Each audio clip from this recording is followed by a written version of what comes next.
doing its own thing.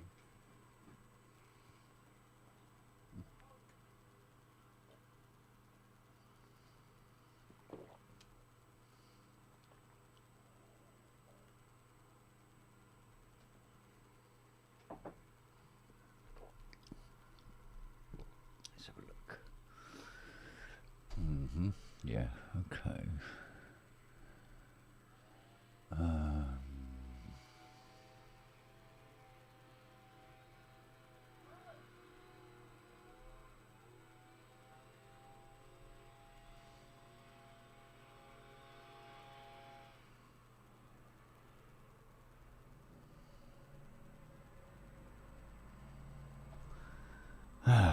I don't know. I really don't know whether all the issues have been sorted or not, to be honest. I'm just assuming they are. I mean, we'll find out during the course of the. Can't really call it a show, can we? It's a sort of a thing. So,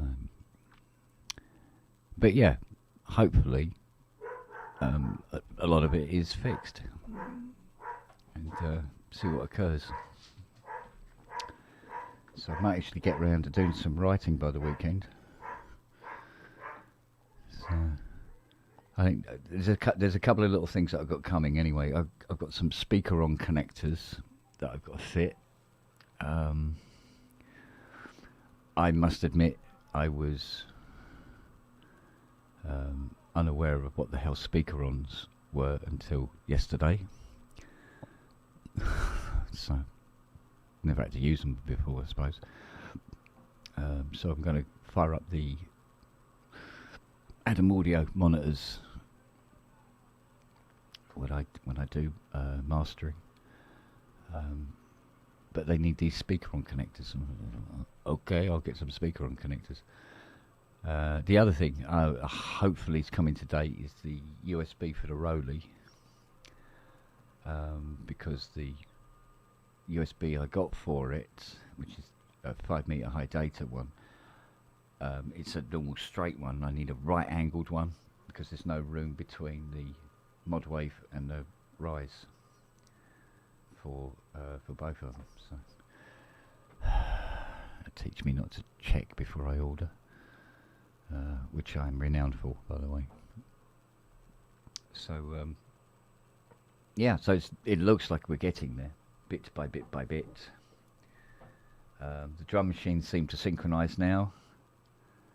I think the only thing that's left to do in terms of hardware is the Big Step Pro. I'd like to get that up and kicking, and the finger drum, but the finger drum's not as important, but it does come in really handy when you want to do like kettle drum rolls or what do you call them? You know, complex orchestral rhythms with the sample libraries. Instead of just entering the notes in and then listening back, is to be able to just like, you know, literally finger them in, which is not an expression you hear every day in polite company, but there you go. And so that'd be handy for that. So that's going to be more of a controller than an actual, you know, sound source thing. So we'll see how it goes. But at the moment, yeah, I think everything else is working.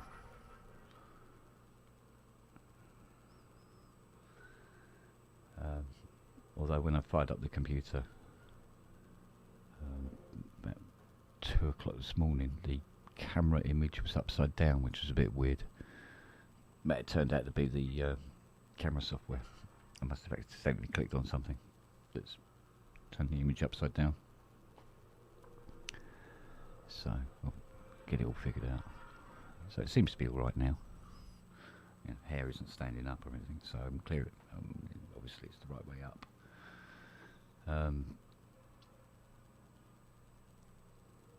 Also, my Mac Mini decided that it needed an update this morning. Hasn't asked for an update for years. So, there you go. But we'll see. We'll see. What's this? My wife is out and left me a list of jobs.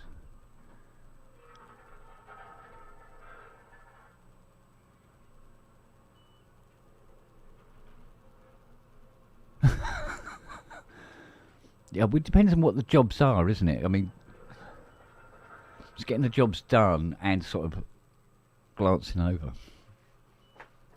But as long as the microphone's working properly, you can actually hear it in the background, maybe. We'll just keep giving you a shout out and let you know we're still here. But, yeah. So, but I know, hello, mate. Well, Lamont in the chat. Yeah. Between you, me and the gatepost, I have jobs that I'm supposed to be doing today. But I really can't, you know, could be dead tomorrow, so, do you know what I mean? Like it. Although I did clean the downstairs toilet this morning. It's awful. Dog hair and stuff that collects in there is just unbelievable. So, did that this morning. And all the usual chores, you know. Dogs get their treats. Put Noah out for his pee. All that sort of stuff. But in terms of working on any synthesizers, no. No, I've worked every single day since the 2nd of January on synthesizers, and I am done for a while. Need a break from all that. So, yeah. So it looks like I say, studio is better, apparently. Although there's bound to be something I've missed, but I'll find out today as I go through different things and see what works and what doesn't, you know.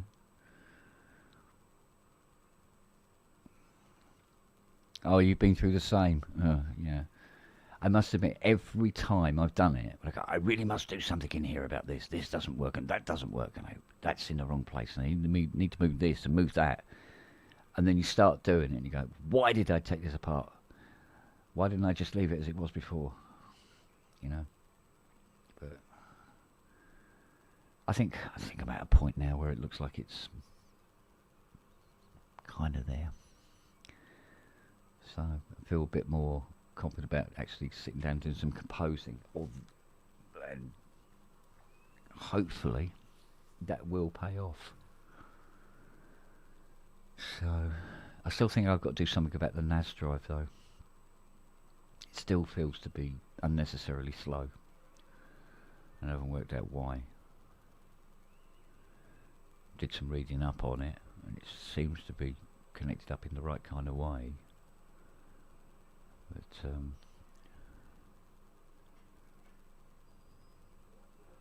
being a bit slow, I suppose, isn't it the end of the world, I suppose.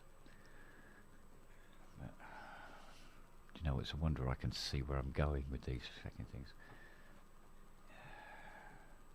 Actually, I'm probably due a new prescription. I haven't had my eyes tested for, what, a couple of years now. So...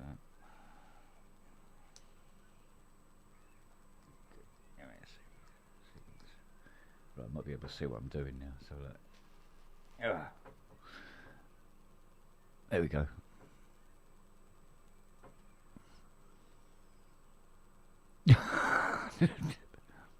Oh, the dinosaur costume. I was like Matt with the blue LEDs following me around forever. Hello, dear. I take it the microphone's working. It is. Just didn't have it in front of my mush. No, mine. Oh, yours is, yes. Oh, that's something. Indeed. Oh, I've figured out. Yeah, both cables, both failed. Wow. Yeah. How unlucky are you? Haunted studio. I'm not kidding you. See you later. You take care. No, seriously. Seriously. What? Both cables failed? at the same time. Now, I take it you've heard of speaker-on connectors. Of Speaker-on connectors? speaker-on connectors. Yeah. Looks like you haven't. Should I have done? What are they? They're connectors for speakers. Yes. It's a very particular kind of... It goes in and then you click it What, you 45 mean like, degrees to lock it. And you get male and female ones. hang on. I bet this won't reach around to the camera. You mean those? Yes, those. Yeah, I've got them. Yeah. They're I called... don't- As far as I know, they're called speaker-ons. Oh, right, okay. Well, I'd never really... Well, I didn't know, but I have a 1,000-watt amplifier in here that has those connectors. Right. And of course, all I'd done is glanced, and I thought, oh, they're XLRs. First two time I of- ever came across those Yeah, go on. was with my Munro, the wonderful Simon Tucker, Yeah. who is in the chat, generously donated to my studio. Yeah, I'd never seen them before. Both ins, the outputs on the amp and the inputs on the speakers, and the cables are like as thick as my toothbrush. Yeah, they're big chunky monkeys, aren't they? Yeah. Yeah, because I want to fire up these Adam Audios. I bought these 4 years ago. I haven't used them yet. Not one piece of audio's come out of them in 4 years. And I kept meaning, oh, I must get round to do it. More, I must get round to doing it. More. Well, they're wired up, they're mainsed up, and I thought, right, I've got to fire up my my Behringer Nuke 1000, and yeah, that's when I come across these. Oh, these need a different. These aren't XLRs. They need a different kind of plug. So Speak On by Nutrix, according to Gare. speak on, not speaker on. Speak on. I do beg your pardon. Saying it correctly might have been a bit useful, wouldn't it? Still, if you just said speaker or speak on or speak off or Yeah. piss off or whatever, I wouldn't have known. Yeah, because up until last night, I was going weirdy connectors. Yeah, that's the puppies. So they do this thing where you can have a stereo out of one plug. Right. So you can have like a switch on the back that's a bridge. So instead of it being 2-wire, it's 4-wire. Right. And so you can plug in one plug and switch it to bridged, so it uses both channels up the one wire. I suppose you could use that for subs and stuff like that, you know. Yeah, by Nutric. Yeah. Whenever I... Hang on, I've got to find this first. So whenever I hear the name Nutric, Yeah. it reminds me of this moment I had with our dearly beloved and much admired friend, Robert, aka Native VS. He's in the chat, yeah. Is he in the chat? Well, he was earlier. Oh, no, there he is. There you go. No. Is he? VS He's is there. in. He is there. Yeah, Oh, he's there. So I've got to show this because I know this will wind him up. Oh, right. So we had this thing. It was the funniest thing. I bet he knows what I'm going to do. Let me just load this into the system. And so I found this meme. I can't remember where I found it, or who shared it with me, or whatever. I found this meme and I posted it on the PSN Facebook page. And so this is the meme.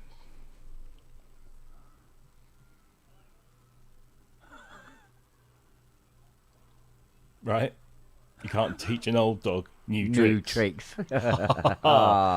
Very much a Boom. Robert, bless him, says, yeah, he says, but that's not a Nutrix plug. Yeah, yeah. Well, it's not. It's something else. And I was like, it's a joke. It's just a joke. Really, it's just a joke. Bless him. It's a bloody switchcloth XLR. For God damn it, woman. I love that man. Oh, yeah. dear me. It went Mind on you, and in the end, yeah. even today, I still have trouble working out which one's a male and which one's a female. Right. Do you know what I mean? Because you go, well, you got the one with the prongs, the 3 prongs. Is that male? That's male.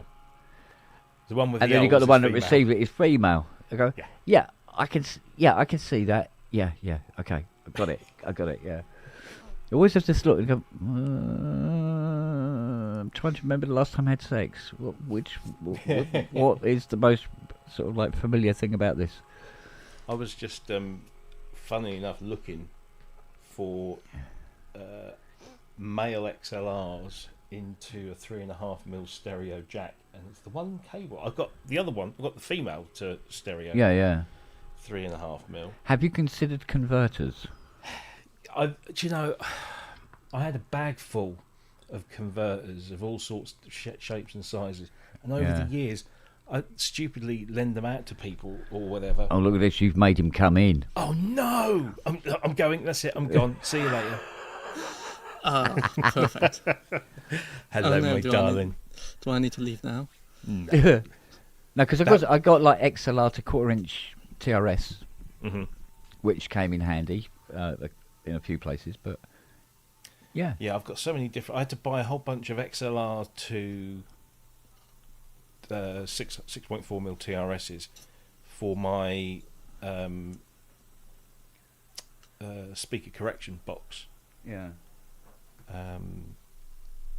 But no, what I've been trying to say.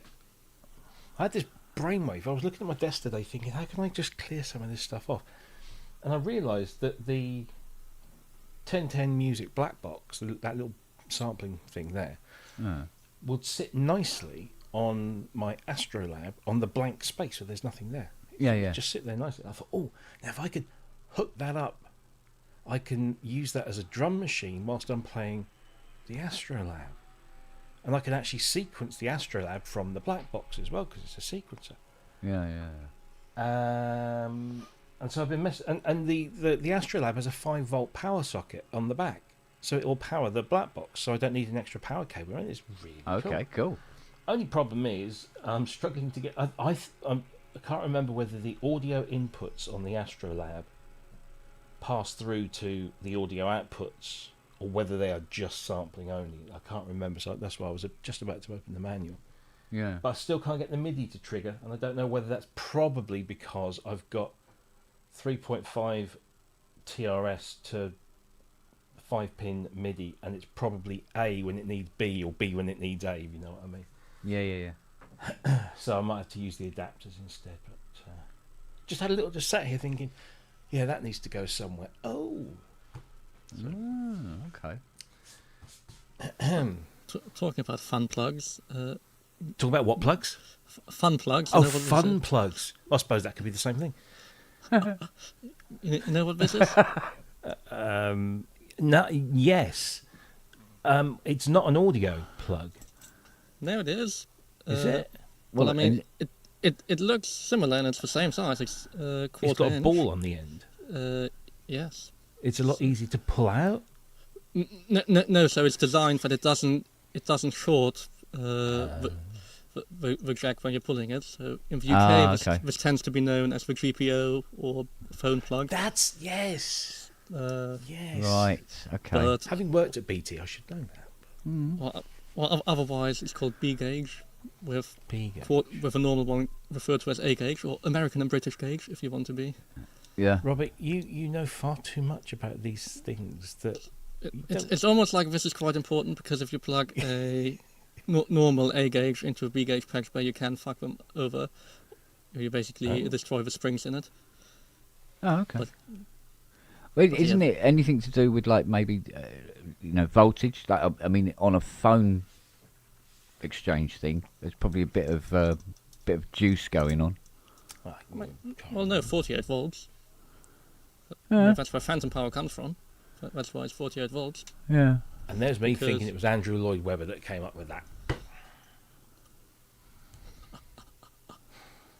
Theatre joke, darlings.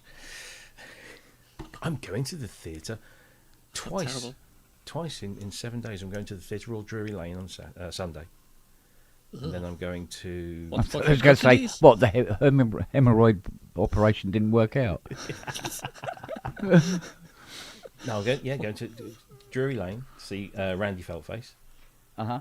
And then the following Saturday, I'm going to whatever the name of the theatre is that Stranger Things is playing at in Charing Cross Road. Phoenix. It is the Phoenix, thank you. Let's hope you're not sitting in the circle. Can't remember. Let's say it has some of the Phoenix has some of the smallest seat spacing in the circle. Nice. It's yeah. What are you trying to say, Robert? What are you trying to say?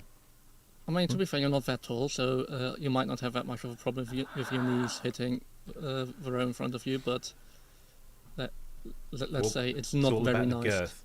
It's all about the girth. I mean, the girth is about average for the West End, but yeah, the depth of the rows is a lot less than normal. Do I? I can't remember. The tickets are in my wallet. What's that? It's gone quiet. Oh, that's Jonathan Pye. Not Johnson. What? No, it's not quiet. You've got the lovely background noise coming from me. Oh, no, I mean all the digging they're doing. What are they digging? The road. A new grave? They've got a brand new road. Well, Laid down this new Australian concrete. We're the first road in Europe to be using this new concrete. So I was told by the workmen. I watched a very interesting video. So are the potholes going to come upwards rather than that? Yeah. Every time you run over them, they go, "Cool, blimey!" He said it's brilliant Crikey. stuff because you can lay it up to 6 inches deep and it only takes 2 hours to dry. Well, I was watching this video on the brilliant Auto Shenanigans YouTube channel, which you should watch just for the humour. If you're not interested in roads, just for the guy is hilariously funny. And he did this whole piece about why they used the concrete on that section of the M25 when everything else is tarmac. But there's a stretch, well, two stretches actually, where it's concrete, and it's all to do with the ground it's sitting on. If it's kind of soft, movable ground, Right. they put the concrete because the concrete sections can then move.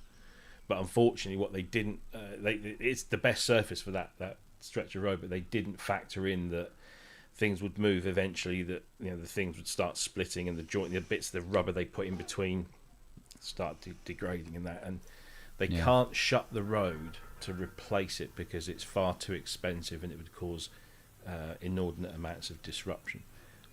Not that you'd probably notice on the M25, but it's highly interesting and very amusing.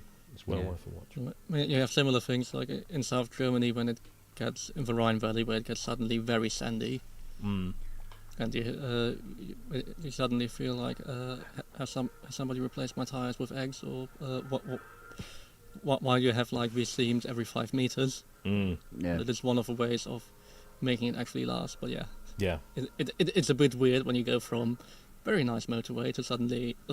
Yeah. But they said that they used the same material that they've used on that M25 section, which is very noisy when you're driving over it. But they use the same sort of material in most American roads. But they manage it so much better, and they put those grooves in it that reduce the noise considerably. But we don't do that here, apparently, again, because it's too expensive. So, there we go. Yeah, it does look bigger, doesn't it? Everything. It's weird. Yeah. It's absolutely weird.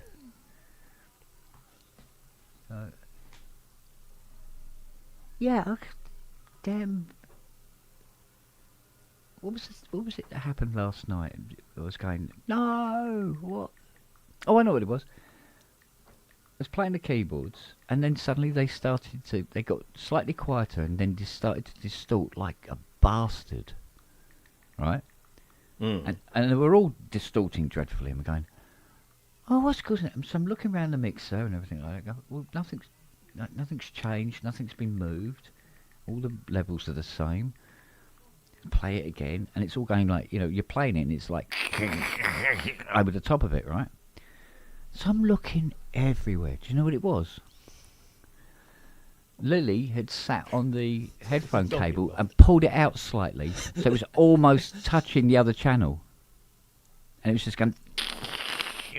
And so I pushed it and went boop, boop, boop. Absolute silence, and everything's working again. Oh, for fuck's sake, I can't keep up with this. I really can't. There's always a dog involved. Oh, there's always a dog's arse involved. I know. Good Lord. You got me worried now, Robert. I'm checking my tickets for Stranger Things. Have I even got my tickets yet? No. It does look bigger, doesn't it? Weird. It's ATV, right? So I thought they normally send them quite early. It's only NIMAX where you have to, or maybe ATV has changed this as well. But it used to be with NIMAX that you have to confirm you're coming, and then you get your e-ticket sent through. I think I booked.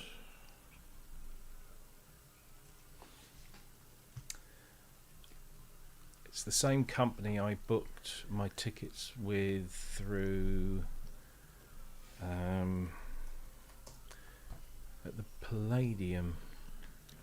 What was that? They're owned by different Breaking people. news: Chancellor to outline updated growth. Fuck off. ATG. Oh, it was ATG. It was. You were right. Of course you are, because you fucking work there. Grand Circle. Tell you what, Rob, I had to check my bank account this morning because Fiona says, "Oh, has this person paid? Has this person paid?" I said, "Oh, I'll find it." And then she goes and emails them and say, "Come collect your shit."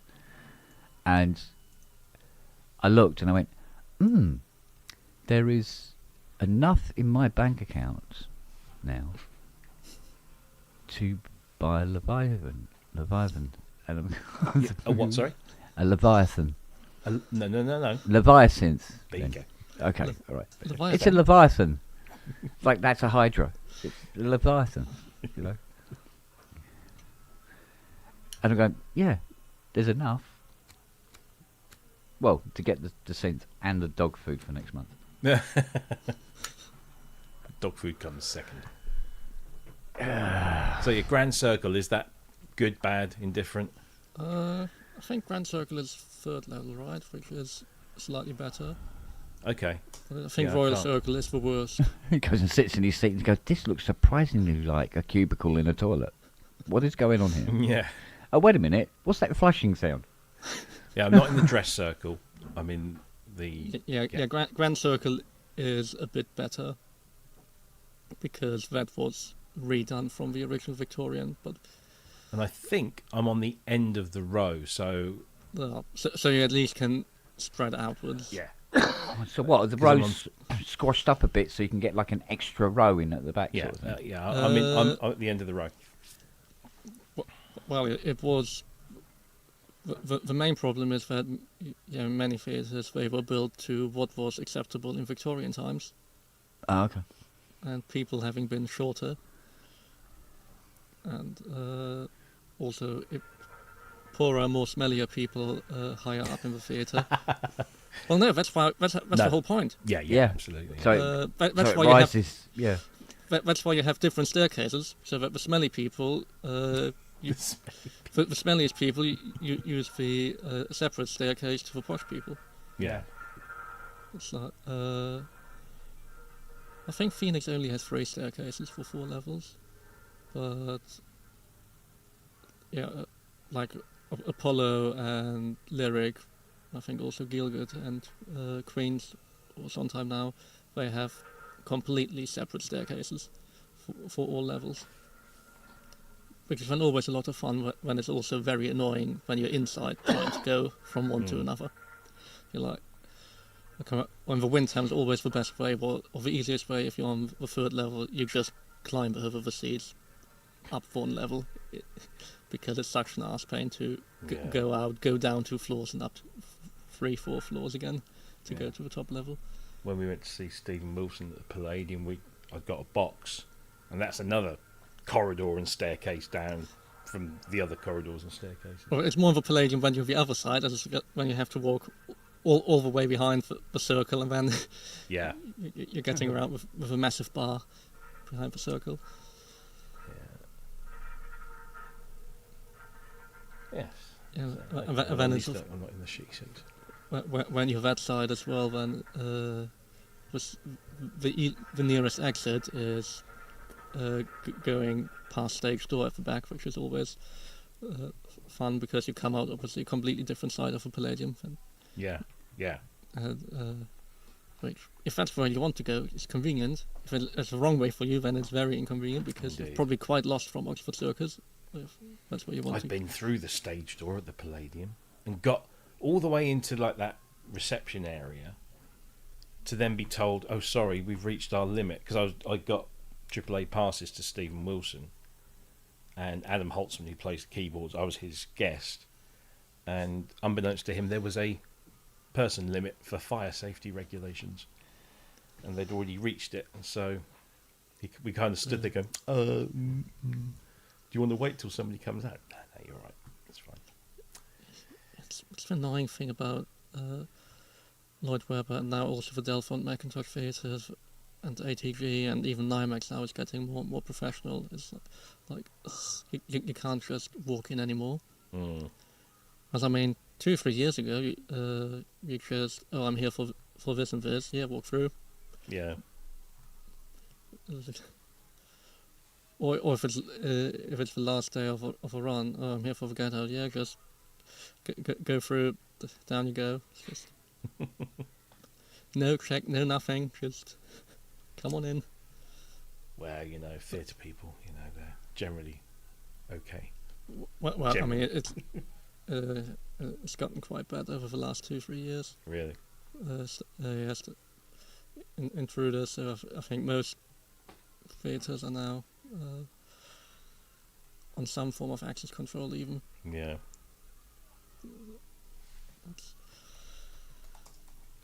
Well, the last time I was back at the NT, it was just suddenly, what, you're no longer passing me through? I now have to wait for somebody to collect me?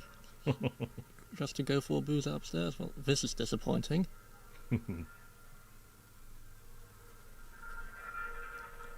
Well, yeah, it used to be just, you know where you're going, yeah, just go through. It's like, okay. Yeah, I'm going to be doing the rounds in London. So,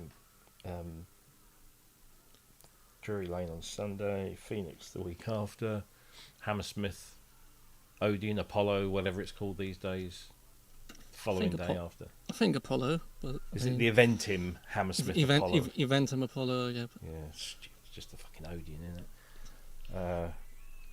Got to see David Byrne there. There isn't an Odeon in, at the moment, is there? No, It's only cinema. Odeon went bust, didn't they? Yeah, true. So, I mean, it's one of the classic theatre names. yes, yeah. We had Apollo being one of the most classic ones. Yeah. For the god, but We had an Odeon in Norwich, and many years ago they pulled out of there, and then got taken over by some independent, and the imaginatively titled Hollywood Cinema. Yeah, that's being knocked down as we speak. it's weird because posh cinemas seem to be doing reasonably well. Yeah, every man seemed to be popping up in all these little places and all these little boutique cinemas. I mean, in London, the best ones are what started as Olympic Studios, or Olympic Cinema, and they now have the one in Selfridges,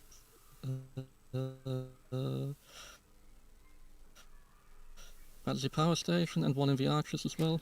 Of I course, think they've got another one. There now. And they're not much more expensive than any of the others, but they have the best seats you can pretty much get. Mm. And And also at Olympic, if it's like a small thing, like that not many people are watching, or a music documentary, you might even be in the private screening room downstairs where it's like 10 seats. We've got a cinema here in town, which is owned and run by the council, so it's really cheap. And the main screen is also a theatre, so it doubles up. But it used to be one of those screens where the theatre option was always the main option. They just literally lower the screen Just at the back drop of the the stage. screen, Now they've actually got a proper thing, so the screen, when it's being used as a cinema, it looks like a cinema, but it's quite wide and shallow rather than sort of long and deep. And the rake isn't too steep, but it's good enough so that you can see over people's heads. But they built two other smaller screens that are sort of like 30-seaters, and they're proper nice. They're, nice steep rake, lovely seats, small screen, but they're full THX, not THX. What are they now? I think they're just Dolby. But anyway, they're really, and they're small, and it's because you only get like 20-30 people in there. It's a really nice experience, and it's cheap. And you don't have to wait like 3 years before a title comes to town. They get everything when it comes out. So. But yeah, there's one in Bury St Edmunds. We've got an Everyman that's just opened up, or recently opened up, in the shopping mall area. It's actually in the back of a building that's Primark, I think now. But I've only ever seen pictures. It looks really nice in there, but it's not cheap. But there's a privately owned cinema that was originally like one of the brands, ABC or Odeon or something, and then when they left, it got turned into a bingo hall. I think it might have even doubled up as a bingo hall for many years anyway. But then Top Rank or whoever took over and ran as a bingo hall. Then they went out, and then this other company came in, like a local private company, and they've got 2 screens. But the main screen, you've got sort of regular seating from the middle row to the back, and then you've got sofas with tables, and it's lovely, and you can just literally sit on a sofa with your drinks and your snacks on the table and everything. It's really nice, and it's not horribly expensive. But that's like with Olympic and all the associate ones. Front row, you've got poofs or footstools, whatever you want to call them, but like nice soft ones. You always, next to every seat, you have a table that's big enough to put your drink and everything. And just. I think that's the one thing with cinemas is they've always constantly got to try and match the home experience. You've got to have. It can't be less comfortable than home, because then what is the point? Exactly. Whereas it used to be the other way around, didn't it? The home experience was always trying to catch up with the cinema, particularly with the ratios of the screens and the sound systems. But now we've all got widescreen tellies and some sort of surround sound. Quality-wise, I mean, until DVD, it was. Yeah. Isn't it? I watched the DVD. I think you got occasionally Laserdisc for the widescreen, but I mean VHS. Some were done.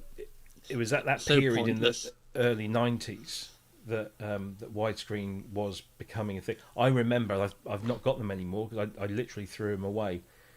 I had the first, the original Star Wars trilogy, 4, 5, and 6, on VHS, but in letterbox format. So if you watched them on a regular 4:3 TV, you had the big black bars at the top and the bottom. But if you threw them onto a 16:9 and then just did that expand, it was brilliant, really, really good. Of course, VHS quality, but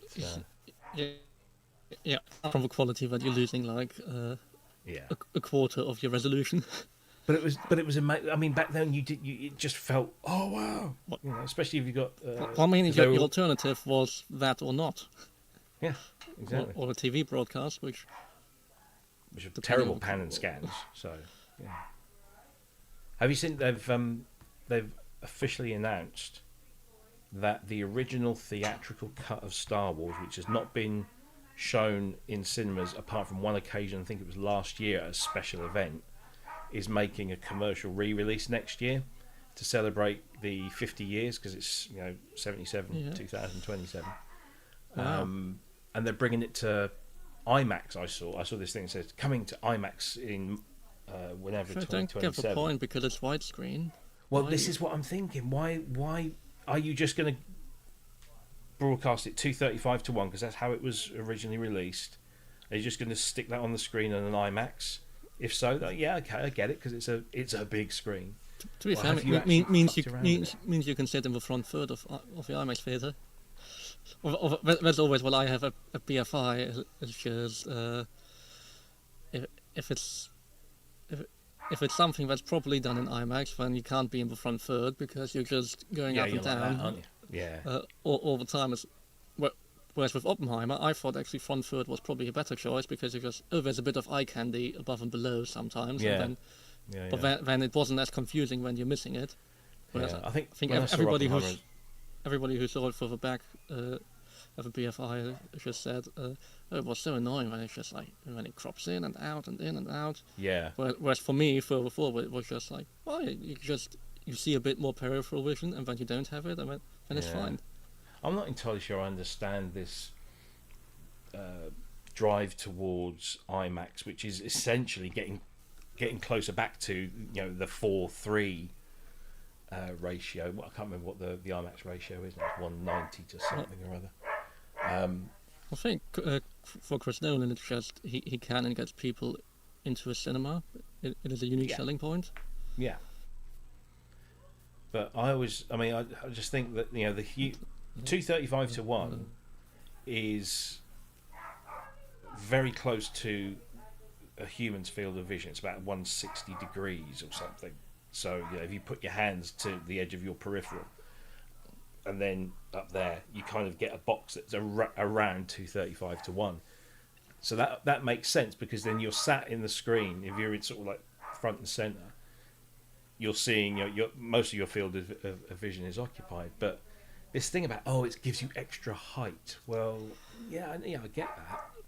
But Which if it's done for peripheral vision, then it's fine. Or again, it depends on the film. I mean, Jurassic Park, watching that in IMAX, the original, so worth it. And obviously Yeah. the whole. but Jurassic was done in 185:1, Yeah, so it's yeah. closer to It's close. Yeah. It's done taller. as That's more like 16:9. yeah, it was done as close to a flat 35. I think you could get. Yeah. I mean, Yeah. I think I- I'm going to I- have to buy a small dog's bed for little 'un. You're all right? Yeah, that's because Charlie's No. in his bed. No, he's in the bed with him. Oh right, and he's telling him to fuck off. No.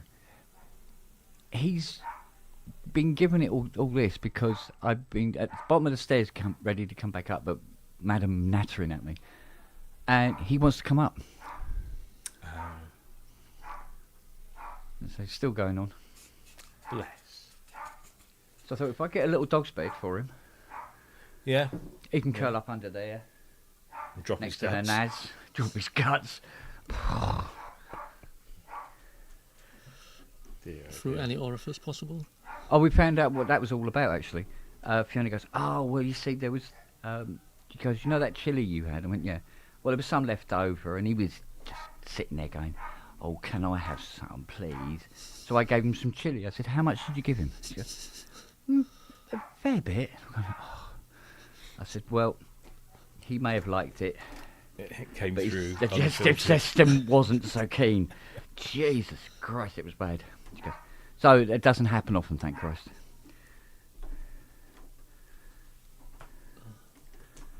Right, I better go and get some lunch.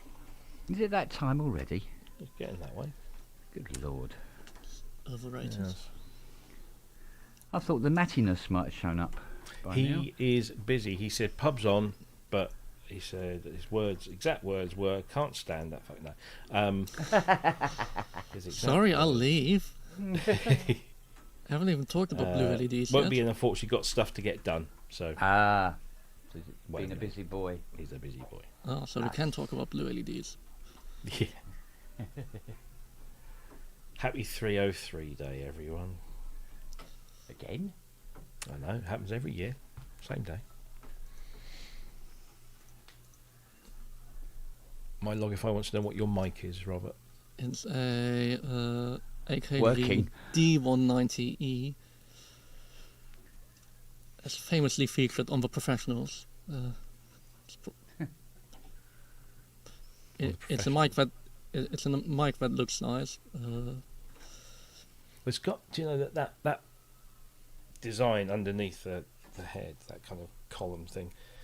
I remember my dad had a Rediffusion system, cartridge tape system for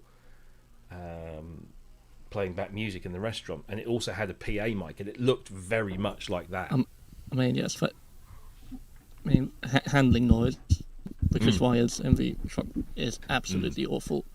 But I mean, they look quite nice, and yeah, they're very 70s. And you have this interesting windshield, which is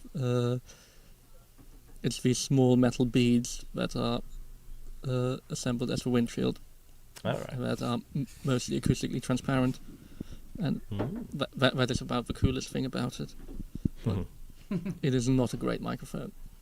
Oh. Yeah, But I mean, the transducer is related to the D19, and but it's very top end heavy, and I mean it can sound nice on drums, but yeah, I mainly use it because I have it and it looks good, and I still haven't got the phantom power to work on my console after 6 years. Yeah, welcome to my world. Oh, he's still going on. Right. Right.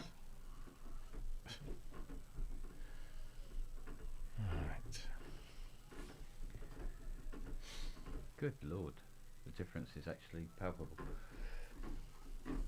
Didn't realise it got that grotty. Wiping off all the gears. Again. I love the Hydra Deluxe, but we haven't really started a relationship as yet as much. Whereas the 80 looks like a Jackson Pollock painting. It's got a face like a painter's radio. Yes. Don't get the luminol or the UV light. Oh, mate. A Jackson Pollock under UV. Yeah.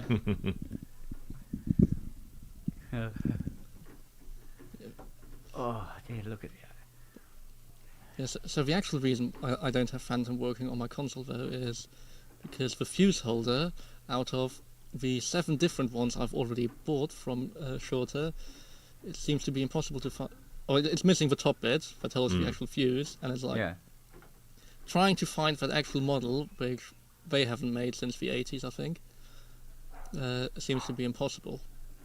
And like going through the Studer parts list, and the ones I've got through that, they have all been the wrong type. Oh God. I think I just need to write to the spares dealer in Switzerland again. It's like, well, this one isn't. What are all the others you have left? I'll just give me one of each. I'll just send me your stock and I'll pick out what I need. Yeah. just send me one of each, and I'll pay the ludicrous amount to eventually get that working again. Because I think I fixed the short that made it blow constantly. I think I fixed the cards. Now, I've made the classic mistake of cleaning my Hydra while it was still turned on, and appear to have initialized at least one patch. So, oops. You plonker. I like to think so. So we can come out of that anyway. Oh, actually, no, I think I need to reset this anyway. Bloody hell, looks like brand new again. Apart from that jizzy bit up there, what's that? Oh, I don't know what that is. So what are you going to have for lunch then? I will probably have a small pot of noodles. Not pot noodles, but other noodles. Like Oh, no. Pot noodles is actually, you might as well just eat a packet of lard. I love pot noodles. Oh, yeah, Other me brands are too. available. Other brands are available. Yeah. With less salt and less fat, and so Yeah. I should probably have a small one of those, an apple, and a small bag of cheesy Wotsits, and that's it. Well, Noah has lost 7 ounces so far. Yeah, Yeah. And he's already a little bit more active. cool. As in, he actually bothers to go out for a pee now, rather than have to be carried out. Nice. You know, not because he's so morbidly obese he can't walk. It's just that his poor little Yeah, legs bad can't take. legs. By the time he gets to the back door, he's exhausted. So, but now he seems to be a lot more active now. But yapping is still fine. If all that energy could just... Yeah, there's nothing wrong with the draw muscles. Yeah, that's No. for sure. But well exercised. Well, Yeah. I've been on my diet since the 1st of January. So we're just over 2 months in, and Yeah. I have lost 7 kilos, whatever that translates to. I think it's just over a stone. Yeah, it's weird. Roughly. I can picture the weight of a stone. Yeah, But if you say 7 kilos, I'm going, 7 bags of sugar. 7 bags of sugar. But you go, yeah, but what's that weigh like? 7 bags of sugar. Yeah. About the court prophecy? I don't know. Clearly that's what we need to express that. So No, it can't be that heavy. It's what is it? It's 2.2 to a 7 kilos kilo. is 1.1 stone. So that's what I've lost in 8 weeks, Okay. or 9 weeks almost. So that's what the weight of a Pro 3. Could be. Well, prophecy is 5.7, so... Yeah. So that's how- commendable. That's quite a bit, mate. I mean, Yeah, I don't know where it's come from because, looking at myself doesn't look much different. But Yeah, but when you lose weight, it takes a little while for the body to adjust. Yeah. As it were. I had Because a if you tiny- do notice, it means you're losing it too quickly. yes, That's the thing. I had and a that's tiny worse. little blip that week I was away in London, or when I was away in London for the weekend, and I went up by 500 grams. But then the following week I lost that back again, and then I've since gone down a bit further. So Right. yeah, it was quite interesting because I've got to have my diabetes blood tests next week, and they ask you how much you weigh, and it's nice to be able to put in a figure that's much closer to 100 than it is to 120. So that was nice, and Yeah. Oh, good and also stuff, my mate. alcohol consumption has reduced, which I think has played a great part in what I've lost, Yeah. because I'm down to about 3 glasses of wine a week, and the Okay. occasional little snifter of grappa or something like that. that Getting doesn't there. count. Spirits is nothing. And well, spirits hasn't got much. I mean, a glass of grappa is about 70 calories. So that's It's nothing. nothing. It's not a lot. Gin, it's not a lot, especially have it with slimline tonic. So I've cut down my alcohol consumption as a whole, but when I do have something, I tend to have I only have wine like for one night, and I'll have maybe 2 or 3 glasses, and that's it. And it's not been a wrench, which is good. Well, that's more important than anything else. Yeah. I mean, It's like I was didn't drink. expecting going from caffeinated to decaf coffee was going to be a struggle. Turned out it wasn't. I think the only thing I've noticed is I tend to put more decaf coffee in the cup than when I was using caffeinated. So I've been going through Guinness Zero like there's no tomorrow. Just to get that, it's a nice thing to have a pint glass and that tastes like beer, yeah, and then go to bed and not have to worry about feeling hungover. And there's I think in a can of Guinness Zero, that's about 74 calories. So again, you know, Well, that's not. No, that's not a lot at all, is it? and I think it still has like the iron in it, so it's still a bit, you know, bit good for you. Yeah, that's something I need to get back on again. Is having the vitamin supplements in the morning. I had a bit of a. I need to speak to my. I'll speak to them when I go in next week. But I was refilling all my pill boxes and everything at the weekend, and I got a new tub of. It's a multivitamin that I take. It's Tesco's own brand multivitamin. Yeah. Because I'm always indoors most of the time, I just thought it'd be best to top myself up, and just had to plonk the bottle in front of me. And as I'm counting out, you know, whatever it was, I was reading the back of the bottle, and it says, "Warning: do not take if you are on anticoagulants."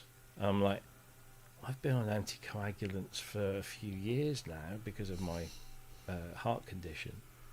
Oh, and it says seek advice from your doctor, and I'm sure I've told my doctor that I take vitamins. Well, you got to remember a lot of this stuff. Is. Yeah, but a lot of this stuff on the bottles are insurance suing get-arounds. Yes. Anyway. Well, I think there is a risk to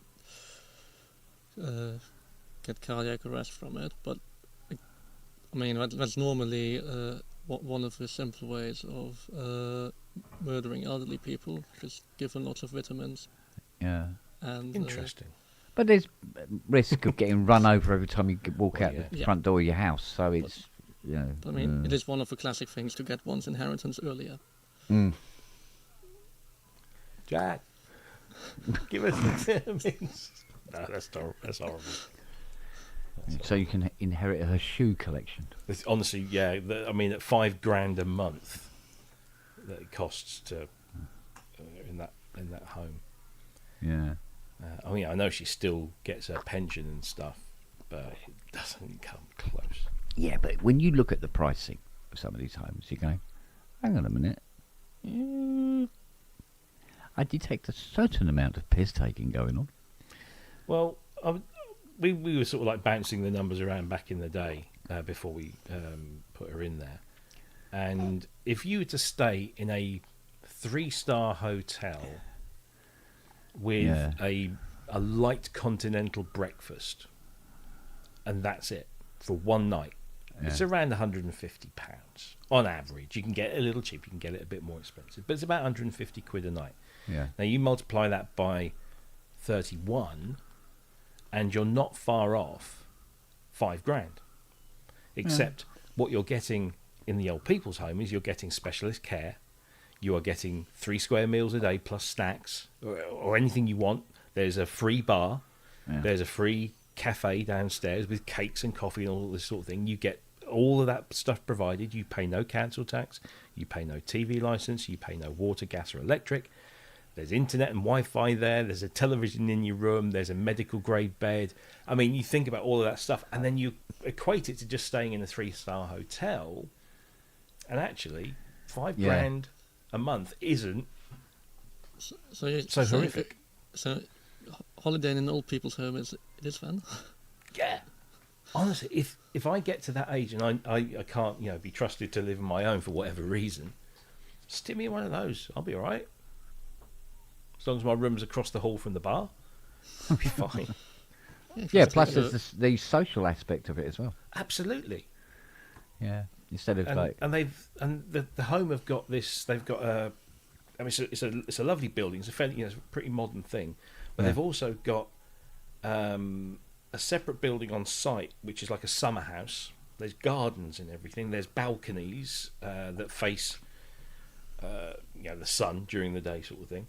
And then they've also got at Felixstowe, the local seaside town. They've got like a summer house there, big glass fronted thing on the beach, or facing the beach. Mm-hmm. So they can just stick them on a minibus, which of course is all part of the thing as well, and they can wheel them down there, stick them in this thing, buy them fish and chips. They open the doors up on a nice warm sunny day. They can look out to the sea. They can see all the people playing on the beach, and they can go down and paddle if they want to. I mean, it's it's not altogether terrible, when you think about it. So Indeed. Just as long as I'm not paying the bill. Well, this is the thing, if you've got a pension that can at least go some way to covering it. I mean, mother-in-law's been very savvy, and she had a house with no mortgage, so she could sell that and put the money into the bank. She's got a decent MOD pension and a private pension. Yeah. And MOD pensions are very good. So it all goes. And when we were looking at it and thinking, oh God, that's not even going to cover. But then she hasn't got to pay all of those bills, all of the utilities and the council tax and all that kind of stuff anymore. So that expense is out the window. And then all of a sudden it starts to look a bit more reasonable. But when you just say, it's $5,000 a month, it's Yeah. Cause when you say it like that, it sounds expensive. But then when you break it down, you're going, yeah. no. And some of the carers really. are amazing. They do. There's one particular one that looks after mother-in-law whenever she's on shift, and I think Jackie's actually going down next week because there was a small incident when Jackie was walking towards Mum's room and she could hear her crying out. Yeah. And the nurses were in the nurses' station, which is right next door to Sheila's room, and they weren't doing anything. And Mum was a bit distressed and stuff, and so I think she's going to have a word. But there's this one carer that whenever she's on shift, she's the only one that goes into the room and says, would you like to get out of bed, Sheila? Would you like to go and sit in your chair? Let's get you out. And she'll get her dressed and get her out and put her in a chair. And so she's only in there for a couple of hours, but at least it's a couple of hours. She's not in her orthopedic bed, Yeah. And plus something different to look at. Yeah, and Mum seems happier for it. And she, when she's doing that, when she's happier, she's a bit more kind of coherent, Yeah. Whereas when she's lying in the bed, I guess she's just goes into her, her world, and yeah. Anyway, right, I'll be back in a bit. I'm just going to go and grab some. All right, lunch. dear. See you in a little bit.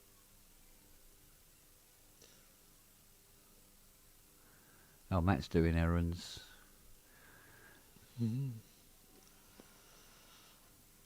How dare he? So, we're still not going back to repairs then? No. I've got. Done with that for the month. Well, I got 10 booked coming. They're all coming in together. And I said to Fiona, 'cause it's all from one guy. I said to Fiona, What, Thai? they're all Rolands as well. Weird. No, not Ty. No, somebody else altogether. I think he wants to sell them all. And there's like an entire, 17th range of Rolands that he's getting rid of. Vimeo is coming up in a month. Yeah. Well, these are actually going to go on to RL anyway. Yeah. But he wanted to bring them down earlier, but of course the road's been closed for over 2 weeks now. And I said to Fiona, I said, well, the thing is, we can take the keyboards in, right? And then we're really buggered. I said, because we've still got all these keyboards that haven't gone, because the road's been closed 2 weeks. So as soon as the road is open, and they say it will be open tomorrow, but we'll see about that, because they said that Friday. And he said Friday, he said, yeah, all the work is done. Turns out it wasn't. That's why I had to move the Chrysler again. So these 10 keyboards to come down to be assessed, which always worries me, because they go, oh no, they just need assessing. And that means go round and find all the problems it's got. Find all the scratch reports, all the key contacts that are buggered. Or the thing on it that doesn't actually work at all. You didn't want white noise. Yeah, exactly. So, I thought, okay, all right, fair dues. But I said, we need to get all those keyboards that are sitting in. There's 14 of them sitting in the hall to go, all done, ready to rock and roll. Off you go, right? I said, if we get them out, get everybody come and collect their stuff, then I've got somewhere to stack the 10 keyboards when they come in. I said, the front room looks like Robert Rosen's fucking workshop as it is. And I said, and that's our front room, for Christ's sake. So... Well, it's getting warm enough again to go into the workshop. Mind you, when you think about it, even when that front room's tidy, it still has a CNC machine in it. You know, which everybody should have in their front room. Let's face it. And then and tools and bits and pieces and stuff. And there's Fiona's corner where she's got all her little workshop for doing all her building her lamps and stuff like that. And so the front room always kind of looks like a workshop, but at the moment, I could say hand on heart that my workshop is tidier than that front room is. So I said, look, let's get rid of the glut before we bring any more in. Because the weather's getting good and I want to get back on the Mustang as soon as possible. And so she says she's going to start going through all the Mustang parts and then sorting them into boxes of stuff that needs to go for working on the Mustang out the front, and the boxes for the stuff for working on the Mustang out the back, and also try and get a lot of the Mustang stuff that's in the house out of the house and down into the workshop. And then we've got to redo the spray booth again. Let's take all that plastic down, throw it away, and put up another one. So it's a cleaner environment. And so there's a shitload to do. So I thought, do you know what? I'll just take some time off, do the stuff that I've been neglecting, i.e. in here. And before I have to go back to the fucking grindstone again. Yeah. So which won't be long. So I mean, weather's nice all this week, so perfect time to be doing Mustang. yeah, well, at least from that point of view, the thing is that we've got the nice weather, but absolutely not prepared for it at all. I've got all doing the new paint. That's going to take a week anyway. You know, take down the spray booth and put up the new one. That's a whole day. And we've got to sort out everything that's in the spray booth, because basically we dumped everything into the spray booth, and then we've got to get it all out, sort it all out. It's like, so much to do. But and I'd promised myself we were going to clear out that garage properly and organise things a bit better. And what didn't help, I saw a video. I can't remember who sent me the link now. It might have been Fiona sent me the link. And it was this guy who was, it was just basically with a pair of pliers just snapping off the edges of circuit boards, you know, where they go into the slot connectors, right? Snapping them off, adding various chemicals and everything into a pot and leaving them. Okay, and he's getting the gold, right? Well, he broke up maybe 5 or 6 of these boards with these big connectors on them, and he got 2 ounces of gold from it. Yeah, but how much money do you spend on some very nasty chemicals? Yeah, well, he wasn't using a great deal of the chemicals, I must admit. I mean, he had the litre bottles, and he's only putting a little bit in, just enough for the boards to lay in. And I think she looked it up. She said it was something like about something ridiculous for an ounce of gold. And I go, Christ, how much is there in the garage? Because there's a lot of boards out there that are wouldn't be you wouldn't ever come across another machine. Not that the board works anyway, you know. So you can break off the connector. You still got the ICs if you need a particular IC that you can't get hold of. I go, oh no, it just seems like too much of a bleeding faff, to be honest. But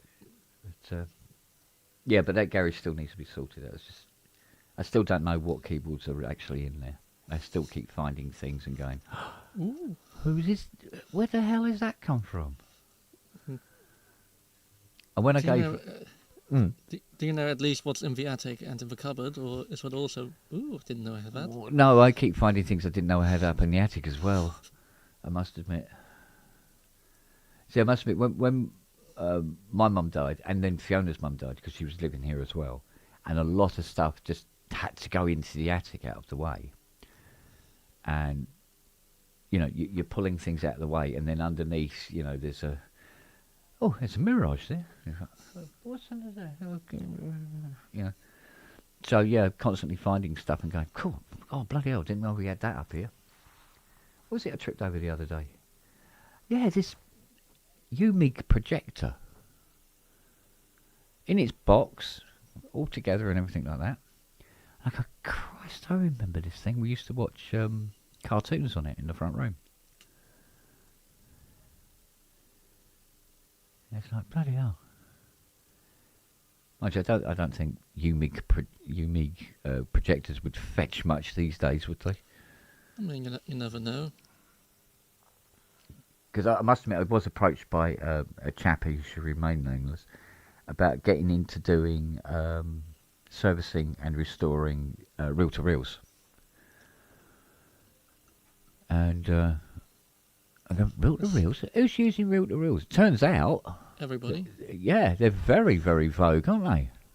Yeah. I mean, more of a problem is they're surprisingly dense and heavy for what they are, and then when you get into multi-track, they get very big very quickly. Yeah, exactly. Yeah. I think that they might quickly become too wide for your front door. Yeah, this is it.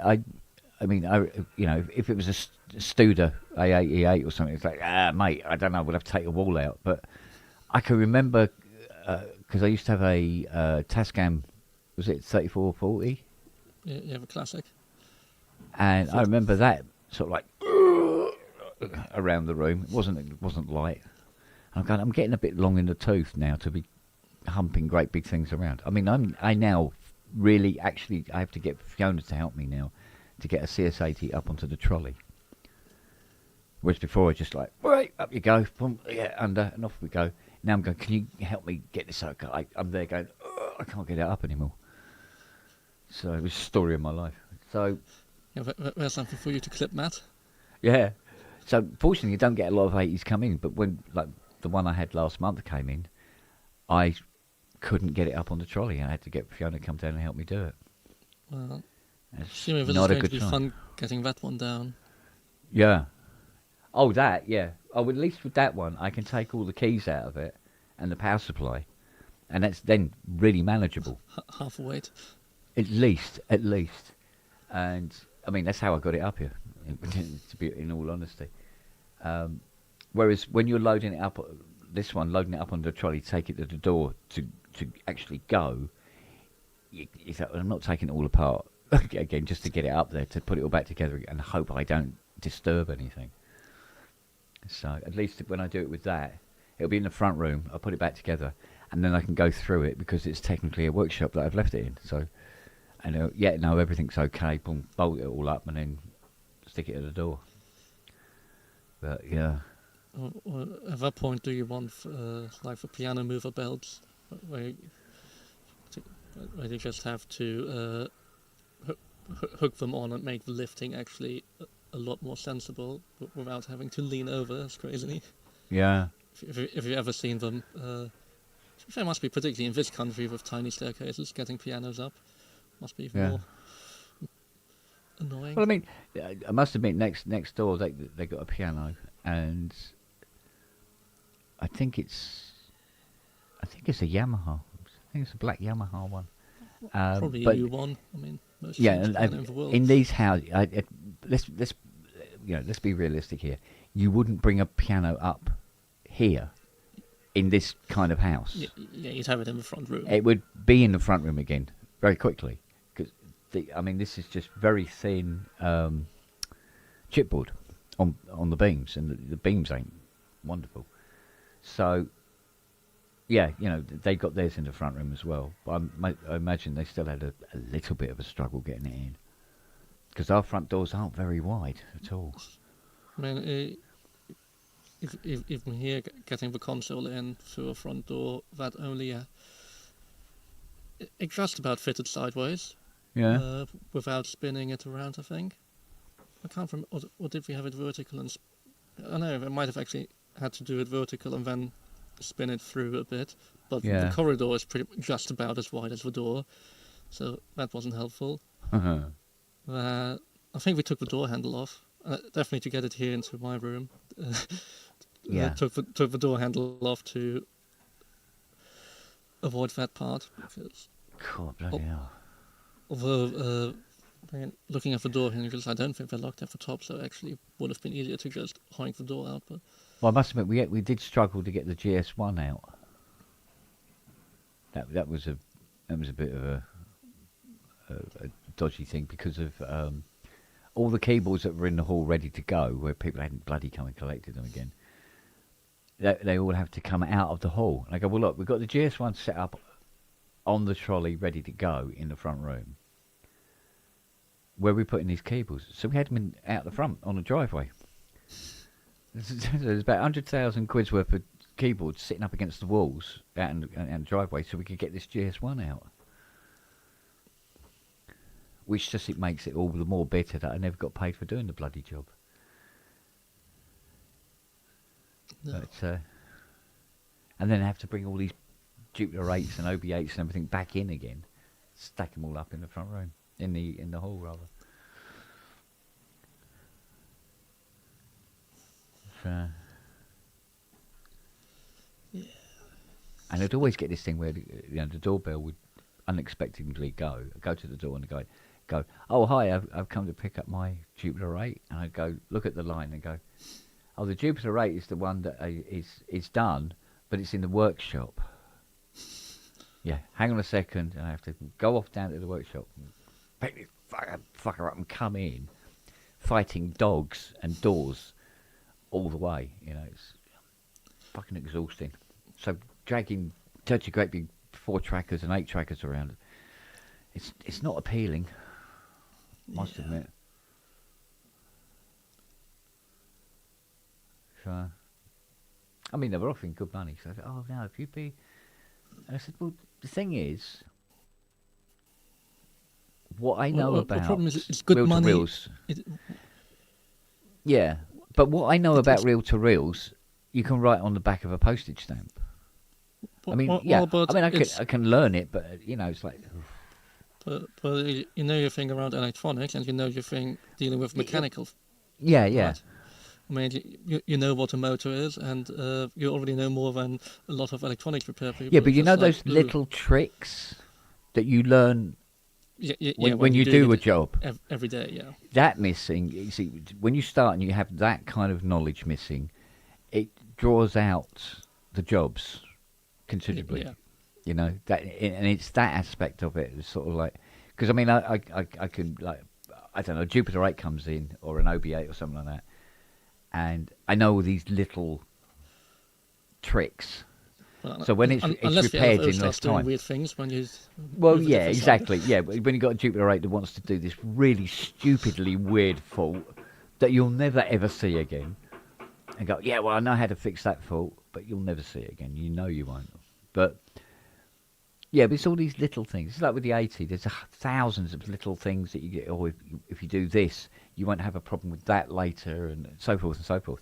But you have to pick these up. Nobody can teach you this. You have to do it through. That's why everybody brings their 80 to you in the UK. Yeah, but there was many an hour working for free, but learning this, and I just don't fancy doing that again now with, a different type of unit,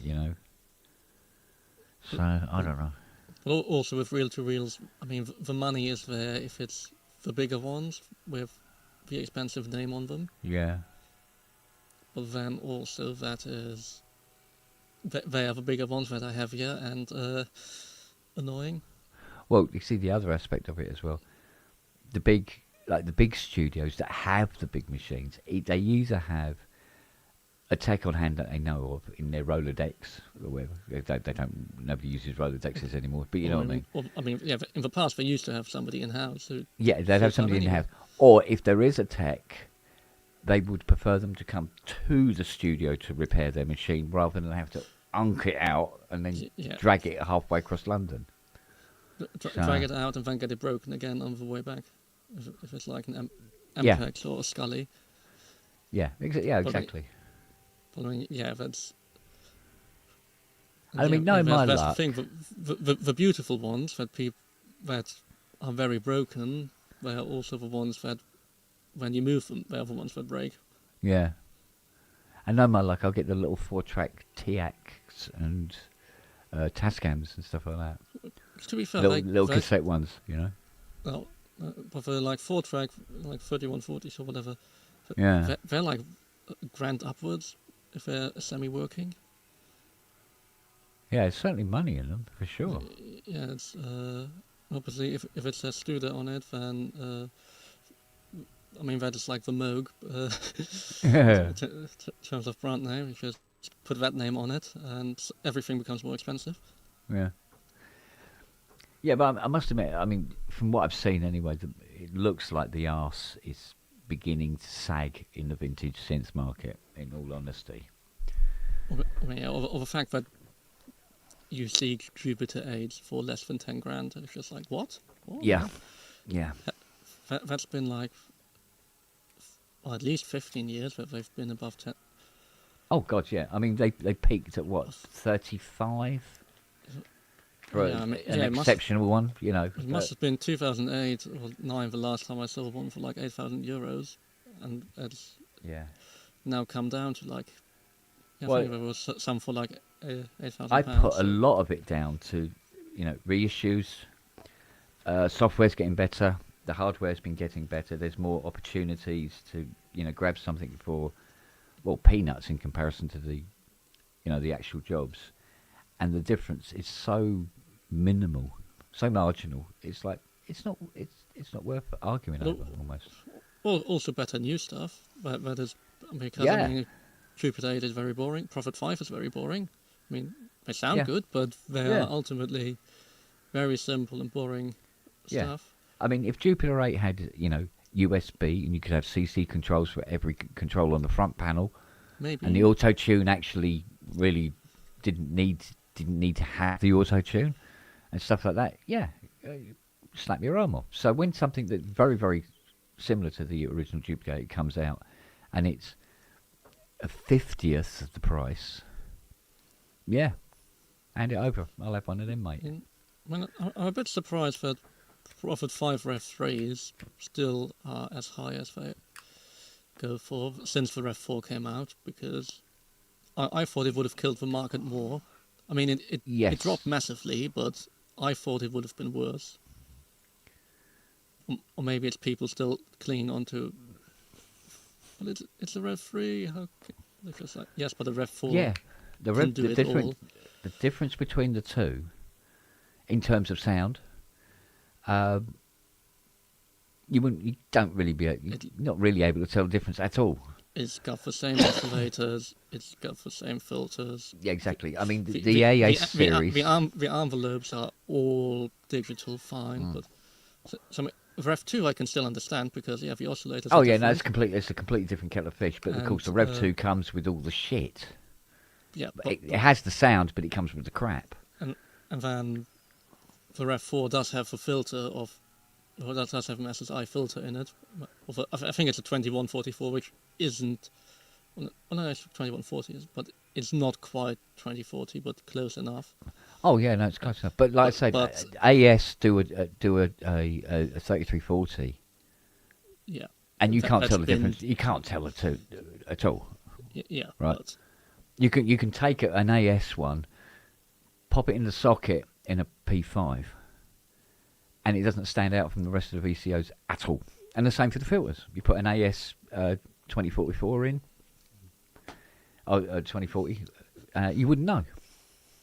You would not know. And when they're that accurate, and yet they're, you know, a couple of quid a tube of them, as opposed to the original Curtis was sometimes... I remember somebody paying, I think it was about 110 quid on eBay for an original SEM 3340. Just, you know, I don't understand, because there was, for still quite a while, there were enough people who had loads of stock. Actually, I can remember at some point Dupfer stopped selling theirs, but because obviously Dieter Dupfer bought like it was something like 100,000 marks worth of Curtis chips back in the 90s. Yeah, and had a really good relationship with Doug. He always had a good source until the very end. Yeah. And but on their spare parts, they were like... But the original SEMs were failing. But by the time you get into the early 2000s, those original SEMs from the 80s, they were dropping like flies, and the world stock was just plummeting. Yeah. So when AS come around and go, oh, we've redone the Curtis, you don't have to pay 110 quid now for a VCO. You can have one for £4. They go, give me. If only we could have that for the SSM chips. Yeah. And the thing that's really quite surprising is a lot of the reasons behind why AS suddenly started doing Curtis ICs and stuff like that is because of Behringer. But also, isn't AS they're the Lithuanian company, aren't they? Something like that, yeah. But you see, but when there's companies popping up. Well, I think it is not their main business. It is more the owner does it does that part as a hobby. I think they actually do proper expensive test equipment and radar stuff. Yeah. I think it's that it's more they're doing their customized Cs anyway. Yeah. And that was because the owner likes Sims. Yeah. Yeah. Yeah, but when you have somebody like Uri come round and go, look, I'll cool offer you like a suitcase full of money to like go proper production with the AS Curtis series, and you go, yeah, all right then, yeah. Because if you're a company that's going to primarily focus on cloning, you're going to need this old gear. You need it, but you need it in truckloads and cheap and ready to go. And it needs to be functional, and if it breaks, you need to be able to replace it. Exactly, yeah. So this is why when the AS Curtis series came out, they were available in through-hole as well as surface mount. Yeah. They could have just done them in surface mount, and then some third-party person will start making convertibles and stuff like that, which would be really easy because the pinouts are exactly the same. So it's just make it to a little dill socket and bob. Do they do a 2044? Do they do SSM stuff or? SSM, I think they do now, but I don't know if it's AS that do them. Cool Audio does, but that is definitely. I think that is definitely a dill. I think, or it's an essence. Yeah, but I think there's a difference on them that when you use one of them on a voice, say in a P5, and you put one of them in, you have to adjust. You have to retrim the filter position because their sweep happens sooner. Well, that's the SSI. That's definitely quite different. Because the SSI I know. Yeah, but didn't Sequential did a Rev 2 though, didn't they? No, in the Rev 4 they basically just put the SSI filter chip in it as well. Right. So you can swap between, and then when you swap, it also changes the envelope model because obviously they're all digital. It changes them from being modelled on the Curtis envelopes to being modelled on the SSM envelopes, which it does get you closer with Sync 2 or Sync 1. Yeah, those two. But again, I mean, for me, those two sync sounds are so iconic on the Rev 2 and on the Rev 3. I mean, there's so many records that use Sync 2 on the Rev 2 that I can think of. Or there's one German jazz record where it's just you immediately have it in the background. Sync 2 filter a bit lower with a bit of mod wheel, and it's such an iconic sound on the Rev 2. Well, the Rev 3 very different, but also equally iconic. And it's sort of with the different envelope times it gets there, but again the oscillators are different enough that the sync doesn't sound the same between the Rev 2 and Rev 3. It's just even when the envelopes are closer, it's just still. That's for me. The Rev 2 had a very cool sound. But then again, I mean, because Franke, he got rid of his Rev 1 as soon as Rev 3 came out, very happily. Yeah. which is funny hearing that story from Reinhard Heil that he then bought that used Prophet and got rid of it after the tour. I think he only got it for a tour so that he didn't have to tour the A twice. Yeah, but it's like with the IG00 series in the CSs. I mean, I know of a couple of people that tried to recreate the ICs and just had to walk away. Just go, we just can't make an IC that bad. Really is. I mean, the IG00s, the mistakes, glitches in waveforms. The waveform converter itself is half-assed at best, but it's what gave it that character. That sawtooth is the pinnacle of how a sawtooth wave should look on an oscilloscope, isn't it? Yeah. And the square, there's nothing square about it, really. Well, I mean, that's the same for Cork PS, because they needed 48 of everything after the 12 oscillators. That's what makes a PS so cool, because they simplified the amount of times. Is it a VCA? No, it's a sort of clipper that sort of does the same thing for some CVs. There are so many tricks they did to try and reduce anything to 3 components where possible. That gives it its sound. They said Carl's saying about if people go down the FPGA route. Stuff like that. They have a company that makes organ replacement chips. They use some mini FPGAs. Yeah. I think a lot of it is it's a lot of work to do, and they look at how much demand there's going to be for them if they do them. What's the company that makes the top-down dividers for string machines and? Oh Christ! Now you're asking. Because I do need to buy one because one of the top-down is broken in one of my string machines. But there's there's a guy who does them, and they come in pairs in a little clear plastic. Looks like a ring holder. Yeah. What's his name? Because I bought an absolute shit ton off him when I did Hans's his 3300. I honestly can't remember. Hello, mate. Hello. All right, mate. Hello. But yes, Carl, there are people using FPGAs for that, mini FPGAs. But again, you're looking at about 40 quid for one chip for those top-down dividers. Well, I mean, it's a mini FPGA on the board with all the other components that then has the dip pin out and the pins on it, so you just a drop-in replacement. Yeah. But again, for the integer dividers that just do your octaves by 2, that is just done with SMD logic chips because that is cheap enough, and I think they're like 10 quid or whatever. Because I know the little puppies that they do. I mean, he does the ones for the Polymoog, well, they 53 something or other. He does the ones for the PS series as well, and you look at them, and it's literally a surface-mounted chip on a converter board.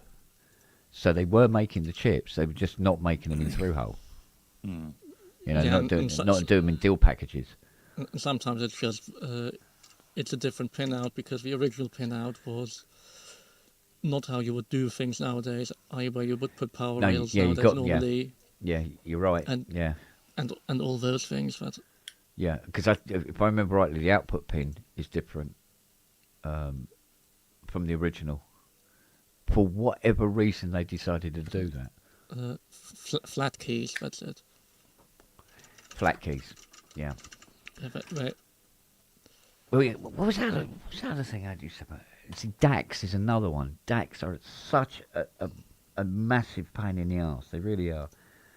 Or somebody will make a DAC that replaces another DAC.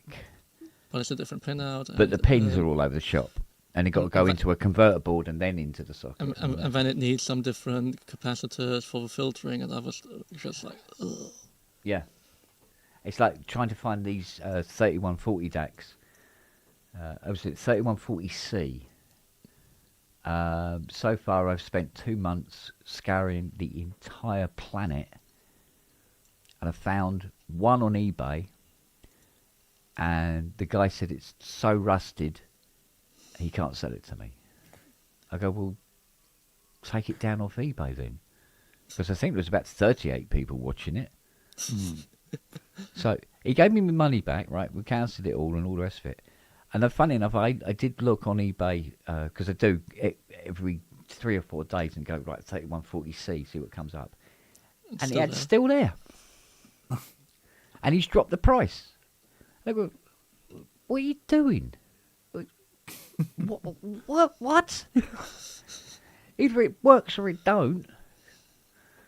So I've got an OB8 sitting downstairs, and it everything on it works, except it just needs the DAC. And pop that in, I can bolt it up and give it back to the guy. There you go. And I've turned the planet upside. I've contacted various techs in various countries, from Australia to Los Angeles. You know, it's like, oh, jeez, I don't know where you're going to get one of them. I went, yeah, I know. He goes, out of another OB8. Yeah, I looked on Centaur and they don't even have one. Yeah, but they do have the page. Yeah, they do have the page, and it just says none available. Yeah, it says go, well, out of take stock. the page down, because that was like dangling a carrot. Exactly. Yeah. So, I mean, replacing a DAC, I mean, it's in theory possible, but the amount of effort and trying you have to do for, or again, it depends how crazy your engineer was who designed it. If they went by the book, then it's fine. If it's David Cockrell, then of course it isn't fine.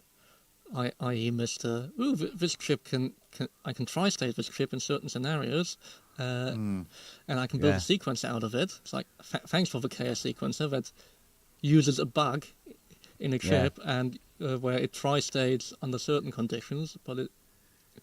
I mean, there was a classic one. Somebody made a conversion of a clone of an IC, and it looked like it was going to be a godsend to most vintage techs.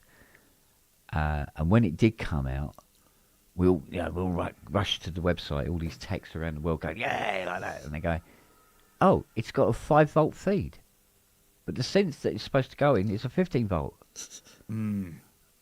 Why have you made it 5-volt? Oh, because the chip we're using uses 5-volt only. Oh, so we've got to put some sort of power converter on it. Yeah, that's one of the things, like with the flat piece stuff, where it,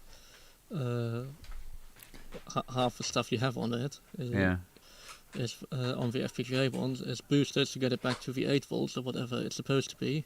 Yeah. Have a mini regulator, or probably just a diode works fine. Get it down close enough to the 5 volts, but then to get the outputs then back up when you need to generate 12 outputs, that's suddenly becoming a bit annoying. But that's another 2 or 3 chips that you need to fit on into a footprint that is small, but still just. Yeah, I mean, 5-volt Xenas are cheap enough to get hold of and everything like that. So you can go, we'll put a Xena on it, but you will find that it's getting really warm compared with the other components, and you go, this is going to dry joint in a few years' time, isn't it? You just know it is. You just know it is.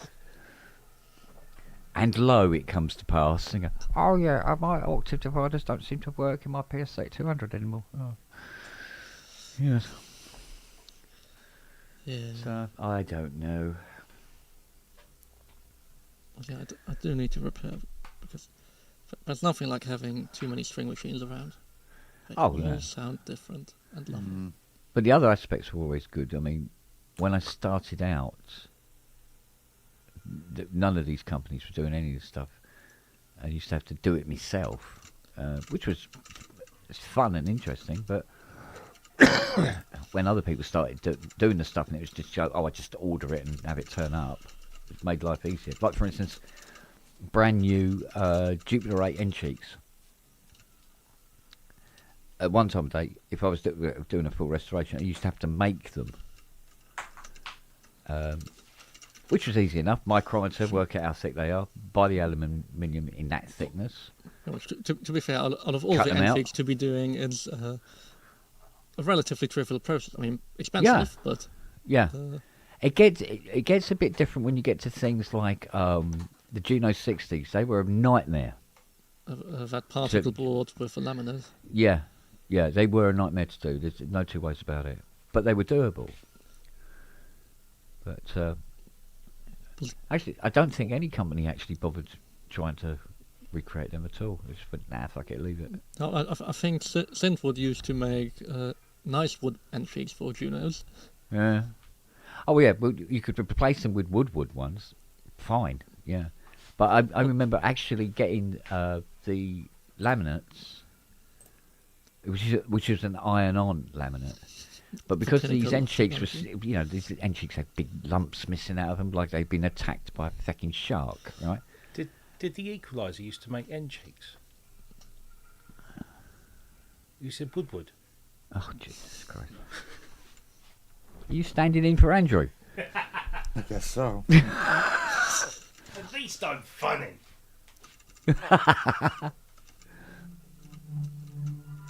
No, I was using body filler to recreate the shape again, and then putting the iron-on wood effect and everything like that to rebuild these things. I can remember someone. I can remember seeing somebody just making them out of real wood and then putting the laminate on. Just don't even bother with trying to make that stupid particle board into something sensible. Like, Oh, no. just get a 4x2, saw it down, plane it to the correct thickness, Yeah. and just laminate it on. Be done with it. Yeah, there was because if Those the 500 wood grams are not if the wood making had a gone difference. too far, I mean, it's just beyond. Or in some cases, I would get a Juno 60 come in to be restored, and it didn't have an end cheek. It was just all exposed, right? It had gone. Then there's this African hardwood. It's very, very cheap, but it's beautiful wood. Put that on. Now I could just stain it and polish it, and it looked great. But if the guy's really, really wanting it to be original, then put this, put the iron on Formica stuff over the top of it and everything, clean it all up and everything, and yeah, great.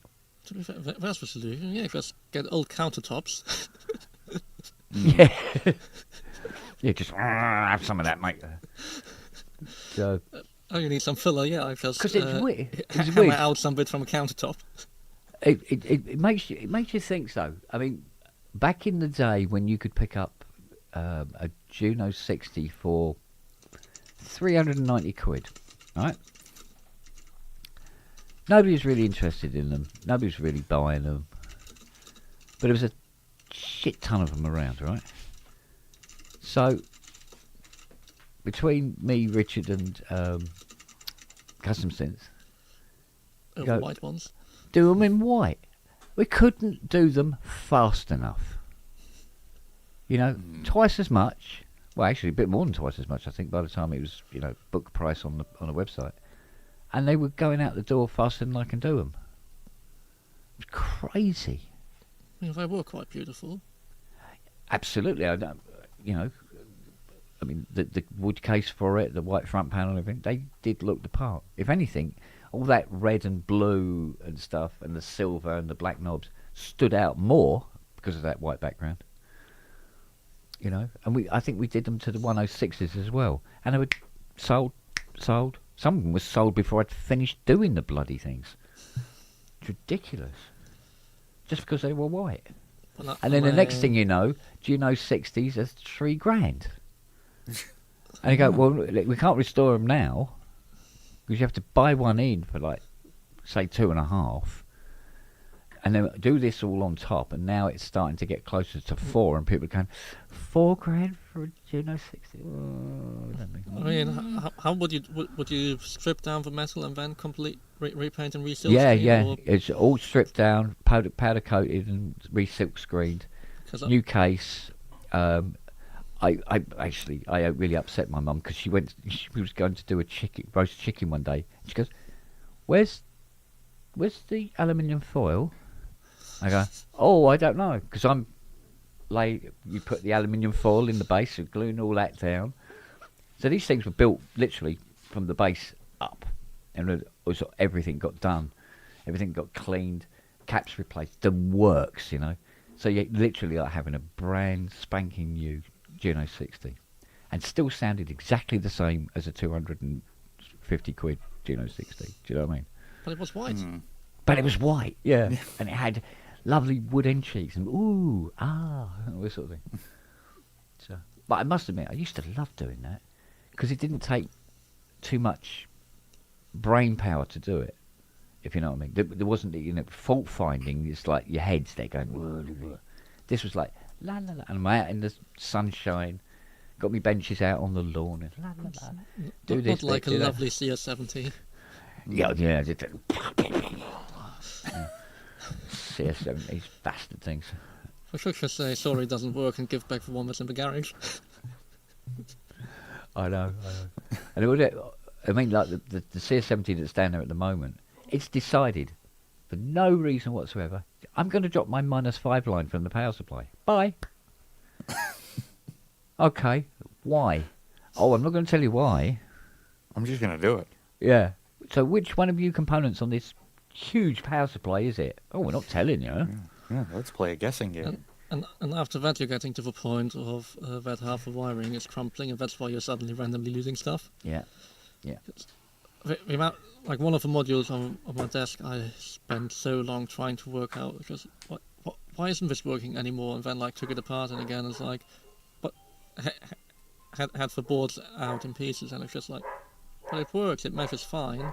Put it back together, it didn't work again, and now something else is broken. It's like, oh, for fuck's sake! When you eventually found, but it was just one of the wires that has decided, after 40 years, and me probably folding and unfolding it a few too many times to try and work out why it was occasionally misbehaving, just completely fucked it over. But the amount of times it just seems to be cables that are slowly failing. Someone is Yeah. at the front door.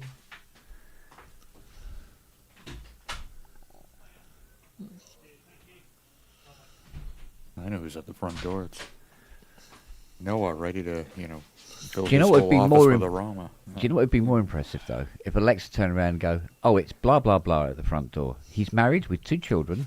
He drives a Ford Focus, and he has delivered that thing you bought last night that you don't want your wife to know about. What? Yes, my love.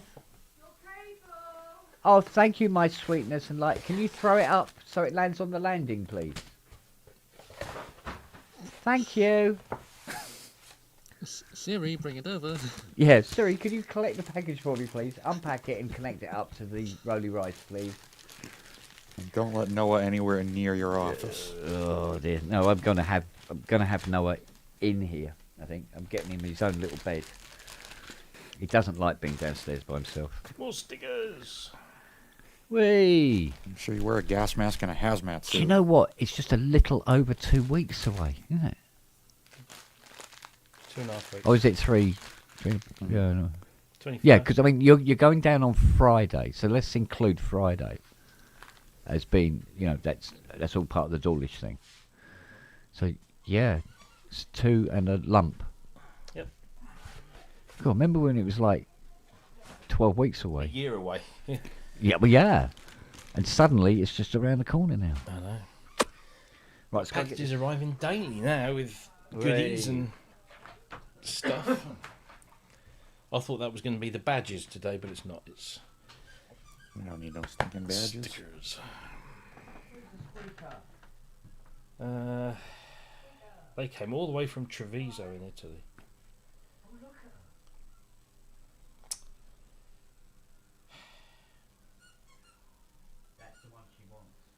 Right. Well, that's one less thing to worry about. Right, so why isn't that doing what I want it to do?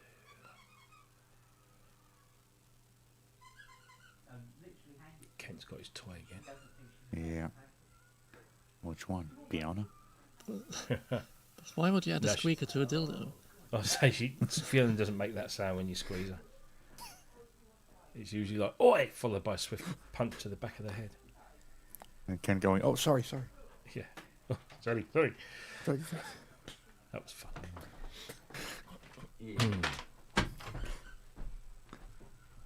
I don't know. Noah like setting off an atomic bomb in Ken's studio was probably the funniest thing I've seen. And like, the only thing that would have made that better is if you guys were talking about that stupid plank of wood, MIDI controller.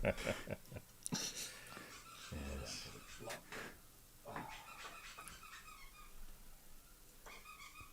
Oh, I was this close to buying a WSA1 keyboard. Oh yeah. Guitar Center's got one for $1,000. Wow. Mm. Well, I suppose that's probably what. Because I see them going for like 15 to 2. Really? Yeah. It's one of those. I'd love to spend some time with one, but I'm not entirely sure I'd want to spend a That, significant amount of money on it. Yeah, I'm kind of the same. But I mean, the audio demos that I've heard of it, like, sounds really good.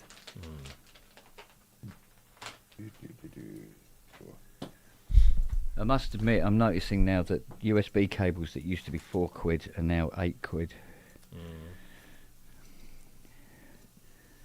Really beginning to see the inflation now. Mm.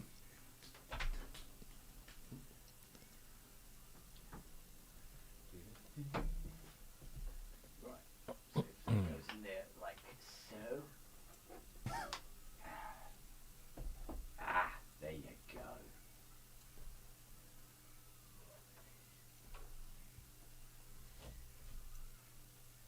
Turn her on. Needs it clean actually. Right. Oh, here we go. Hands and knees again.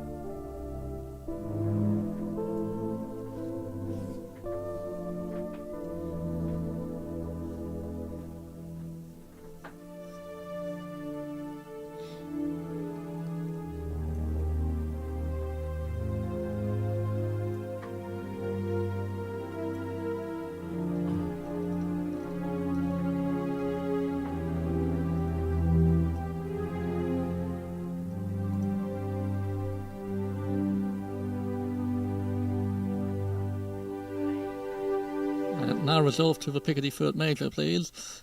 I was not in the right key, though. So I was going to do that.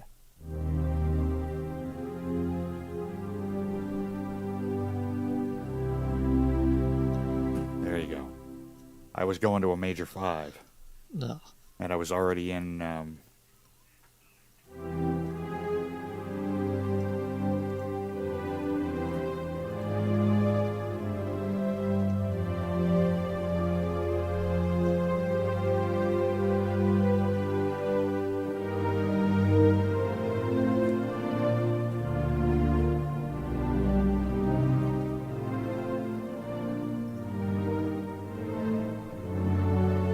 I'm in G minor, and if I was going to do that, just go to the typical Bach move. I can't remember the last time I've done that in any of my original pieces. I don't think I have.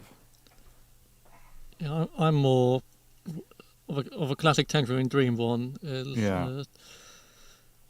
To be fair, that's just a minor cadence going to a. Going I to think major. it's technically a 5. Yeah.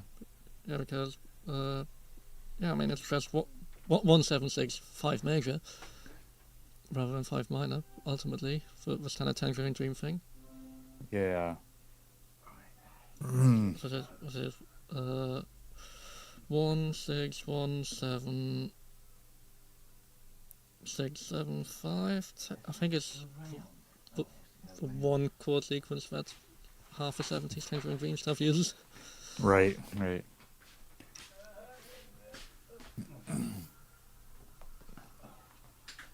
There's something nice about a bit of chromaticism in music. It's just, Oh yeah. just don't be stuck in or don't take the key as a dogma.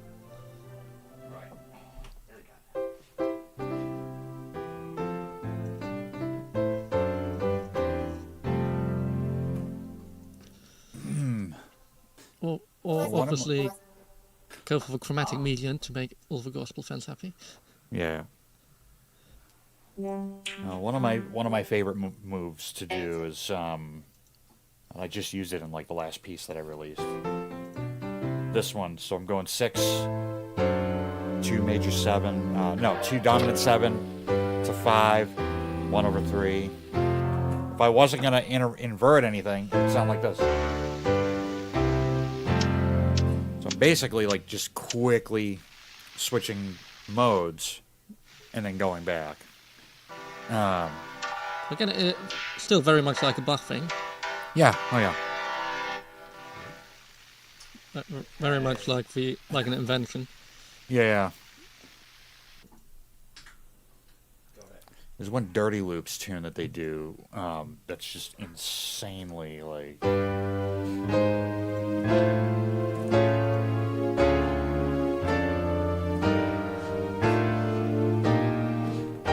Right here.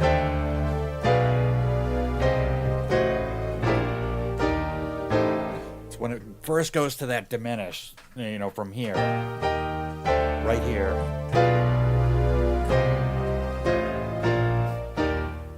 Like, I get the chills every time I hear that, but of course Jonah's like, flying around it.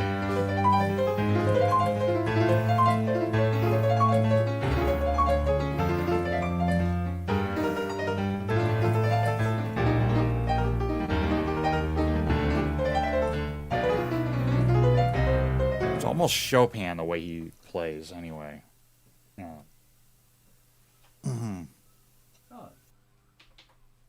And me, I'm butchering it because number one, I'm on a top keyboard and no sustain pedal.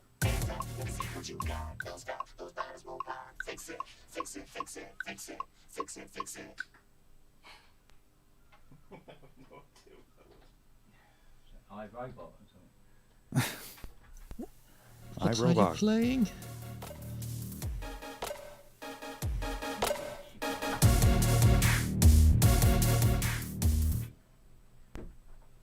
Not me. Oh, he's probably got the TR-8S.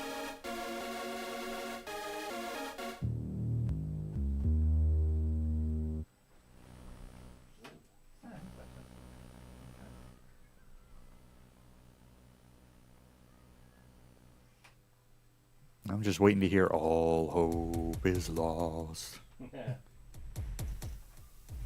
Or whatever phrase Kent picks up. Kent comes up with.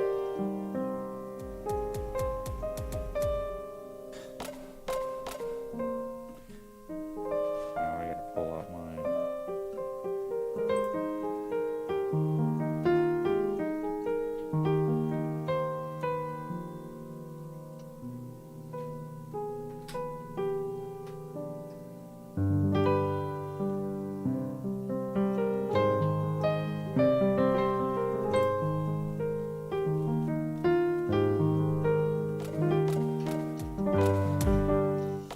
Just probably still my favorite bit of Vangelis. Harmonic. Yeah, harmonic minor. Nice. Abraham's theme.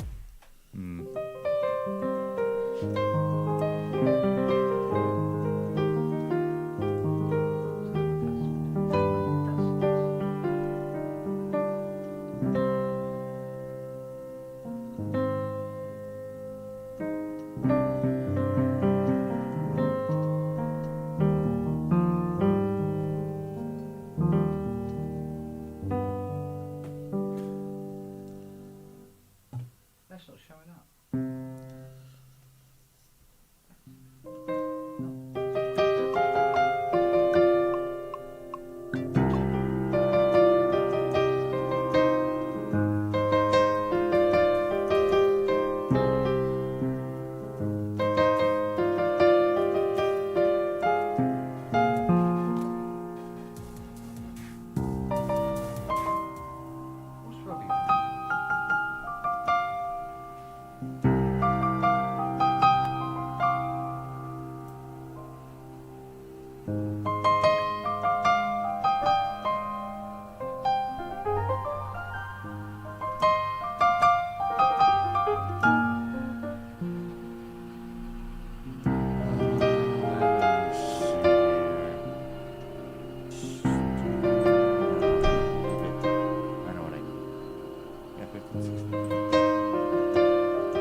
It's always the right show to play Vangelis.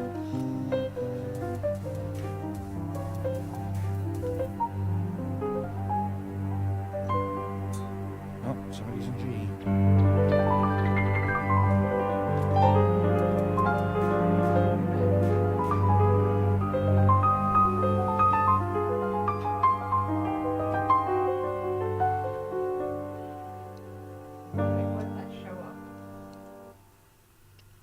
Could have gone to the major.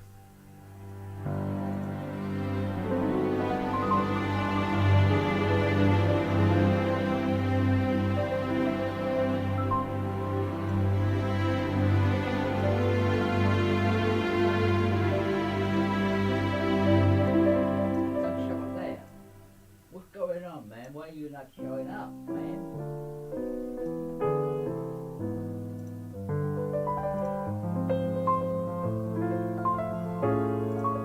What's this?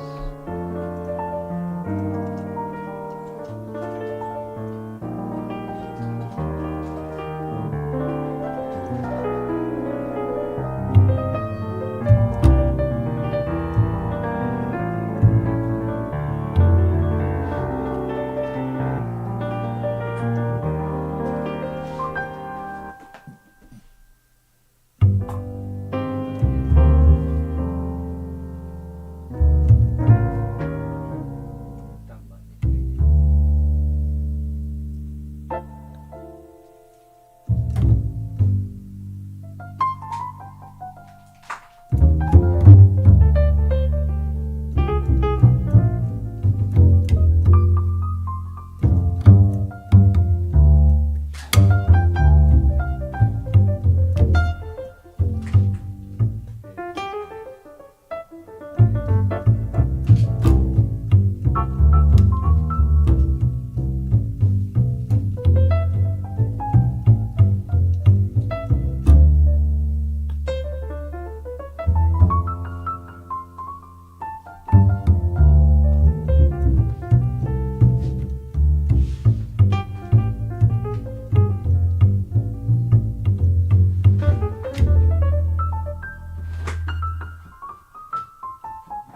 Too bad it's not in sync.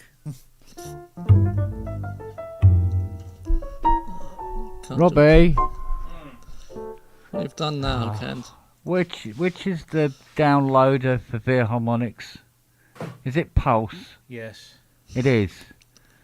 yes. God, there's so many fucking downloaders in there. In this, right. Oh, that's it. There she is. Just pick one. On that fun thing, I just realised yesterday that I downloaded Spitfire Studio Strings a long time ago, just never installed it into Contact. No. I think I downloaded it more than a year ago. What's your name? Kent Spong. Can you tell us what's wrong? Yeah. He's a comedian. Excuse Oh, hang me, I on a thought minute. This is the classic Ben thing. Yeah, I've downloaded it but haven't installed it yet. Oh God, there it is. Thank fuck for Yeah. that. Jesus, I thought I hadn't downloaded that yet. Oh, let's see if it comes up or not. We wait with bated breath. Nothing's happening. Said yes, please.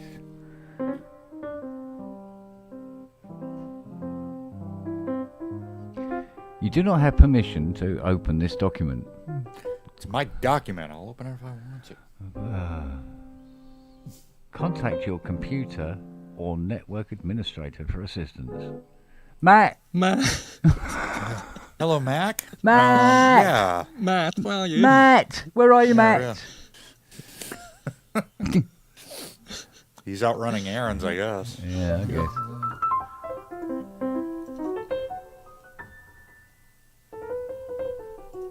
That's bizarre.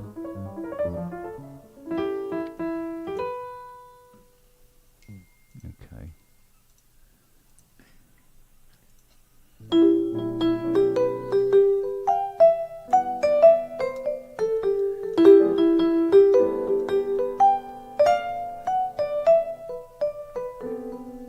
So it doesn't find that at all, does it? It's weird. Oh, we don't need that. They can go.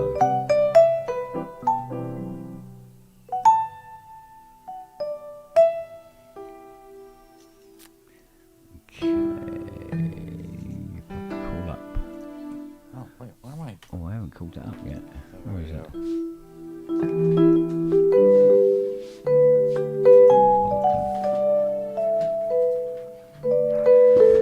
What we got? Matt's in the chat. What now? Oh,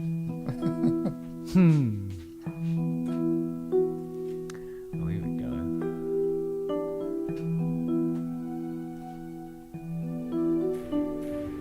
So where is that?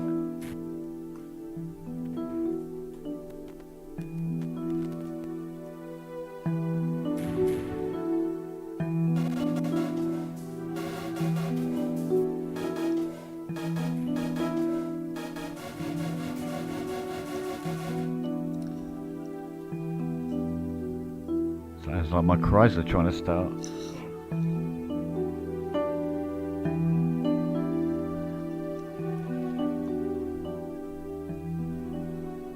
Is it me?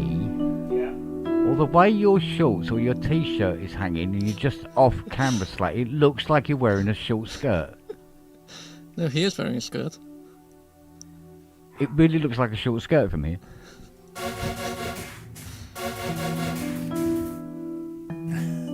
He's gonna go, ooh, nice legs.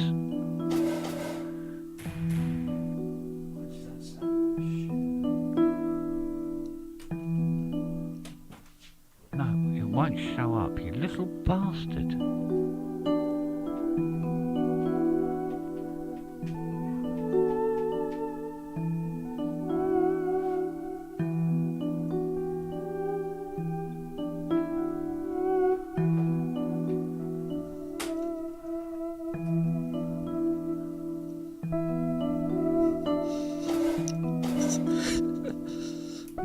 Well done, Matt. Well played.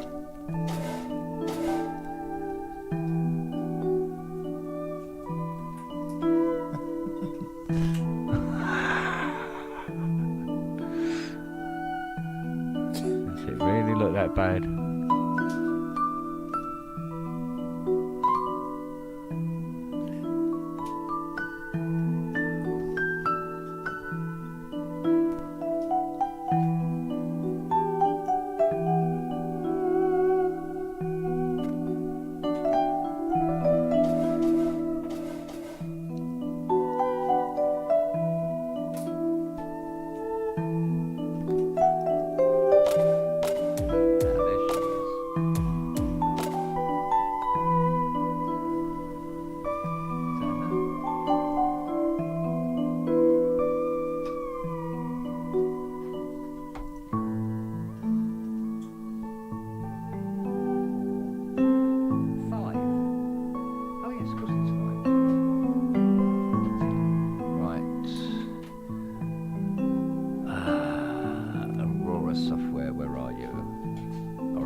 Does matter here.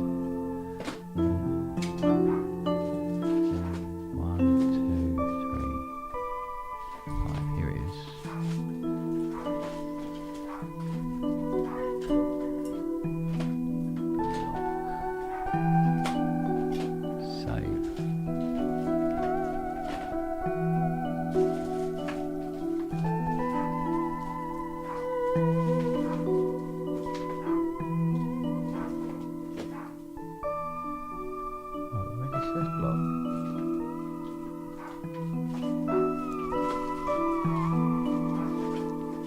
So Hydra is now. So which one's this one?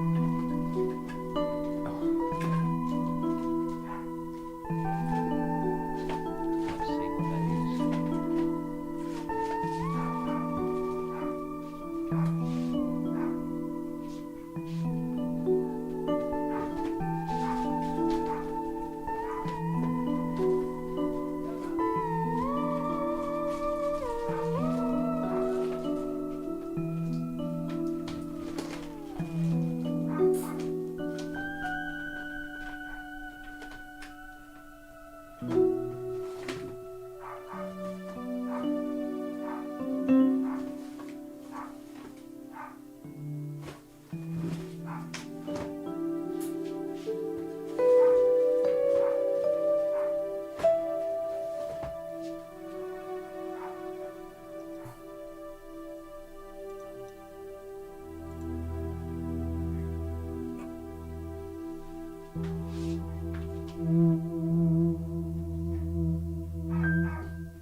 I hope somebody's recording this. On YouTube.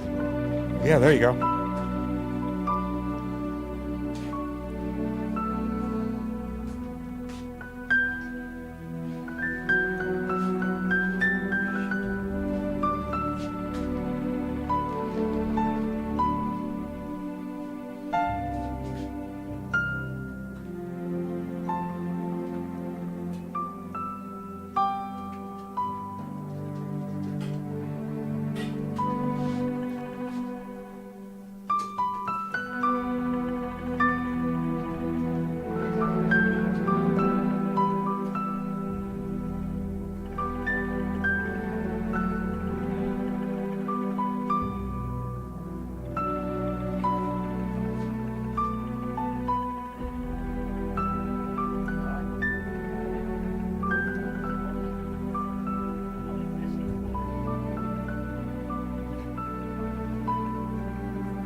Can't help it, custom sonics. I love Eberhard Weber, that sort of ECM jazz harmony.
One little update I'd like to see on this Mio XL is when you play a key on a keyboard in the Oracle software, it shows which channel is receiving the MIDI data. Which channel, which port, yeah. Because now what I have to do, Fiona's coming up with some tuna fish sandwiches in a minute, so she's going to play the rise while I look at the display to find out what channel it's coming in on. Because I can't, when I hit it, I'm going, what channel is that? You can't make it out. There's 57 channels and nothing on. Yeah, because you got 20 channels listed on a display that long. And you can see the light, and you go, yeah, but what number is that? The one I'm showing you. Can't do both at the same time. It's ridiculous.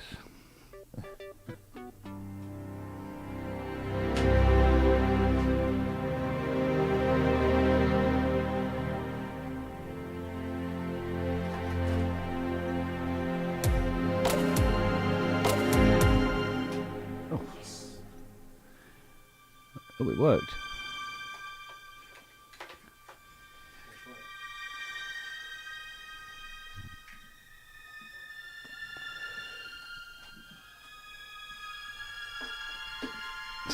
Sounds like Spitfire quality.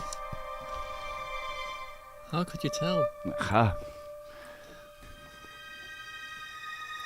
A connoisseur of aperture strings. It's just so useful, and it got me an excuse to. It requires the least amount of work and prep, doesn't it? You just load it, and go, this is fucking great, fine, keep it at that. Just play some big chords. Yeah.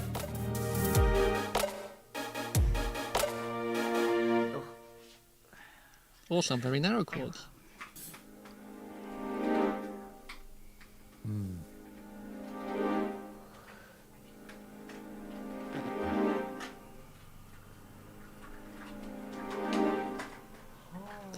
I resurrected my expression pedal There you go. to then realize the amount of shit and dirt that's been on the pot, and looking at how it's tracking, I might need to spray a bit more cleaner into it. What expression pedal do you use? It's the Dubfer FP5. Well, do you know what? This is going to sound mental, but the best expression pedals I've ever used. The M Audio ones? Or? It's the £9 M Audio ones. Or they used to be £9 anyway. Yeah, I really don't like them. No? Yeah. I like the massive oversized Dubfer ones. They have Well, many issues. I've got a Yamaha, was it FH7? FC7? FC, something like that. It was 120 quid. I really can't get on with it. I really can't get on with it at all. Pain in the arm. I had one of those M Audios like 20 years ago for like 6 months. Yeah? No, And then it broke. Yeah, and then it broke. These, I've got about 9 of them all together, and they're all... Yeah. And they get used a lot. The post that holds the string that, turns the paw, or the piece of plastic, Yeah. snapped off after like 6 months. Oh. And I'm barely using the thing. Well, I think one of my issues might also be I have reasonably wide feet. I mean, not massive, but still. I have I've got two similar pedals from Proline, which is basically a Guitar Center brand. And they were like $30 a piece, in 2017, and I got them when I had my Motif XS. I bought like two expression pedals and two, sustain pedals, so I could basically max it out. I still have those expression pedals, and they still work.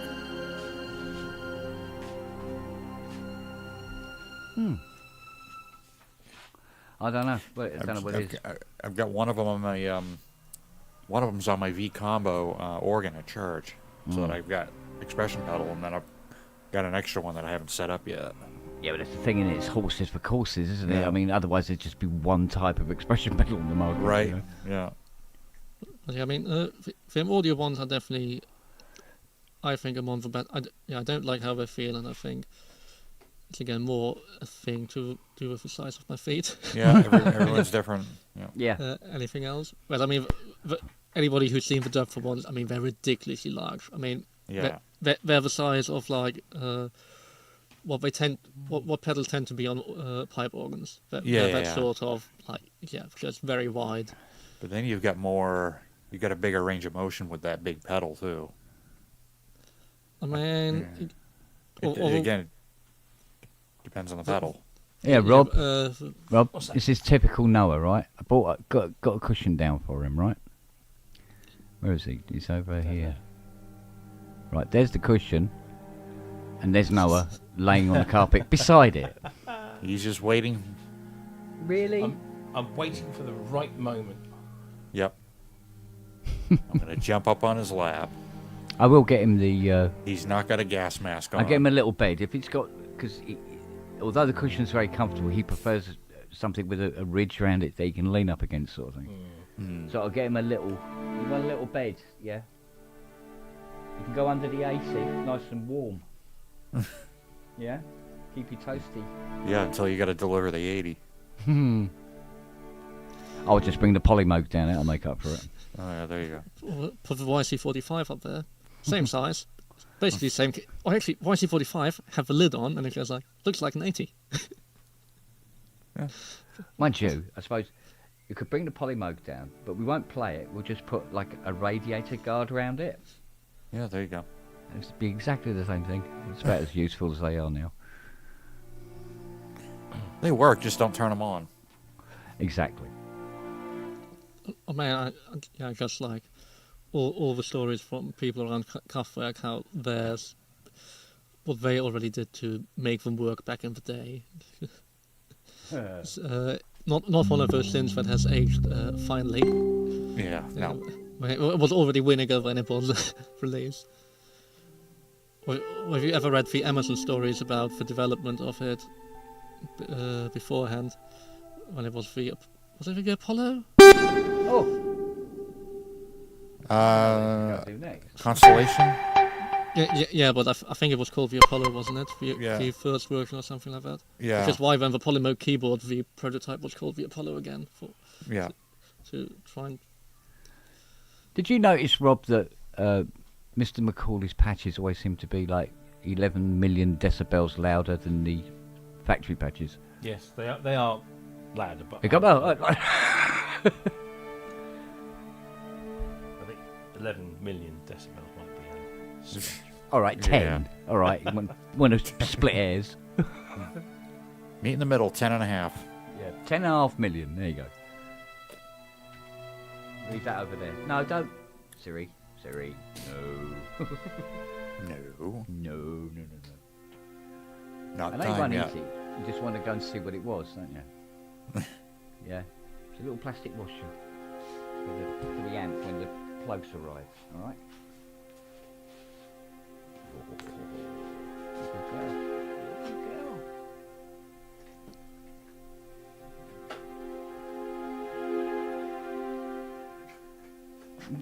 What? A little nosy. Come on, make it off. No.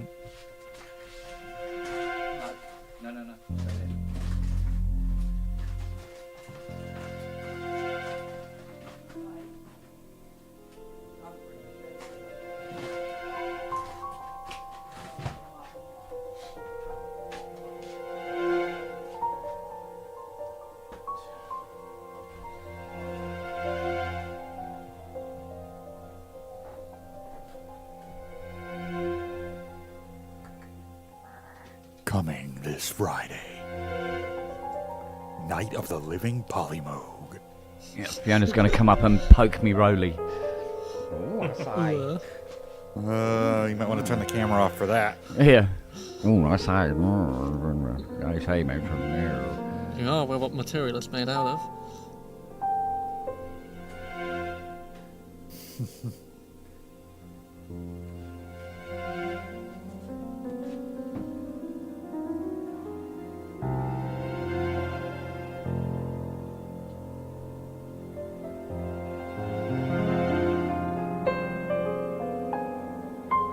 This is our latest film score, Night of the Living Polymoog.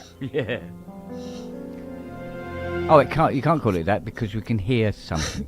Yeah, exactly. From the makers of Night of the Dead Rev 2. Yeah. Yep, exactly.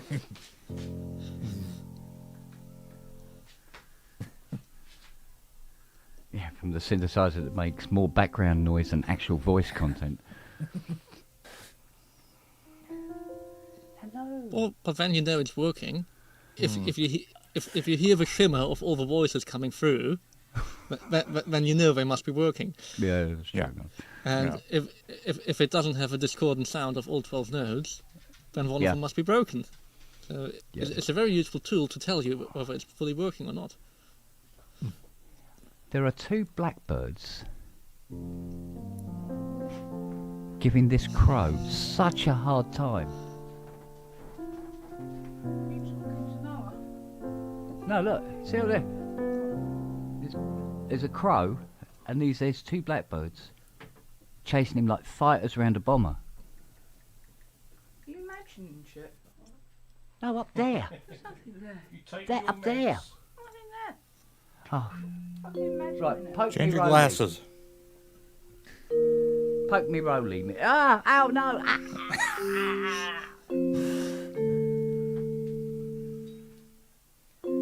So I poke my Rolly. Which bit do I poke? Any of that. So I can see which one is lighting up.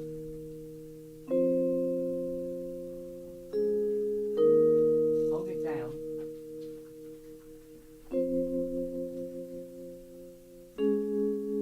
You holding it down? Yeah. According to this, it's none of them.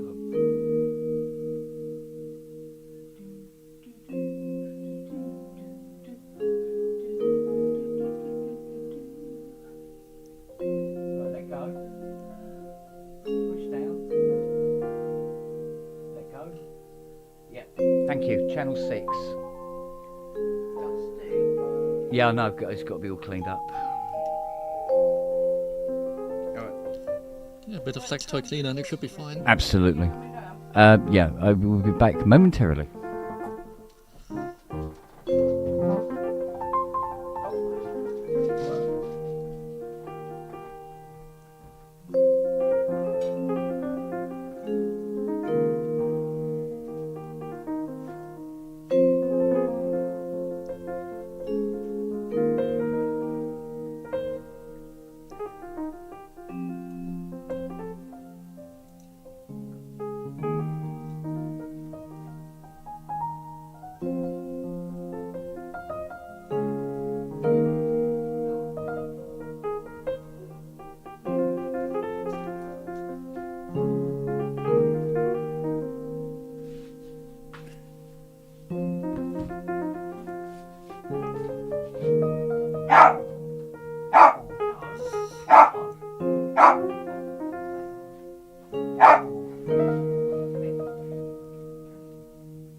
Bye. Well, he has to work sometimes. What's that all about? Yeah, I know. I should do some work at some point again. Yeah, same here. I mean, I get the would help to, CPO. would help to pay rent for next month, or be able to buy stuff again. Oh, yeah.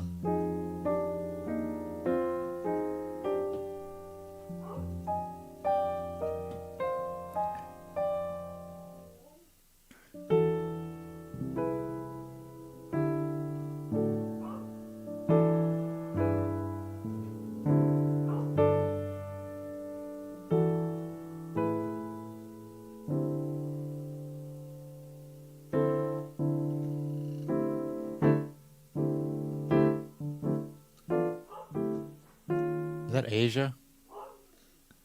It sounded like it. Was it- There's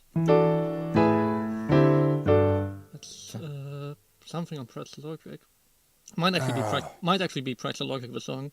Yeah, because The photograph. You see, put it on the record on the phonograph.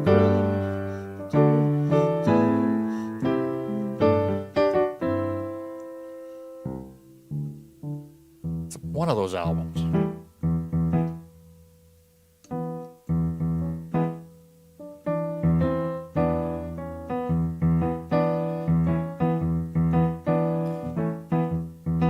I think it's Pretzel Logic. Yeah, it's one of It's those a albums. bluesy thing. Yeah. Just whip. Because I was listening to Katie Light yesterday, so why I'm thinking of Pretzel Logic now is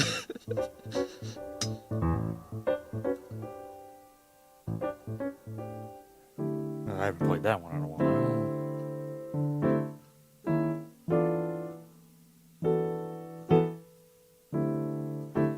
If I'm gonna do that, I gotta have my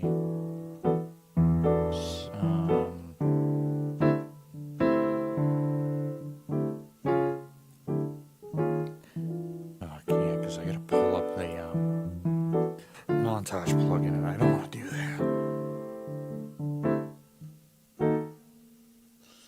what is it with my hands today? Hmm. I'm sorry, Herbie Hancock.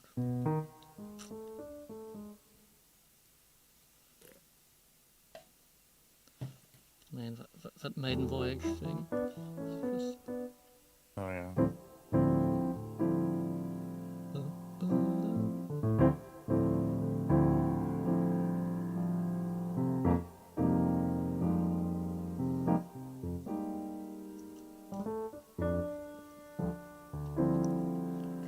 Yeah, and then I used to know Butterfly.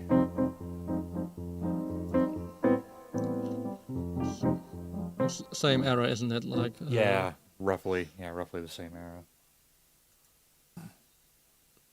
yeah, Cantaloupe Island. What else is around that era? Oh, he played. He was at Portsmouth, New Hampshire, maybe about 2.5 hours from where I am now, playing at a jazz club, and downtown. They basically had to crane his piano up the side of the building and get it into a window because it wouldn't fit on the elevator to go up into the club. And he tours with I want to say he tours with a Fazioli like F308 or something, which is like the 10-foot grand. So Yeah, bigger than a Bosendorfer. bigger than a Steinway. Oh yeah. So it's a 10.5. Yeah, 308 basically. Yeah, 3 3 meters 8. Bosendorfer Yeah. is 2 meters 90. Yeah. But does the Fazioli go down to the C even? Because I think the Fazioli just goes down to the A, right?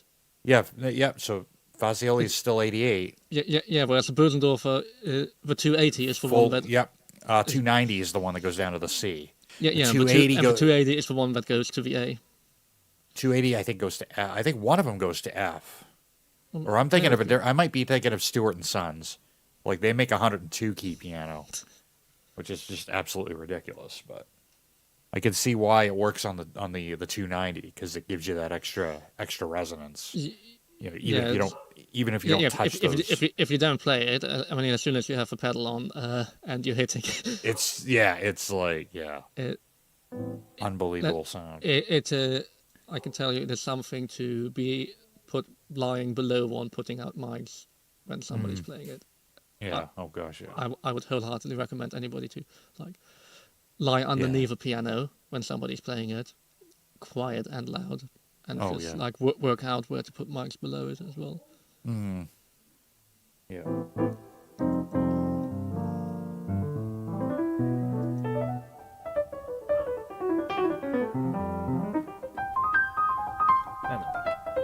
That was quick.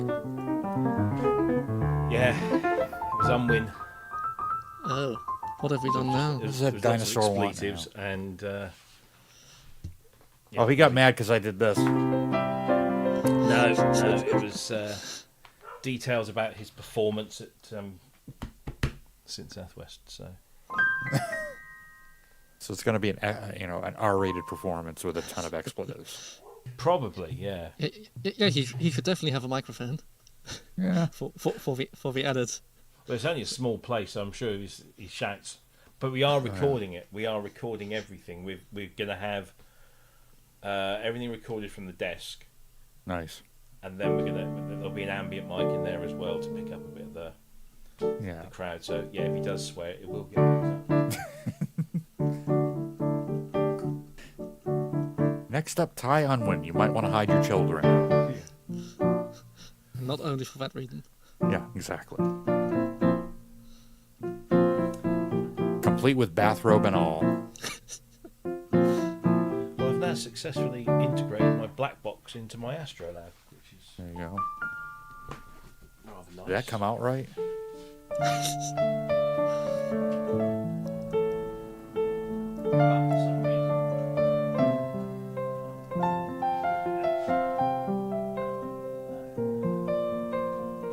I was gonna turn- why did I turn those off?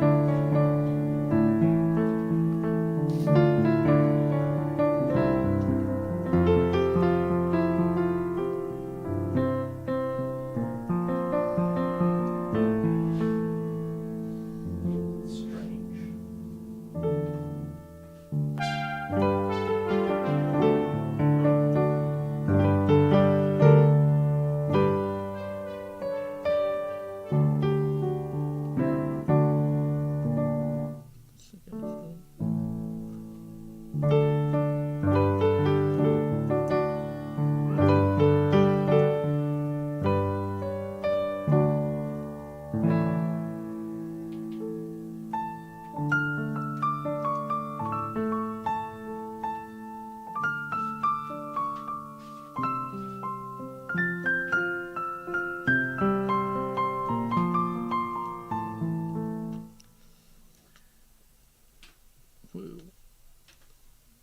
It's amazing that after one of the few pieces I actually ever learned, like 20 years ago, and I can actually somewhat still remember it.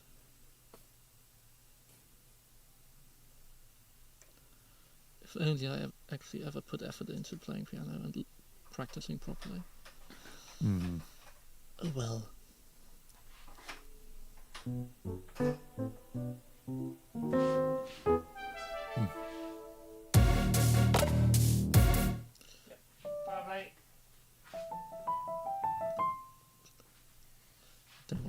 Don't have a copyright police just now. Oh, that's already been... That door's already been knocked down.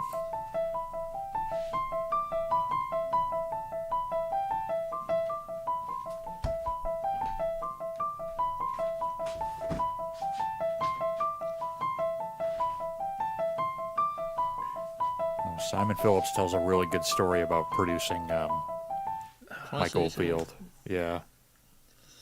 Like, So, yeah, I hired an engineer. Lasted one day.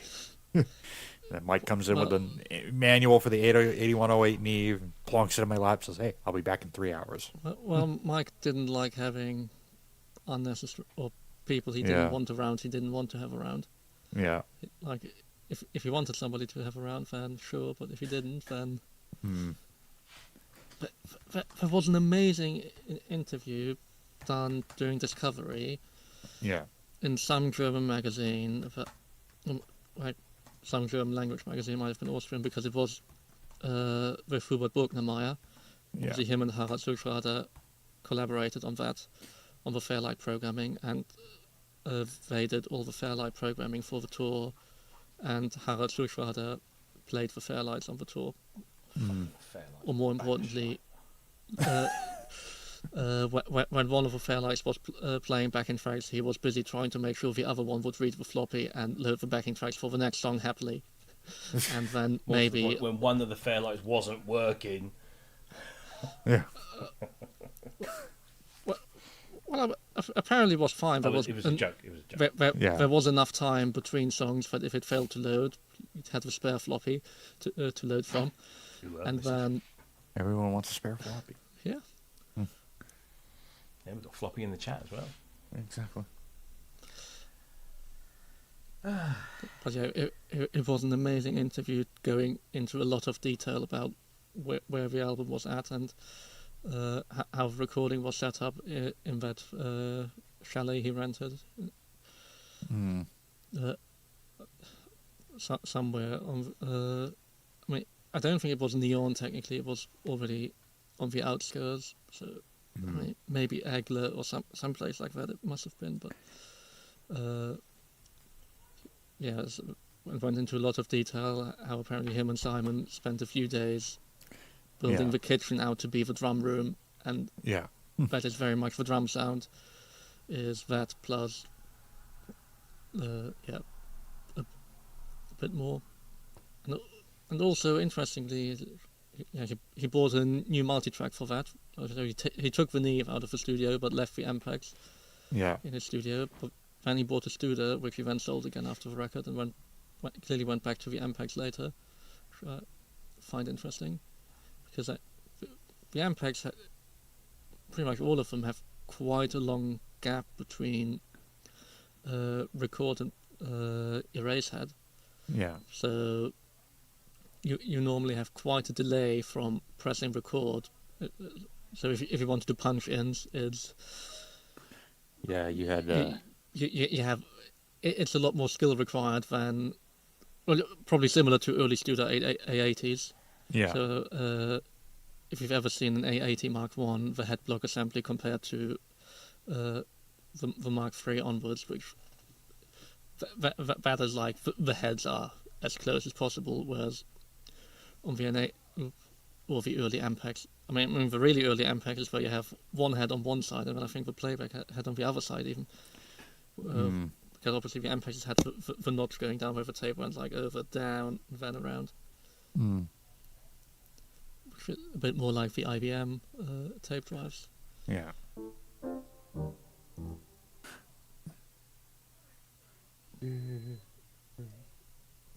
Yeah. Yeah, that would be interesting to know from Longhurst. Like, was he actually around when Simon was recording his drum parts on Heaven's Open, or had he already left? Because again, I think Heaven's Open was the first record he or was Amarok the first one he did in his new place? I don't remember. No, But if Longhurst wasn't there, he was probably like looking for the closest Range Rover.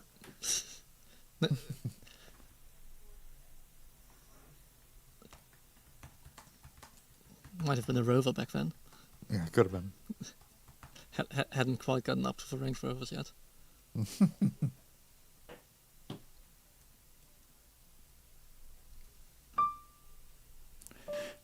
He's gonna pop in going, I thought you were my favorite. I thought I was, but I'm not a Range Rover.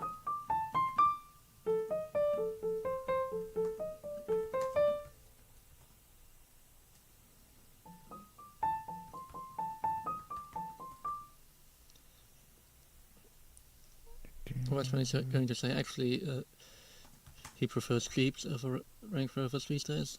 Yeah.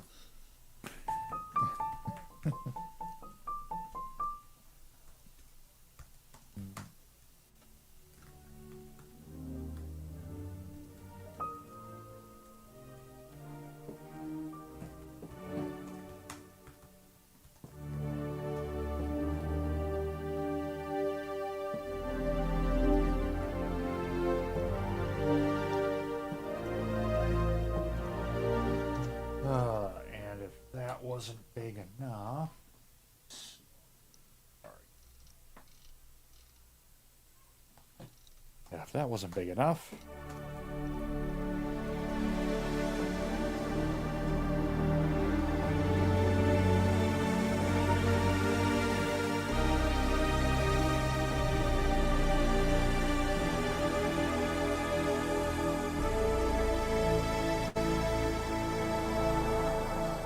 Good girl.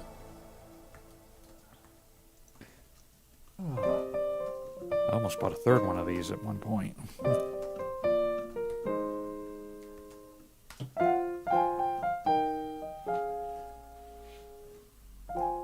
So the same time I was looking at Guitar Center's website and saw that WSA1, 2 more of these for like $3.50 a pop. So you got the WSA Only have 2 hands, Justin. I've got 20 MIDI cables. And you can make more. Plus a JL Cooper MSB Plus.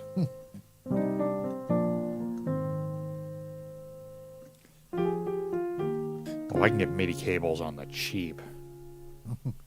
I'm not very skilled with a soldering Use iron. MIDI cables. Where's your widdies? Finger, take a You drink. don't want to know. Get giddy with your widdy. Not giddy in with here. what? Not in here. Yeah. Did you not hear that when we played that the other day? Steve Elbows was using this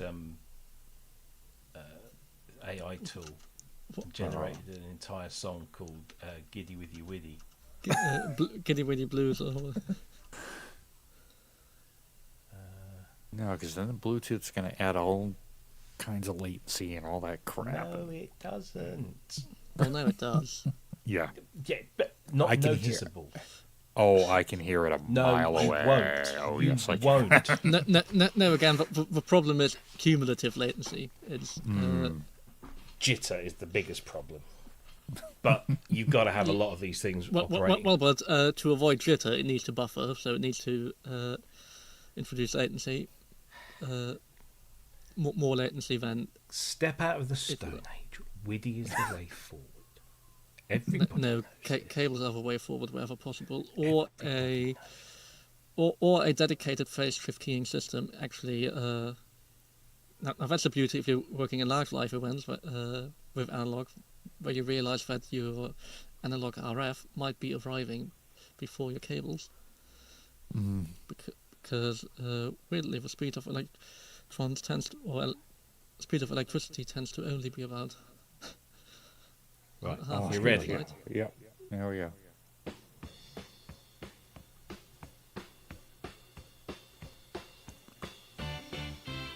I was expecting to hear the bass line for Whip It.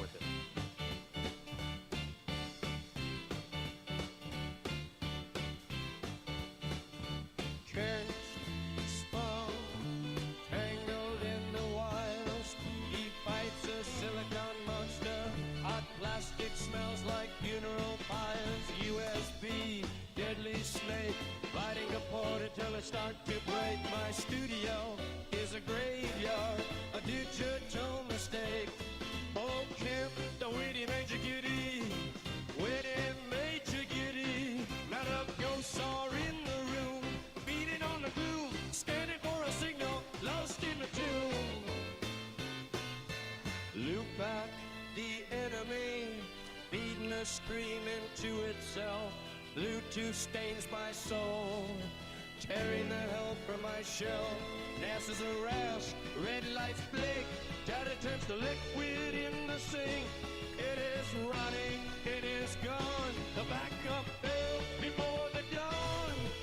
Okay, the witty major giddy, witty major giddy. Not a ghost all in the room, beating on the blue, scanning for a signal, lost in the tune. Blue light, cold light, force light, I smell the ozone rising, I see the cursor sliding, I feel the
And that goodbye predicts him getting arrested for indecent exposure.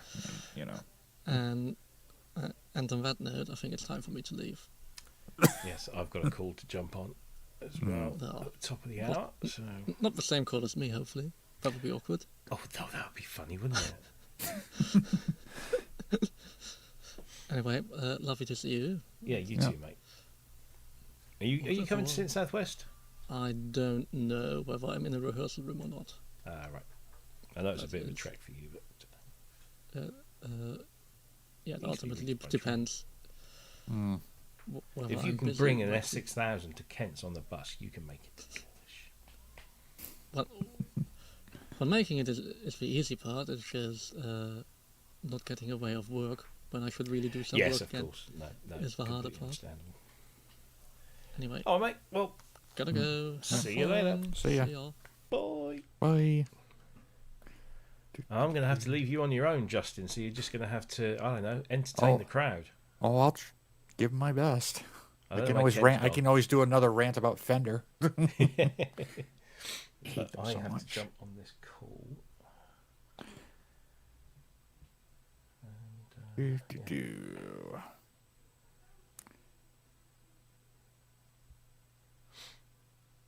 Mhm.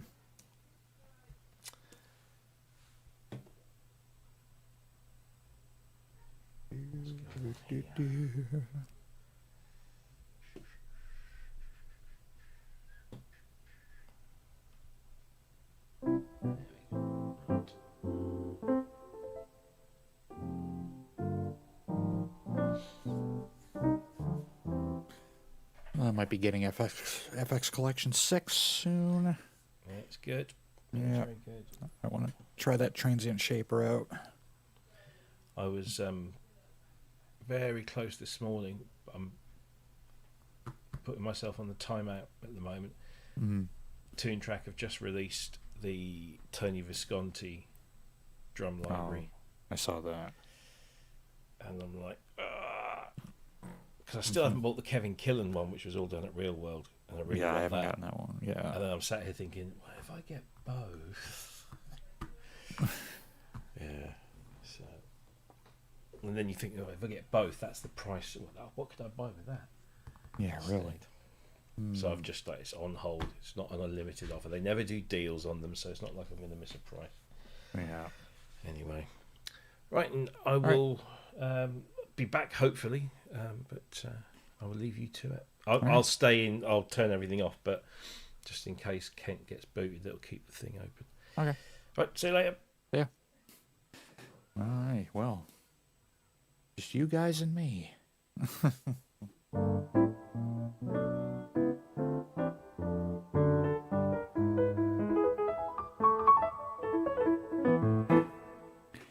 Well, I think what I can do is I'll tell you guys what's been happening. I've been kind of shopping around for another DAW. I've been using Studio 1.7 for a while, and I probably mentioned this on a previous pub. Because I don't want to give Fender any more of my money because of the stunt they pulled back in January. So I've been working in, I got the 60-day trial for Cubase 15. I like it, and there's stuff I don't like about it. But I think what I can do is if I figure out a way that I can see the Pub plus Cubase, like, all at the same time. Here we go. How do I... Alright, I'll do that. So I'll play you something I've been working on. Not quite done yet. Should be able to hear it.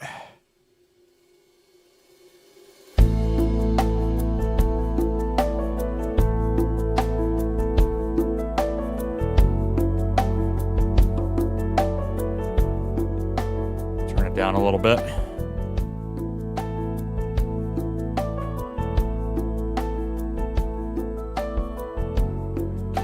So I'll go through this a little bit and then I'll tell you what I don't like about Cubase.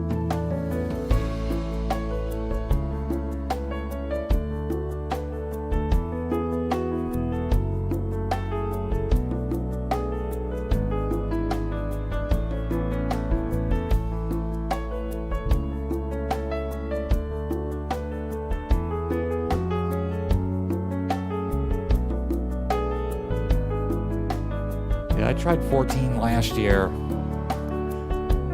I actually live streamed it, and I can't remember what I didn't like about it that really turned me off.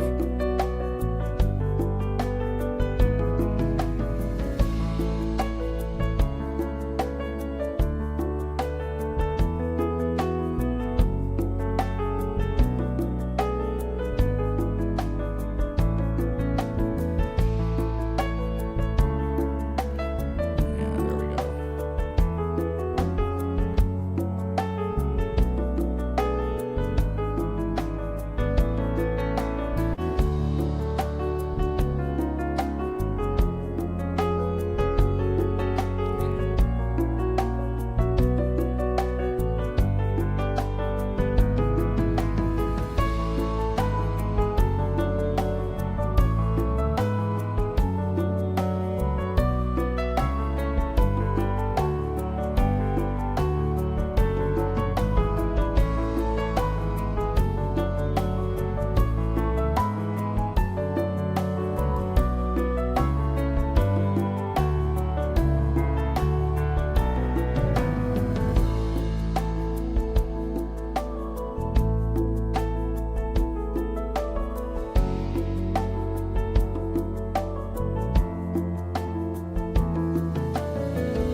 So that took probably 2 weeks to put together. Where if I was still in Studio One, I'd probably get it done in like 2 days. Mainly, I was working on it last night, putting in the couple of counter melody sounds, and I spent more time trying to edit that bass part and get it lined up than I did actually doing any recording. So yeah, I don't know if I'm gonna keep Cubase. I mean, I do like the piano roll. I find once you know a couple of shortcuts, it's easy to fly around it. Would I consider putting brass in it? Well, funny you mention that. If I go forward to the, let me go to the bridge. It'd be difficult because the piano takes up a lot of space.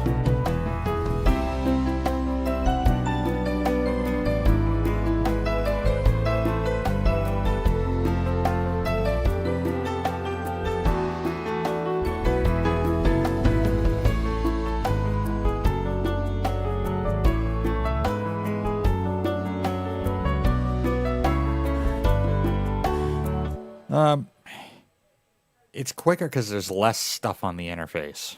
Like it's a cleaner GUI. Yeah, I find it's a cleaner GUI, and I find I can I can move stuff around, especially when you're talking about the piano roll and then talking about lining things up with audio. They have a beat detection tool, or you can detect transients like automatically. Sometimes they might not be accurate, but it's easy to go in to the audio editor and get rid of the splices that you don't want when you're doing that, and then you can just move. Like if you're working on a bass part, I can take the attack of of one particular bass note and I can move it like ever so slightly backward and forward. Cubase, it took me like 20 minutes to try to figure out the warp tool, and I still don't know if I have the whole thing down yet. With Cubase, you have to turn the tempo track on, and I'm thinking like, okay, so why isn't the tempo track like always active? Like in most other DAWs, because in most other DAWs, I can go up to the top where I've got like in Studio One, I've got a whole nother lane of tracks, and those are basically your time signature, your tempo, markers, things like that. Those all appear like right above the arrangement view. And like I said, the tempo track, if you wanted to do like an automated tempo change, all you got to do is simply draw it in like you draw in any automation. Here, I don't even know where the tempo track is. And I don't even know how to see it. And I can't, find it because there's just too much stuff in here.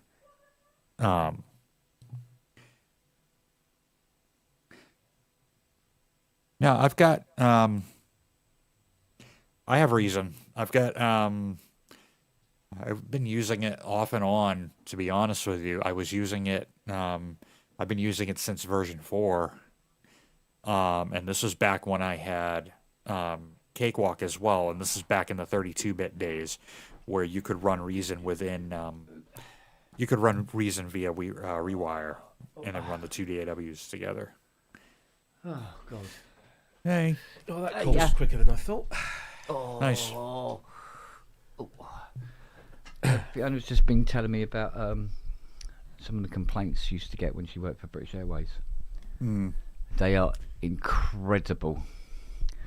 No offence, Justin, but most of them are from Americans. That's okay. I don't pay attention to it anyway. Well, the thing is, they had one guy who complained that all he could see out of his window was a wing. Demanded a refund. Mate, if you could see anything else, you... Another guy complained that the clouds were of poor quality.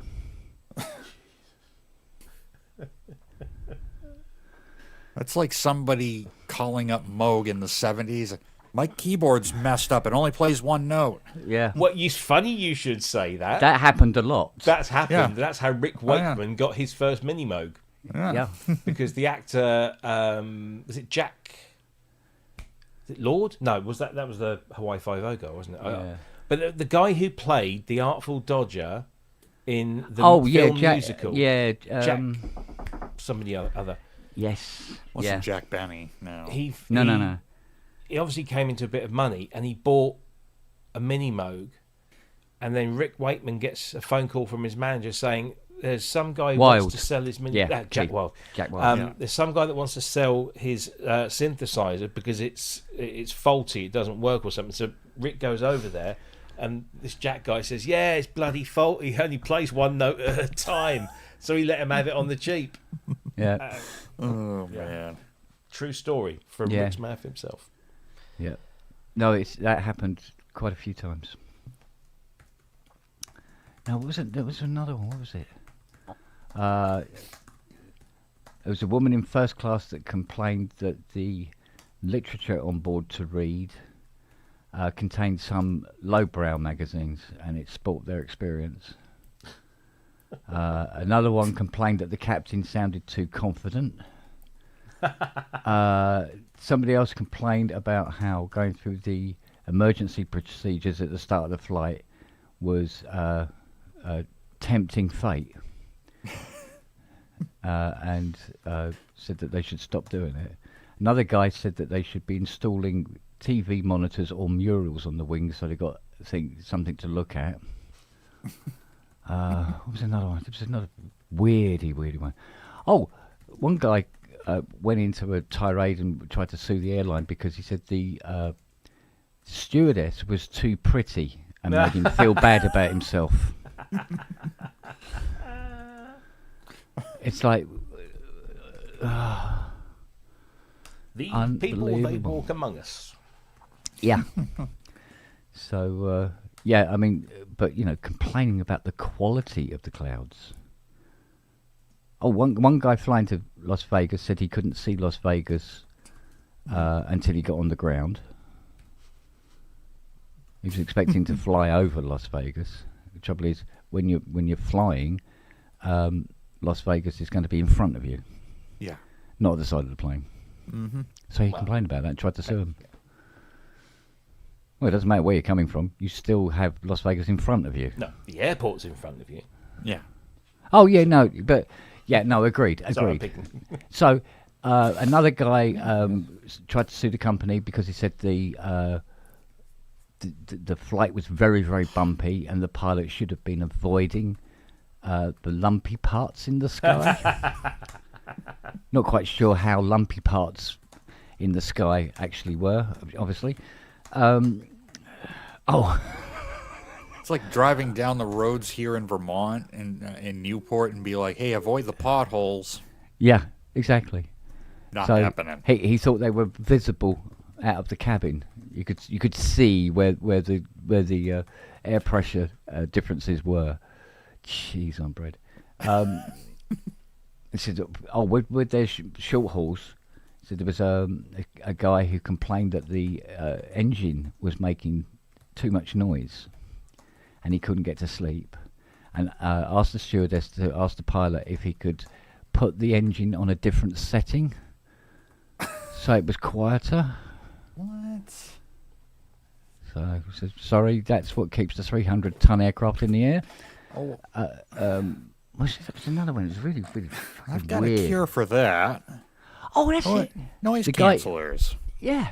Well, this guy complained that he said the movie selection was too good, and it made him watch the films back to back all night, and he arrived tired. And he tried to sue the company.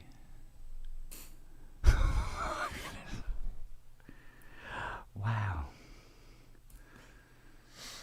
Good I remember Lord. watching World War Z on a Yeah. flight somewhere. Can't remember where. And there's a scene. Have you seen the film with Brad Pitt? The zombie Yeah. film. Yeah. Yeah. So there's a scene where they get onto a plane to escape, and sadly, an infected person has got on board the plane. And Yeah. what happens in the film, and I'm not spoiling this for anyone, is that eventually the person's who's contracted the virus turns, and then chaos ensues, and the plane crashes. Yeah. So I was watching this film on the plane. I've never seen it before, and if you're on a long haul flight, there's times when you sort of like zone in and out because it's just a long. And I remember watching this film thinking, I must have fallen asleep because the last time I saw Brad Pitt, he was getting on a plane, and then the next thing I see, he's somewhere else. I couldn't figure it out. It just felt like I'd missed a chunk of the story. It's only Yeah. when I got home and I said to Jackie, "Oh, we should watch World War Z. I can watch it on a plane. It'd be nice to actually watch it fully awake." That they cut that entire scene So out you for take obvious that out. reasons. Oh. Yeah. Yeah. But I So- think what they do a lot of the time now is instead of doing that, they actually say at the beginning of the film, this film contains scenes of, Yeah. not aircraft crashing, but, aircraft in distress or something. Yeah. Don't watch it if you don't want to, get spooked. But Yeah. we're all grown up. Our aren't we? pilot knows what he's doing. Yeah. There are no zombies on board this Yeah, there are no zombies. There might be some snakes, Yeah. but no zombies. Yeah, snakes. Can you imagine? I wonder if Snakes on the Plane has ever made it onto a commercial flights. That'd be funny, wouldn't it? Well, if it is, it's be heavily redacted, wouldn't it? Oh, yeah. Samuel gets on a plane. Samuel Yeah. gets off a plane. All you get is to End go, of story. I've had enough of these motherfucking snakes on this motherfucking plane. Credits. What's the other one that you said? Oh, here's one for you, Rob. You know Death in Paradise, the Yes. series? Yes. Fiona pointed out something to me the other day. She watched it last week, and she said there's this guy, he's going to try and call the police, and he goes into this thing, and she said you can clearly see on the screen there's a phone, and it's a dial, the old yink, yink, like that, including sound effects. He goes up to it, picks up the receiver, and goes boop boop boop. Hello, police. And she went. She goes, that was a dial. They've even put the sound of him pushing buttons, and it making the beeping noise. But they did used to make phones that had buttons in the places where the numbers were on the dial, but it looked like it had a dial, but they were actually buttons. Yeah.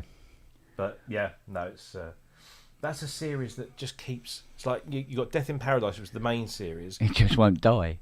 Yeah, and the thing is, people are getting murdered on this small tropical island. Weekly.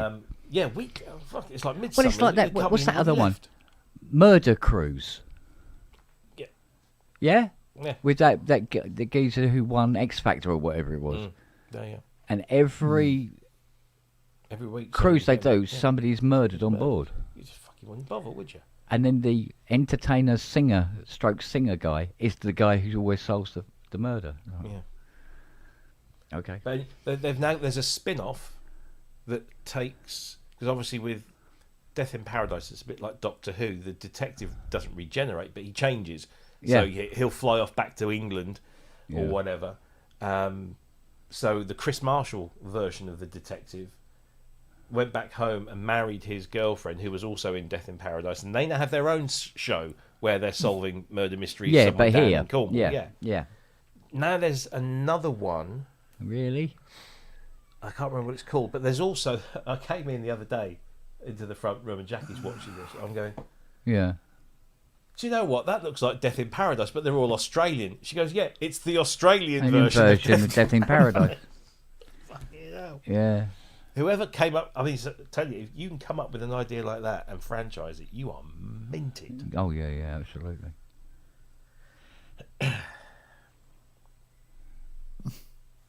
Yeah, but it's like old Richard Osmond, isn't it? He comes up for the idea of Pointless, and it's sold into something stupid now, like 56 countries. Yeah, I know, it's ridiculous. And it's pennies in the bank for each time it's shown in whatever country, Yep. plus residuals. So, fucking hell. Why are you writing books, mate? Go and have a rest. He doesn't need to, does he? Yeah, you And don't his need books to. are turned into Hollywood blockbusters with Yeah, Pierce yeah. Brosnan and Helen Mirren. Oh, no. They're making the second one. Jackie's. I haven't read them, but Jackie's got them all. She says they're really good. Yeah. But then Well, Richard Osmond. he's clearly a very prolific writer. He's very good. Do you know who his brother is? Go on. The bass player in Suede. No. Yeah. When you look at Suede, you'll see the tall one. You know exactly who it is. Bloody hell. His brother is the bass player in Suede. Good Lord.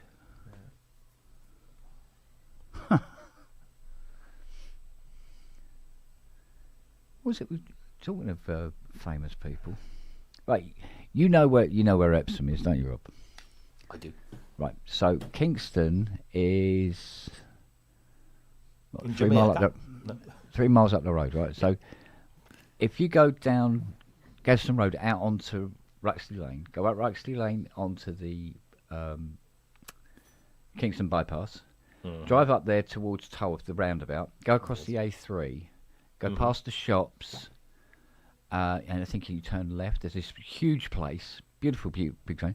It's Stormzy's house. Oh, right. Yeah, but if you go another mile up the road, Tom Holland lives there, right? But you come this way a bit, it's Tom Hardy. Oh, yeah.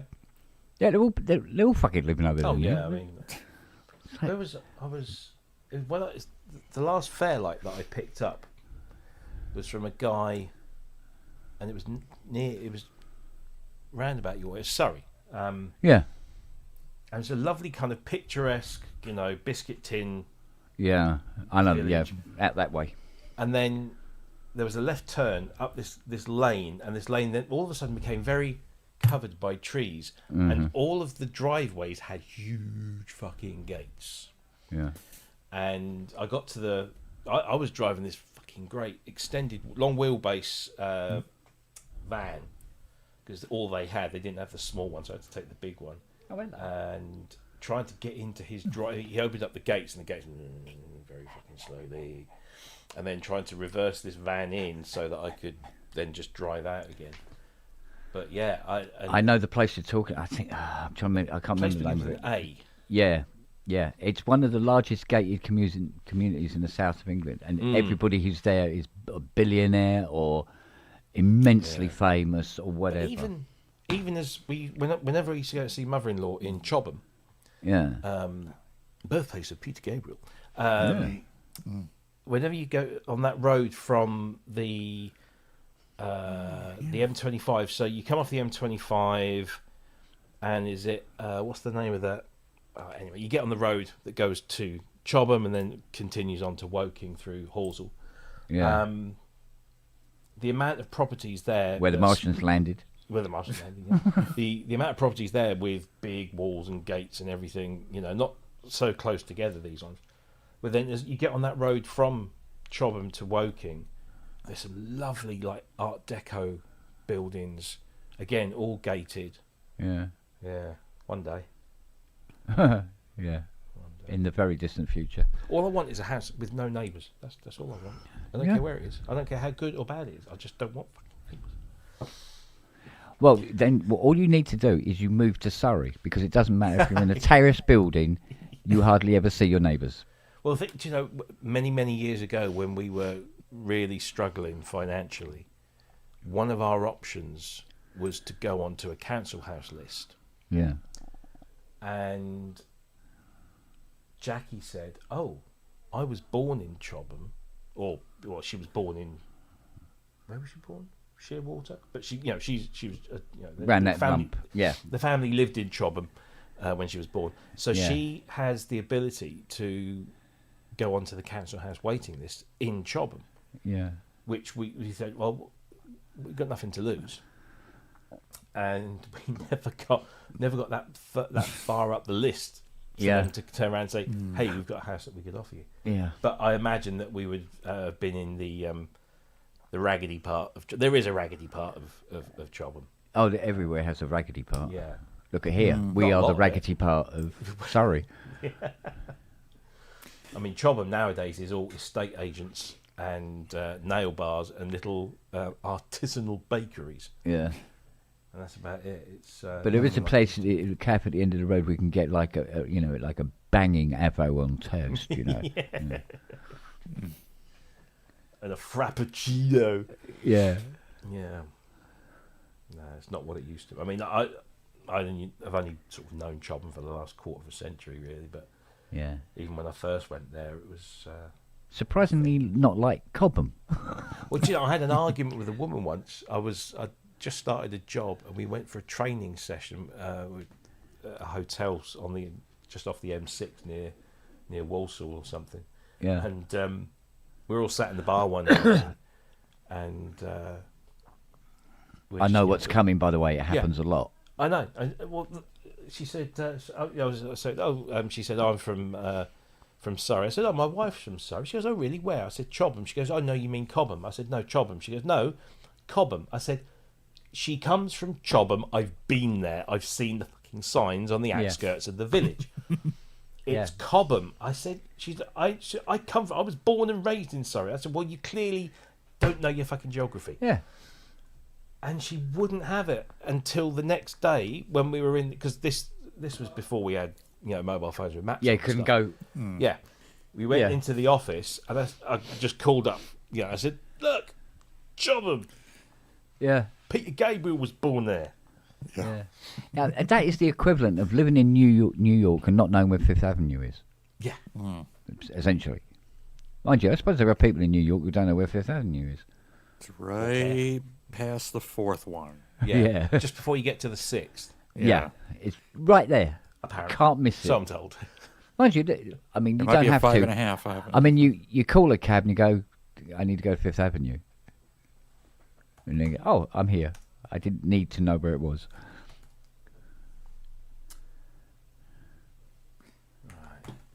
New Peter Gabriel track. It's nice, the new Yeah. one. In fact, I listened to it in the early hours of the morning when it came out, and Set the roadie up to in his 6. video that he puts out, the little kind of description Yeah. video, he said it was about 7 or 8 minutes long, and I'm going, yes. And then he says, "But this one's a bit shorter," and he wasn't fucking lying because it's under 3 minutes. Under And I'm sat there 3? going, under 3 for Peter Gabriel, and I'm like, Was it a fucking intro? that could really do with being longer, but it isn't. So unless Oh. the Dark Side mix is longer, I don't know, but Could they be. generally Here we aren't go, that much. 6. Here we go. But it's It's like- very good. That is Roly. It's got Linnea Olsen on Right. cello on there, 2. and this Swedish male voice choir. Yeah. It's lush, really nice. I listen to the stuff that he does now, and it's still as good as anything he's ever done.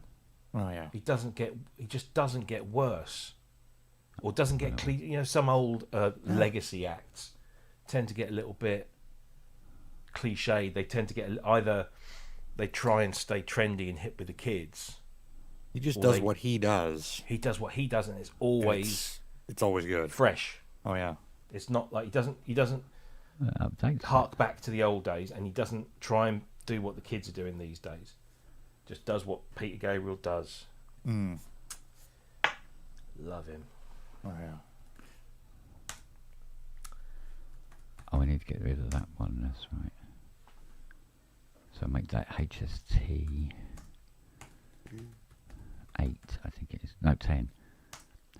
No, you've got to get rid of the rest of it, you prat.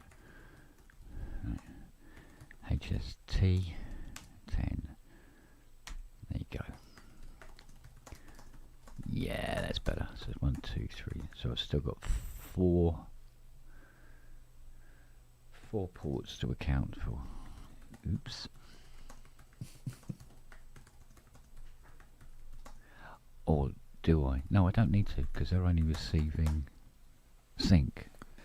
Okay, that's cool. Alright, so the other one was this girl. And the Pro. Oh, I've got to get a power supply sorted for that. So, this young lady over here. Yeah, that's a lady. Yes. Lovely. I keep watching. I was watching that last night. I was too. What's that weird looking thing? It's That's a lady. I went through like a lot of the clips on his channel. Yeah, Some pretty gems. priceless ones. Yeah. I like the ones when somebody says something so innocuous and then somebody else starts pissing themselves laughing Yeah. because they've just made up their own joke and everything. Yeah, exactly. And yes, 9 times out of 10 it's me. Like purple splashback. Yeah, exactly. That's what I call it. Oh, I do get myself into trouble sometimes. I really do. Where's the thingy? Is that all of them? Yeah, that's all of them. Right. I got an email come through from eBay, and they go, "Oh, your purchase has been processed and has now been sent." And I went, "What have I bought from eBay?" So I go to my eBay and have a look, and I go, and there's things there. There's things that they said, like those ICs that they said they had and then wouldn't sell them or pretended that they were broken or whatever. And I'm looking, and what I've bought is one of those 3D printed thingies where you can have your key step with your beat step above it. Oh, okay, yeah. That is a little stand, yeah. right? Yeah. A 3D printed one. A guy who owns 3 3D printers has bought a 3D printed stand from, I don't know where the hell, Mars, I think, judging by the shipping. You plonker. You could say that, yeah. Something along those lines.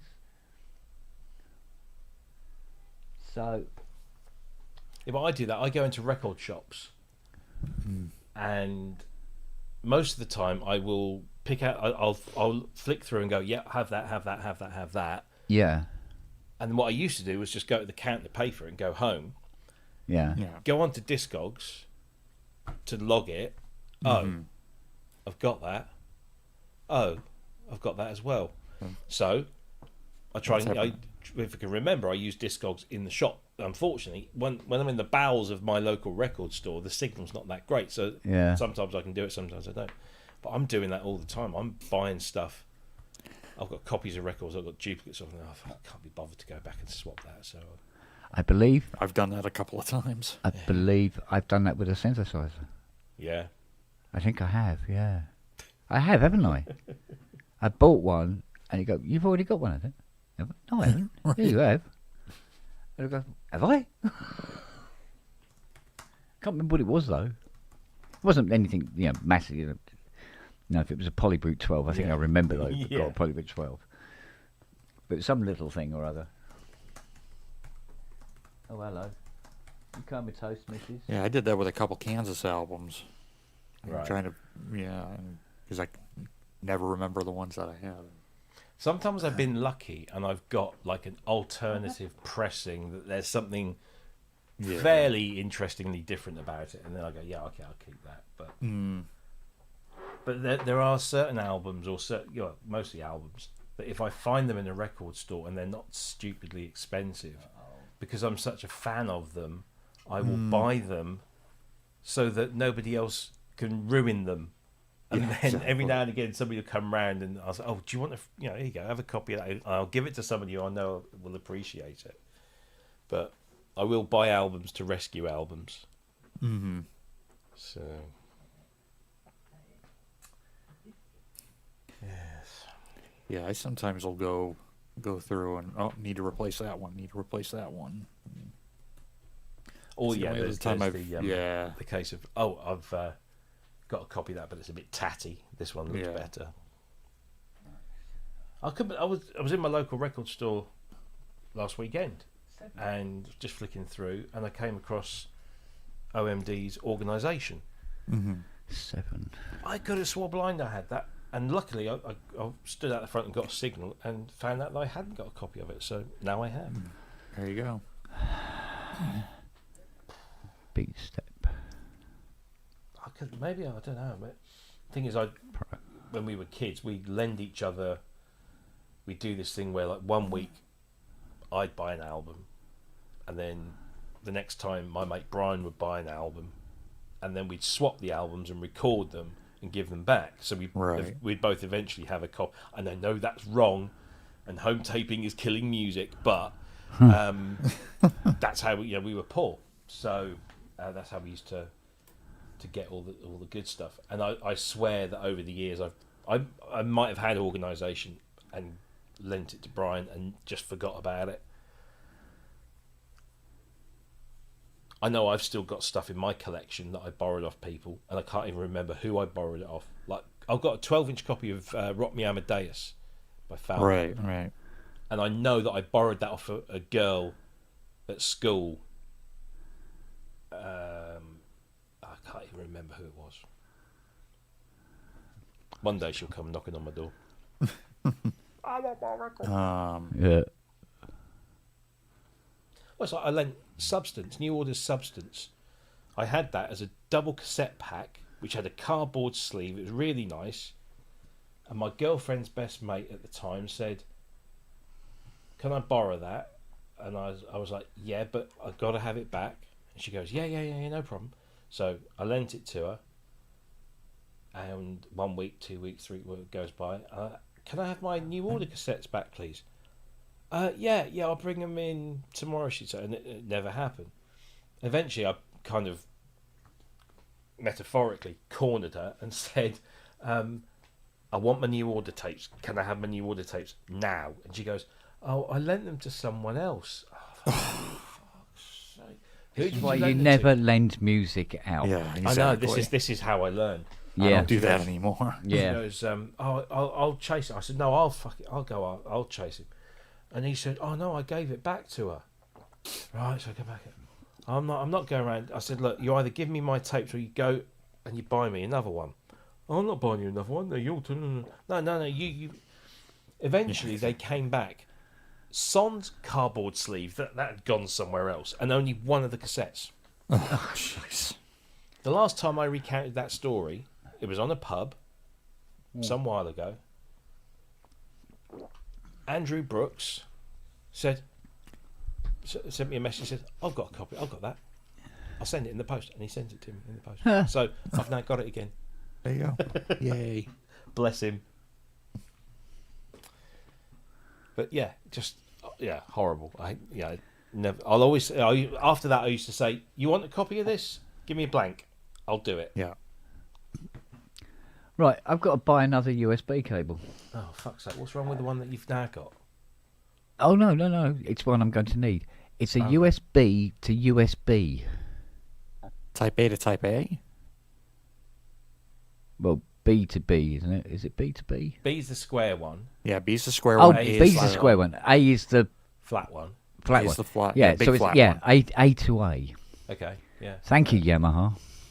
Yeah, one of those. Yes, because they use that for the... Two device is a A. For what? Oh, for the finger drum thing? Yeah. No, that's... Yeah. Oof. Or you could buy a USB extension cable with a USB plug on one end and a socket on the other, and then just use another... what's it going into? Well, it'd probably go into the Going into Mio, the Mio, right? Mio Oh, XL. well, then, yeah, you want the A, then, right? Yeah, so you got to get an A and an A. That's right. Yeah. A to A's, right? Didn't it yeah. even bother with like Arturia, where they give you the option of having, they give you the adapter where you got the 3.5 for the MIDI, or if you do have TRS. 3.5 MIDI, you can use that. Yeah, exactly. I put on the back. It's auxiliary in and output. That's your lot. What a pain in the arm. Because I've just thought I've got no more USBs left on the Mio. Oh. Oh, jeez. Ah, You're gonna have to get a Type A to Type. So I need Type A to 5-pin DIN. Then if you Don't remember ever seeing one of them, do you? Yeah. Yeah. But get a proper one, as in one that's made by a reputable company. CME do one. Yeah. Yeah, Don't yeah, buy yeah. the cheap Chinese No, one. no. Off of Yeah. You go, why is my finger drum on fire? well, no, it just won't work. Yeah. It's just not that good. Yeah. You want the Yeah, get a CME. U2 MIDI. Is that the one? Yeah. The U2 MIDI cable. Yeah, because this C2 MIDI is so it's U2 MIDI you want. Yeah. U2 MIDI Pro. Order now. It's 20 quid. Just get them all to be sure. Yeah. it's- No, I think I exactly. did that before with the Yeah. System 55. It's 2 meters long. Oh, Christ, that's more than enough. Yeah. That's cool. Cooly. I can use that. I'll put the link in the chat. No, it's all right. It's all right, Matt. I'll get one anyway because I'll probably be able to get one here for tomorrow, so I can get it all sorted. Finally. Well, I don't know. Do they sell them on Amazon? Is there anything They sell Amazon doesn't sell? Yes, lots of things. Yes. Hookers, yeah. They do. Aircraft. Oh yeah, they do Passenger. it. It's $15.85 on. There you go. It's cheaper on Amazon. Yeah. Oh, you got it. You buy it for me. Put it on my tab. Yeah, put it on my Process Network tab. That's a good lad. There you go. Amazon link in the Right. chat. Lovely. Ooh, ER. Oh, talking about funny pub things. I gotta find this one. So it was back in March, and I've got the chat open. Matt sends out a joke to us in a private message. And it's kind of like and nobody like it's not even in the chat, right? He's like, "Oh, be discreet about it," and then All right. I write him something else, and then right on the pub, he just bursts out laughing like at random. Nobody knows what he's laughing at. Oh, okay. Seem to remember him doing that on a couple of occasions. March 19th is when he sent it, so it's probably on. Yeah, I'd have to go back and try to find it. Uh-huh. Oh, he just says, "Oh, I know what that was." Oh, he knows what that was. Yeah. That was funny. Because I know there was a couple of pubs that disappeared Yeah. for one reason or another. Whether it was, I No, don't think one of them was one of none them was was the copyright. no, one of them was the leak of the Yeah, BB12. Yeah, and there was another one where Robbie accidentally leaked something else. Wasn't it? Remember? Oh, did I? Yeah. Yeah, I think you showed the Astrolab 2 too early. Yeah. Oh, the 37. Yeah. Yeah. You went, oh, like that. We went, yeah. And then you contacted me after and he goes, can you pull that one? I said, yeah, okay. Delete. Oh, that wasn't the Astro. It was something like, it was a little portable jobby. Was it the key step? Might have been a key step. It was a Mark II something. Yeah. Yeah, Key, yeah. It would have been the key step Mark II. Yeah. 'Cause he said, oh, can you delete that one? Yeah, I can What a do that. wanker. Funnily enough, I know where the delete button is in StreamYard. Yeah, right. But on the YouTube was a bit more of a hunt, wasn't it? Yeah. Because I'd never really deleted a video off of YouTube before. Yeah, YouTube's got Because there's a it's bunch of something tabs. Like, oh God, yeah, it's like go to You gotta go to YouTube the live- studio yeah. content, find the Live. video, click Yeah. the thingy, click on the little dots, find delete, and do it from there or something like that. Yeah. So because nobody can claim that they deleted their YouTube video by accident, I suppose, Yeah. because of that. But there you go. Yeah, Matt, All right. that was the joke. Was it? No, the Lloyd's joke? thing I remember about the PB12 leak was Robbie says, "Oh, it's got polyphonic aftertouch," and Yeah, yeah. You were saying something like, I just rewired my studio the way I want it now. Shut up. Yeah, What I didn't see was me between the hours of 3 and 5 that morning, Yeah. frantically removing as much of that leak as I possibly could. That involved contacting Google, Yeah. Microsoft, God. because there's a process. Because once Yeah. you've deleted something, it's obviously cached in like Google search. Right. So there is a form that you can fill in to get them to clear that cache. But you have to go and find that form, and then you have to go and fill it in. Yeah, but in fairness, wasn't that because you were basically showing the leak? Yes, I wasn't Yeah. the source You weren't of the leak. the source of the leak. No. It was I was there, clear as day. And surely the guy in the room who's supposed to be, responsible for these puppies, Still works has out. gone. Yeah. And matey boy's standing there with his phone, and at no point did he go, "Oh, you can't film them. You'll have to delete that or anything." And then it's out in the open forum. But because we showed it on the pub, well, you brought it up and showed it on the pub, and we all discussed it and going, "So what's that one behind it then? What's No, that?" we were all looking at the. You all go, actual "Ooh, what's Yeah, that? is that a new key lab? Or? Yeah. What the hell is it? Look at all the knobs and sliders. That I looks think like my a new first- synth." My first guess at what that was that it was a hardware version of their. The V collection, right? No, the what are the can't remember what they're called now. The acoustic Augmented? instruments ones that they do. Oh, yeah, the augmented, Yeah, augmented. Oh, no, Because the augmented, augmented like design of the front interface has a circle in the middle. And I thought, Yeah. that's Yeah, it what looks like is. a nest. It's an augmented synthesizer. Yeah. So much more, but yeah, that was fun. Getting to bed, and some guy that I know who used to, does still do a lot of work for Arturi, but is now freelance. Yeah. Pings me at literally it's 3 o'clock. It had been a long pub, and it was Yeah. about 3 o'clock in the morning. Before Is there such a thing sat as a at the edge short of the one? bed. Yeah, and he said, "I'll get this message saying, take it down." What? Yeah. It's really not good that's out there. I said, I was just doing. He said, "No, please, please, please, take it down." I was like, "Oh shit, okay." Yeah. Well, because it still reflects bad on us because we're kind of promoting the leak. I was more worried about my career at Yeah. Gear News because that's Yeah, the yeah, platform yeah, I yeah. put it out on. But my editor, when I told him in the morning, he said, "No, you did the right thing." He said, "We expect you, if you find a news leak like that, we expect you to talk about it. But if they tell us they don't want us to talk about it, then we'll talk with them and see if we can come to some agreement." So, yes. Oh, Steve Elbows says if Ken has the black Yamaha finger drum thing, it does have a USB mini port for connecting to the computer.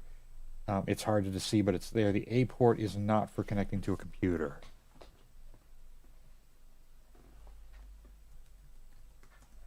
No, I've got nothing here. We've got auxiliary in. USB-B micro. Oh, that's the to host 5V. Yeah. So it's not separate. Oh, it's not separate power then, is it? 'Cause Yeah, it's so to the, host 5V. Yeah. Oh, for feck's sake. Okay. What's the wire coming out of it already? Power, right? Yeah. So I need to. Yeah. All right. So we feed this somewhere else then. Okay. Where's she? Where exactly is she going? Good old length. Yeah, because the Type A is for a flash drive. Yeah, because it does seem really, really weird to have a Type A Yeah. to do that task, Yeah, I've only ever seen one device where it requires a Type A to Type A, and that is a cheap streaming device that my church got like before I moved here. And you could tell it's cheap because the manual doesn't even have the model number on it or the brand. The manual is written in half broken English. It's not very descriptive. Yeah. And I can barely find any YouTube videos on the thing. I think it was made by Restream, actually. I can't remember if it was the... Oh, and then we've got a PTZ camera that uses a USB 3 port. Like for connecting to a, computer for a webcam. Mm. I'm like, yeah, that's a red flag. That's a cheap camera. My previous church has a couple of PTZ optics, and those have Type-C on them. Well, they have Type-C, HDMI, and RS-232, and then I think a couple other things. I just realised I haven't made myself a coffee. Good lord. Right, I'm having a hell of a job tracing where this goes. I think it might be going to a USB power supply. Ah, Right that up could in the very well be. corner there, which would be a nightmare to get to. Yeah? 'Cause I thought we were all done in there now. Yep, there it is. Where the hell is that going? Oh, sorry. Oh, I think I know where it might be going. Hang on. Let's have a look. Yeah, it does. It's one of these.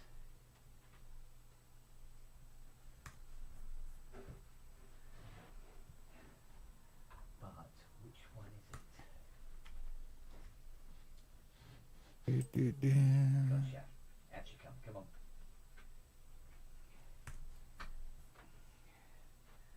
Yeah, I got it. It's going into one of the charging hubs. That's why I couldn't find it.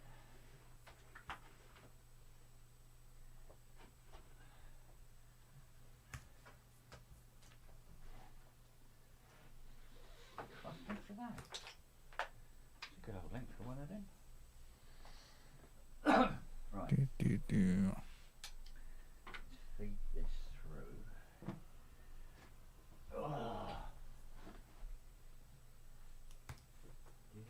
All right, I gotta head out. I'm actually going on vacation in a couple days. Yay! Need Where are you to. going?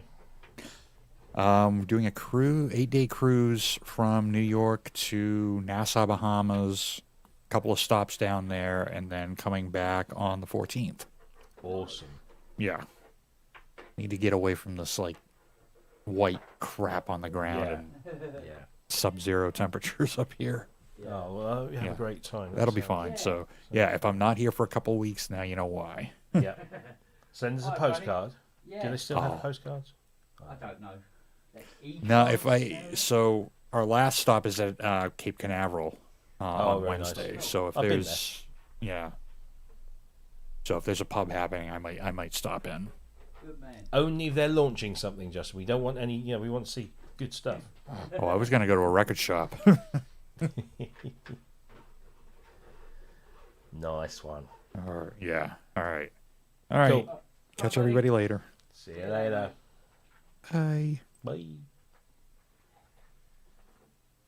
we go. That's better. Right. Okay, so I've got one more. Because of it, I've got one more USB. Because sure as hell don't want to buy another Mio. Just use one USB port, of course. I think that's no good.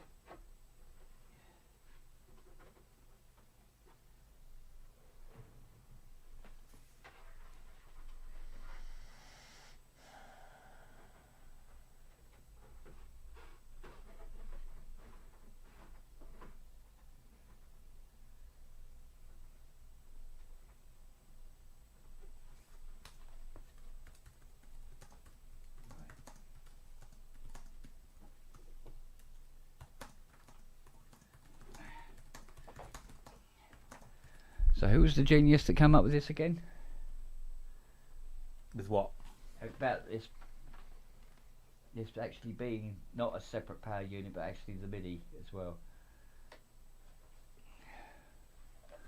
Oh, no idea. I can't remember who it was. Somebody put it up on the chat, didn't they? Hello. Oh yeah. Hello, darling. Dane, yeah, it to was join Steve. us now, have you? It was Steve.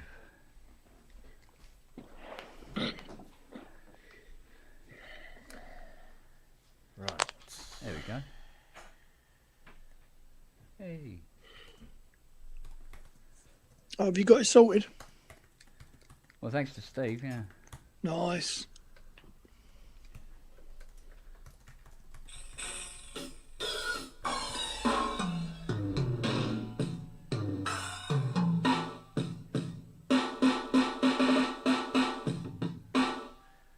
Okay. Well, we don't want that part of it.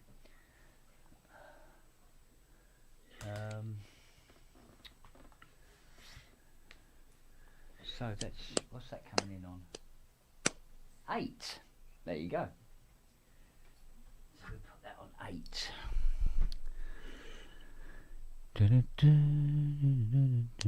Right. Routing. Did you get all your chores done, darling? I did. Yes. Good. Been a busy day.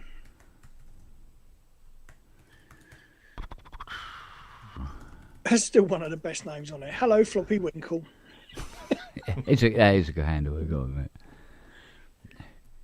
What should I call it? Finger John. It's too much of a... Finger Bobs. Finger Bob. What was his name? Yaffle? Yaffy or No, fucking... Yaffle was the woodpecker in. It's the woodpecker, so but it was something like that, wasn't it? fucking Yarny or something. Yeah, I'm going to call it Finger Drum, that way I don't know what it is. Or Finger Blast. There you go. Finger Finger Drum. Well, Finger Yoffie. Blast fits. Yoffie. Presented by Yoffie. mime Yoffie. artist Yoffie. Not... Who's a Canadian actor called Rick Jones, which is not cool. Who was apparently off his tits on every fucking show. He was playing with a paper mouse. Of course, he had to be. Yeah, he It was helps. He apparently was a proper fucking stoner. He was just away with the fairies all the time. He did have that vibe to him, come on.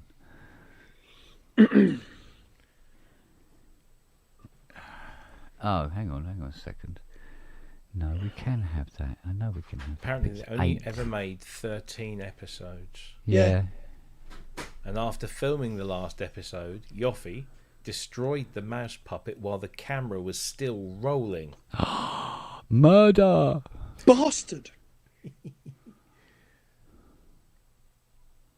Hard to skin up with those creatures on your fingers.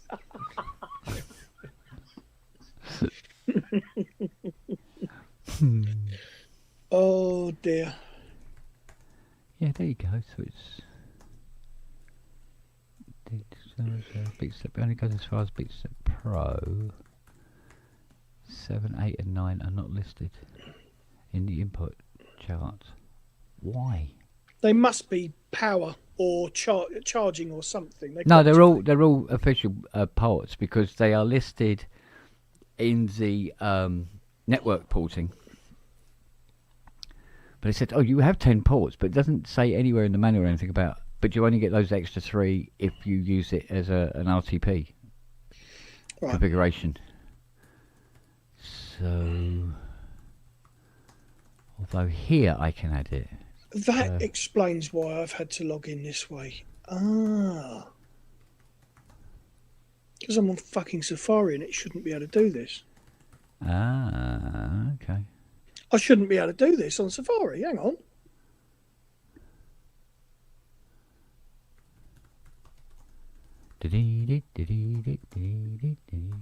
Oh, a bit of Burt Camford going on, yeah? It's on Safari, isn't it? Swinging Safari. Yeah, Swinging Safari. There you go.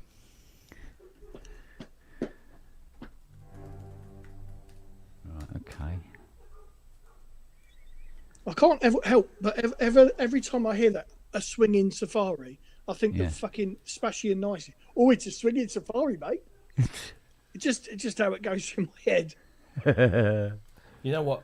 With all that's been going on the last few days in Iran, Yes. or Iran or whatever, all I can think of now, whenever I hear that, is that scene from the IT Crowd when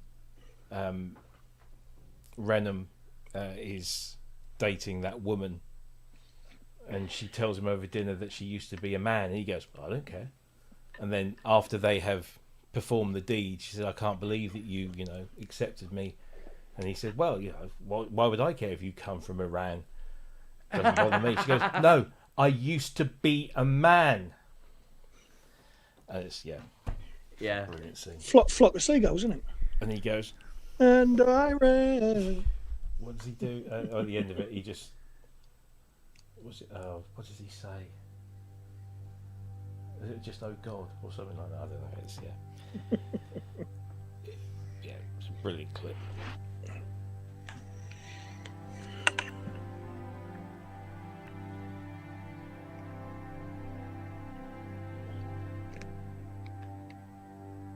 Stereo image seems to be okay.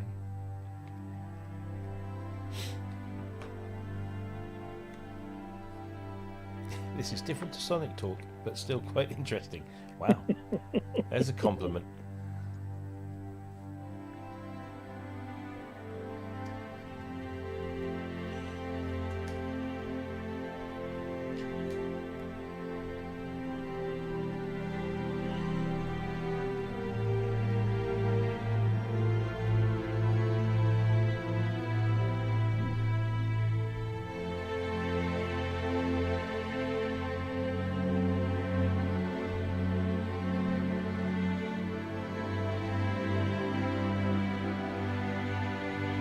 I really, really am going to have to practice.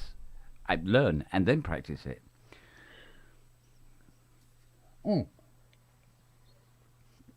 Right, so I seem to have MIDI synchronization and ting going on all over the place, which is cool. So we need to do 3.5 mil to thingy to get it into the mixer for the finger bob. Actually, you should call it finger bob. Bob. Bob bob.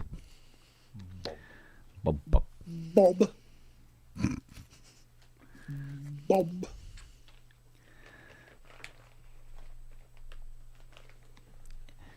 Yeah. I suppose we can get to talk about things on the pub within the realms of the music industry that you wouldn't hear on Sonic Talk or PSN or actually any music tech based show whatsoever, because it's not monetized or censored or anything else for that matter. Fuck off. You can't help it. Yeah. Can you imagine doing on like Sonic Talk or PSN, and me, they show something, and there's me trying to hang myself with a USB cable? I mean, really? Actually, didn't I do that on PSN? You did on PSN. It was on PSN, wasn't it? It was on PSN. And we're yeah. still available. Yeah, but there wasn't so many people watching it back then, was there? Yeah. It was the plank, wasn't it? It was the fucking planky Yeah. thing. That long ago. Yeah. That was a year, something like that. Let's go It's perfect get because you go, coffee. so Ken, what do you think of it? And I'm there going, oh. 22 views on Noah's Arse on my channel. I couldn't put Noah's Ark, could I? So it had to be Noah's Arse. Oh, we found out since it was a chili. Fucking hell, Fiona no had given wonder. him some of her chili. Jesus, no wonder. Mm. Well, I jumped 10 subscribers thanks to the pub yesterday, so... Yeah, I saw last night, when I say last night, I mean 4 o'clock this morning, that there was, it had gone up to, was it 50? No, 49 I'm on. 49, that's it. And they're going, I just need one more and get to the big 5-0.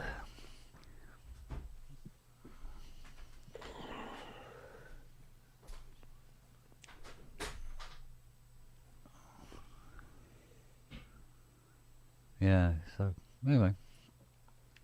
All right, so I need Did you get your audio sorted, by the way? yes. Yep. Both XLRs from here failed. Both of them at the same time. You got 2 XLRs coming out of it. Yeah, stereo, isn't it? So what? Okay, what would cause that? What would make them fail both at the same time, other than some kind of surge? What surge? I mean, it's not going to create one. And No, the that's mixer what I isn't mean. damaged. Yeah, But there seems to be a break in near the connector on both of them. Did you see the picture I put on my Facebook today I can't Of get your- your Facebook. of your haunted studio? No, it's not that. It's I can't get in. They said I have to prove I'm me, and the only number available that they can send the code for me to change my password, blah blah blah blah blah, is a phone we don't own anymore. Oh, Yeah. I keep meaning to see if there's an alternative, but look in the background. I can't. Do you know what? I can't really see anything. There's a fucking ghost in the background. Oh, it's really dark, that pic, isn't it? Yeah. Yeah. It should be in a 90 going with an Irish accent. Perhaps I need to redo that one then. Remove from studio. There we go. Yeah. Cool. Well, talking of haunted, because one thing I did have later on that evening was distortion. Horrible distortion on everything. Right. Right. Horribly distorted. All of a sudden, I go, what the hell is... So I'm looking at the mixer settings and that seems all right. Plug the headphones directly into the mixer. Clear as a bell. All right. It's weird. But what I did is I used the other pair of headphones to check it, not this pair. And what happened was a certain black Spanish sheepdog had sat on the cable and pulled the plug out only a little bit. So it's only barely touching. Is it possible that a lot of these issues are caused by the dogs inadvertently? Possible.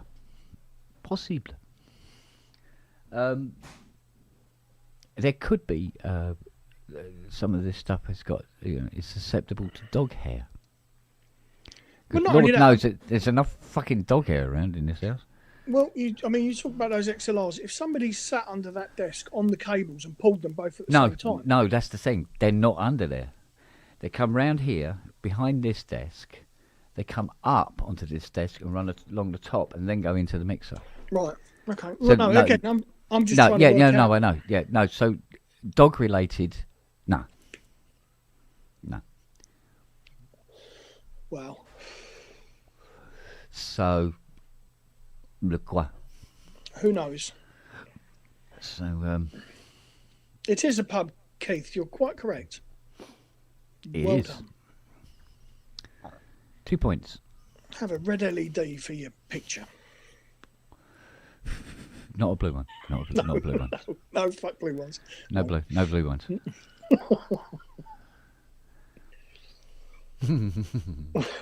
You know what? I'm expecting major piss taking at St Southwest. People turning up with blue lights or something. I don't know.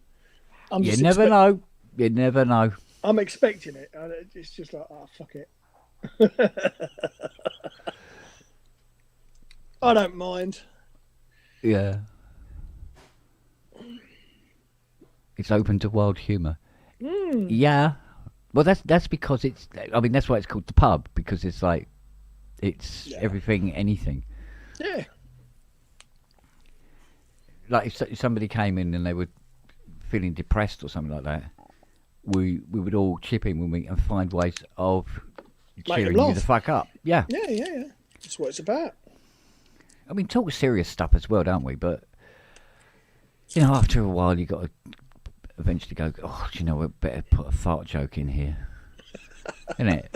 Yeah. Oh, fucking hell. I went off last night because I said I had a headache come on. Yes, yeah. Fucking levelled me. Really? Yeah. Was it a proper migraine type? It just, the fuck knows what it was, but it was really nasty. Oh. It just bombed me. So, I was alright this morning, but it took all fucking night to go. How old's your prescription? For less than a year. Oh, okay. Because my migraines are all linked to how old my prescription is. Yeah. No, like I say, it just literally started coming on within 5 minutes. That's when I had to go, and it done me all night. So Yeah. yeah, all good, all good. Absolutely. Absolutely. Oh, excuse me. No, the only thing I think is a bit of a shame is we tend to have the same group of people, right? Mm. Sometimes we get new people join, like Floppy Willy has, for instance, recently, the last few days. Be Willie. Well, to be fair, he's in good company. Yeah. We're all over 60, let's face it. And Speak for your fucking cheeky bastard. all right, you look it, okay? Yeah, I'll take All right. And I do have to have fucking medication to, yeah. So. Yeah. We're all, shall we I've got an say... ice cream lolly stick strapped to mine. Well, that's nothing. I have to tie a plank across my arse with Fiona to stop myself from falling in. Is that what you call yours, Mr. Whippy Rock? Mr. Whippy. If you pull the lever, lots of white stuff comes. Good look. Oh dear. Do you want chocolate sauce on that? Sorry. Yeah. Once a month you get strawberry on it. Yeah, go on. Instantly reminded of that bloody Jack Socket video. Isn't it? It's like, oh, sorry. But very rarely do we get new faces come in Yeah. to the show. You know? I think people come in and they either like it or they either like it or they don't, and then they'll stay or they go. Yeah. It depends how. It's like literally every time that Keith has come in for the last 2 or 3 times, he's always had some audio issue of some description. Yeah. You know? That's what living in Watford will do to you.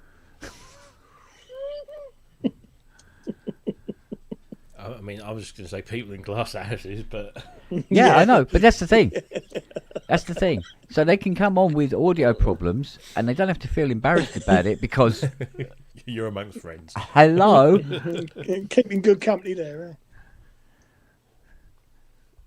Remember one time being here talking to the people in the chat, the show just started, and talking to the people in the chat. Nobody can hear a fucking thing. What? Oh, fucking hell. To me. Yeah, well, that's all it can say now, isn't it? Who was it done the joke? It was, what's his name? That was, oh, God, the young guy, wasn't it? Yeah, it's fucking funny. Ed Gamble. Ed Gamble, yeah. Because it's Reese is the haunted Victorian ghost. You know. Yeah. I was like... Yeah, but... In what Always in context? Yeah, he was going, what, that fucker? Yeah, but still never been on the show. And I think I know why. Generous sprinkling of the F word. I mean, admittedly, Nick did review my touch digital controller, didn't he? He reviewed that one. Did the I think. theme tune. And I did, I did the theme tune. He wrote the theme tune, sang the theme Sang tune. the theme tune. Yeah, I did do the theme tune, that's true. Although he doesn't use that theme tune anymore, does he? No. But I haven't got a recording of it myself. Isn't that weird? We'll just go and Yeah. rip one of the shows that it was on and fucking download it.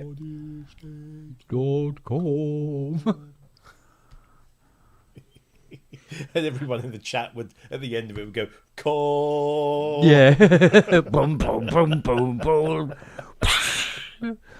I like, because I remember having the chat with Richard Hilton after I'd done it. And I said, I've sent this in. And he goes, what? And I said, here's a link, like that. And he goes, oh. I said, well, it's not there to win. It's just there to have a laugh. He goes, yeah, don't worry, it won't win. Right. So all the submissions are in. And he gets back to me and he says, I've listened to all the other submissions. Do you realise that yours is the best? I went, really? He went, seriously? Yeah. He said, there's others that are technically brilliant and everything like that, but they're not a theme. He went, oh, okay. Yeah. So, Yeah. you know the Fairlight iOS app. Yeah. Yes, yes, yes. So when we were developing that, Peter said, "What do you think about having like an opening theme when you start up the app? It plays a little something." I said, "Yeah, good idea." He said, "Yeah, maybe we could do something with that. You know, we can maybe have a competition, and the winner gets a free license or something to it." And I said, "Oh, okay, yeah." I said, "I wouldn't mind having a go." He said, "All right, yeah, you do that." And so me and Mickey came up with a lovely little ident that would just pop up, and we lost. So it doesn't help whether you're working on the fucking thing or not. We didn't get through. But, I'll be honest with you. Firing up that app, and having the disk drive whirring up. Oh, and going yeah. Tick tick tick tick tick tick tick tick tick tick was fucking genius. And if you're using it on an iOS device, Yeah. you can set it to fail every now and again. Yeah. Yeah. I know. It's And if you set the beautiful. voltages wrong on the startup, Yeah. you could blow the caps. Yeah, But yes. we're That's where currently software's testing getting too realistic. I know, right? We're currently testing the latest version of it. But Apple, oh Jesus, the Apple Oh yeah. process. Yeah, I know. I've heard about this.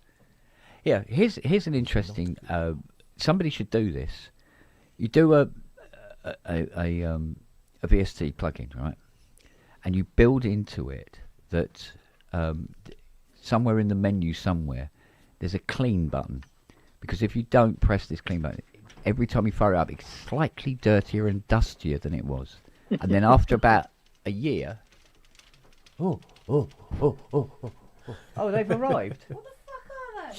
They're the trims for the Mustang. All right, Fee. Where do they go? They go across the You roof. can't hear us. No, she can't hear us. Hello, Miss Fiona. One for each side. Where's the steering wheel? She don't give a fuck, does she? You don't know? Ken, say hello to Fiona for us. Matt says hello to Fiona for us. And What am I, Robbie. chopped fucking liver? Package was broken into and resealed. Robbie says he's chopped liver. Why? What's he done? He got his knob caught in a mixer. Yeah. Got my Yes, dick the caught way- in the bacon slicer. She wasn't too happy. I got fired for sticking my knob in the bacon slicer. Oh, hello. Hello. Stop poking What with happened? the cranny Well, she bit. got fired as well, yeah. This package was broken into and resealed. What? I'll ring them now and see if. Oh, they open then. No, they close at 4. Oh, bollocks. What time is it? 4:15. So they closed 15 minutes ago. So the package has been broken into and resealed, Yeah. and our £300 steering wheel hasn't There's turned no up. paperwork in the package. But the thing is, it's only really going to fit a Mustang, so good luck selling that down the pub. That's if it was in the same one, but I don't know, love. said it came from Bob Cratchit. Bob Cratchit. Yeah. And it went somewhere else. There's another name on it. Well, that sounds like perhaps a fake name. Penny for a poor boy, sir. God bless you, Governor. It's like it went somewhere. Yeah. So it's opened You've up got to and then pick a it's sent pocket somewhere. or Oh, then maybe nothing's missing. There's 2 address labels on it. Maybe No, nothing's 3. There's 3 address labels on it. Oh, The for- sender and 2 receivers. Phone Essex Mustang tomorrow. Yeah. See if we can get it cleared up. And now ask, where the fuck is our steering wheel? Because it's really difficult to go around corners at the moment. Yeah, can only go. I can only do drag racing. Yeah. Not if you got talks, Well, dear. I'll put these in the orifice. True enough. All right, Yeah. Yeah, darling. you talk, I steer.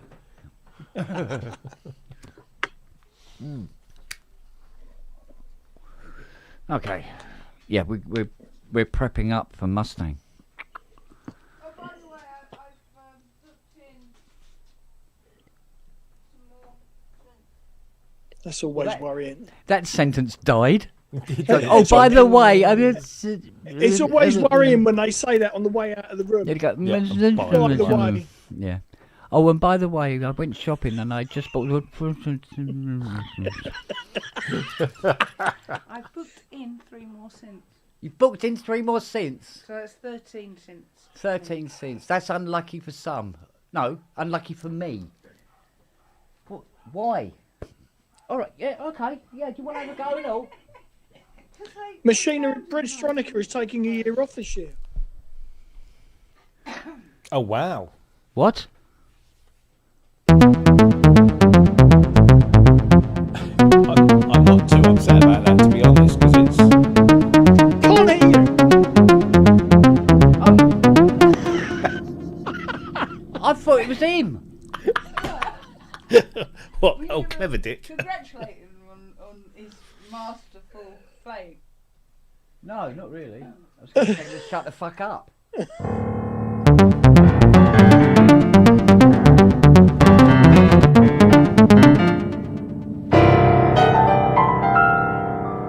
You can see. You can see why she does all the cooking, can't you? I don't know. I'm going to get in touch with that brothel, see if I can get a different model.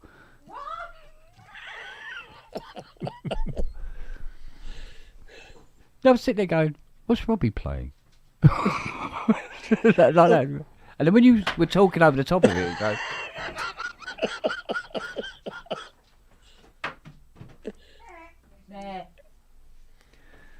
So do you want to hear these? I just found I was desperate to hear this one again.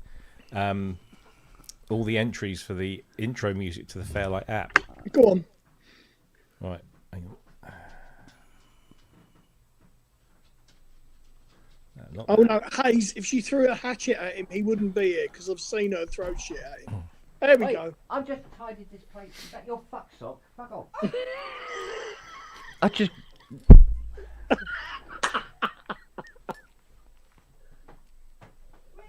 I just got her in the ear. Right. Here we go. So this was the first. So these are the finalists. I've actually got the finalists, the 3 finalists. So Go this for it. was this. I'll play the winning one at the end, but this was the first one by Jace Charter. Here you go.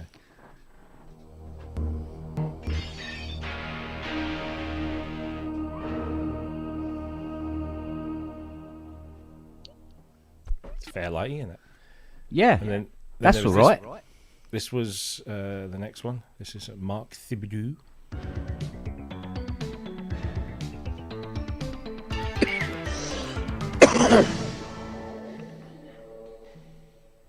There's that.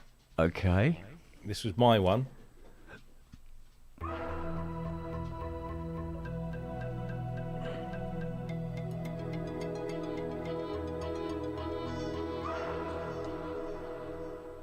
Little long, but I thought it was quite pretty. Yeah. And then this was the one that won it.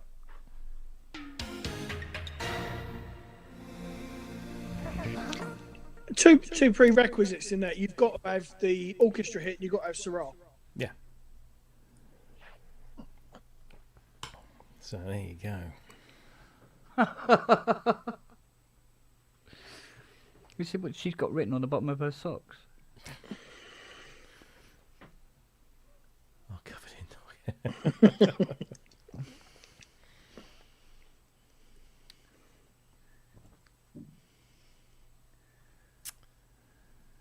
I don't know. I won't throw them and leave them out on the floor. The next thing you know, they're down the bottom of the garden in 12 pieces.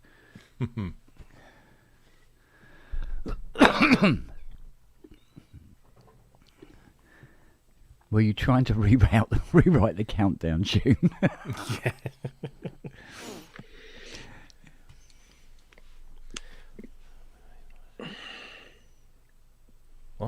What? Looks like Machine- a document.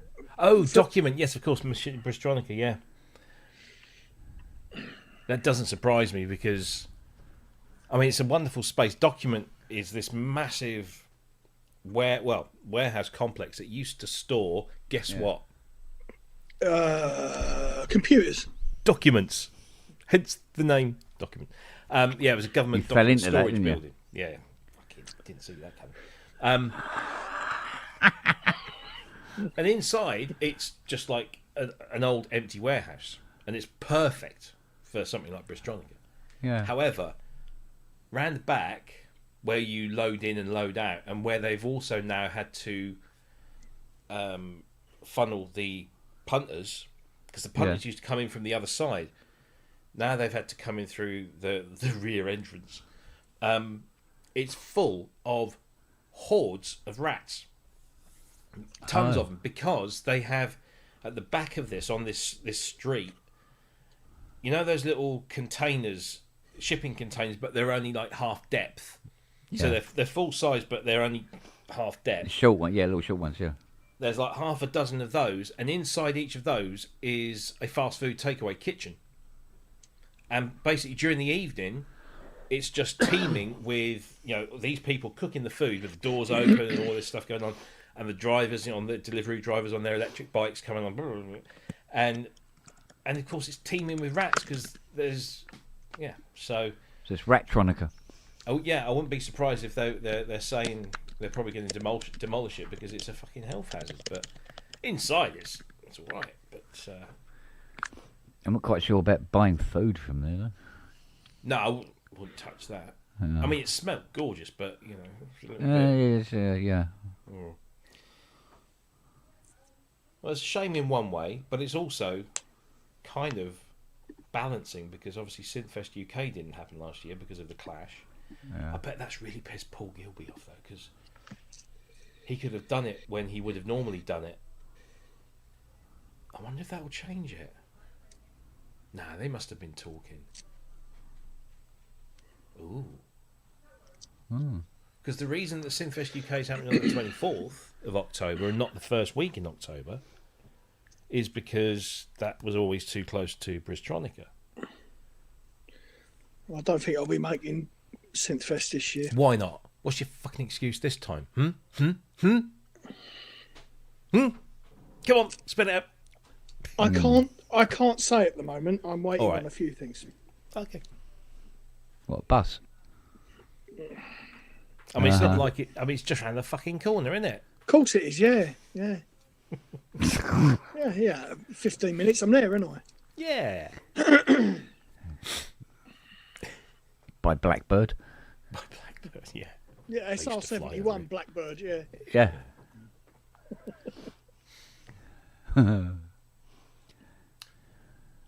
Oh well, that's one less to worry about.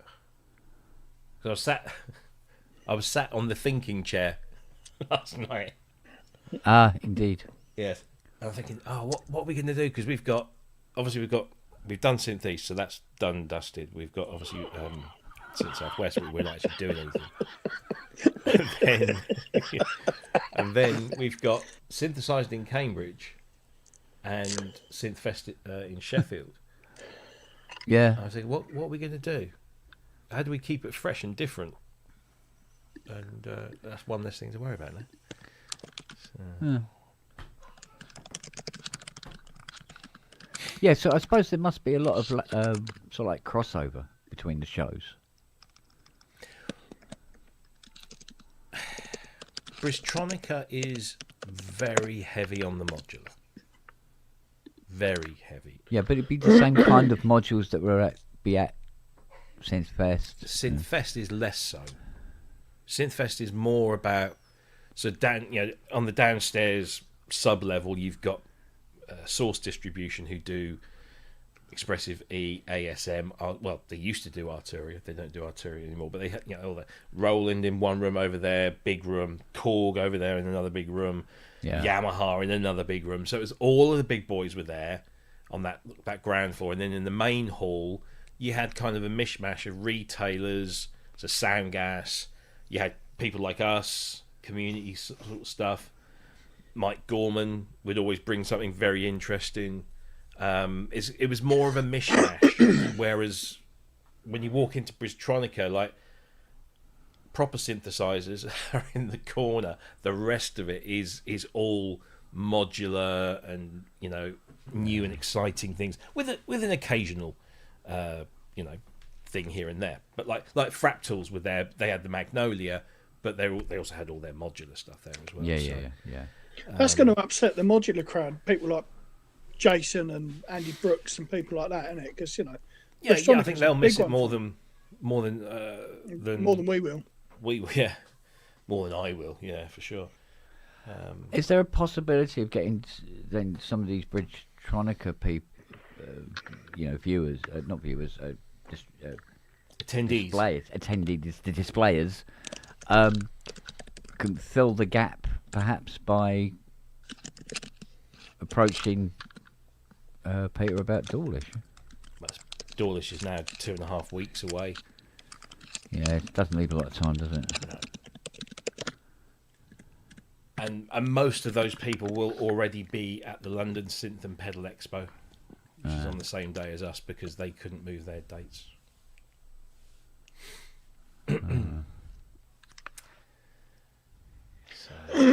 I see. But no, it's good because it's like, you know, I think they've probably seen that it didn't do Synthfest any harm to have a fallow year, shall we say. But I'm just wondering now if... yeah, but moving venue might have an impact. Yeah, but... At least the first year. I don't know where they would put... Do you know what I... Do you know what Bristol that well. I walked past an empty Wilco's. You know what Wilco's were? Yeah. Right. Walked past an empty one of them yesterday, and I thought that would be if you could make that like a fucking expo centre or something like that, an old supermarket, massive fucking amount of room for loading, huge display area, be fucking perfect for something like that. Yeah.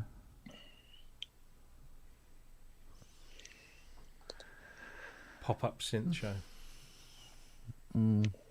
Or just have it as a permanent sort of display fucking venue for things like that, you know. And because I dare say there's shows and stuff that happen all around the country like that, for different things. Don't know.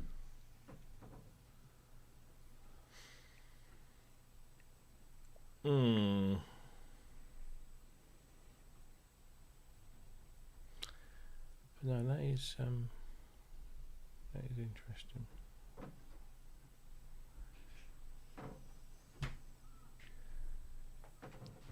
Actually, these could do with a bit of clean up as well. Particularly that mod waves. That mod wave's very dirty.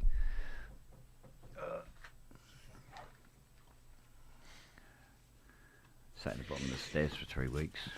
Dogs walking past it. So it'd be quite dusty. Oh, here comes the cat. Meow.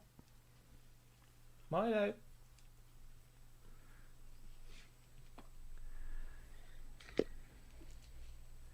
So on the sound gas stand, do they have Adamant singing "Stand and Deliver"? It's harsh, but yeah. Oh no, we've seen some of their prices. Okay. Yeah. Really? Especially when we know how much they paid for it. They generally have some very nice stuff on there, but yeah, it's not cheap. Yeah, there's a lot of price hiking, shall we say? Although the last time, so not last year but the year before, Ty went on there and bought a ton of stuff. Yeah, but that was more including that because funny his Japanese accountant stuff. told him to, and Well, whether yeah. he wanted it or not. Which, as I said before, I think is worse than being broke. Buying stuff that you don't want.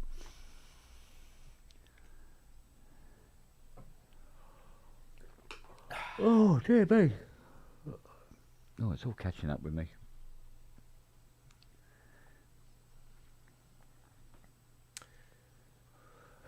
Said the bloke who was pissing in the wind. It's all coming back to me. I'm getting my own back. Robin's posted his Synthes 2026 highlights. Ah.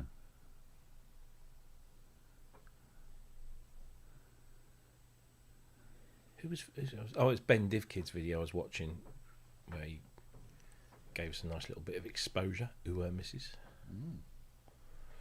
Mind you, it's nice to see Brooksy getting to see a bit of sunshine now. Yeah. Yeah, seeing him out and about a bit more. Good to see him. It was good to see him. Because I think the last time he was on the pub is when he was talking about these SH101 bits. Oh, yeah. It shows you how long ago that was. Mm. And he hadn't been on for a while before that, actually, thinking about it. Come on. Are you going to come up? Are you going to play? No. No. I'm just going to push your chair. Come on.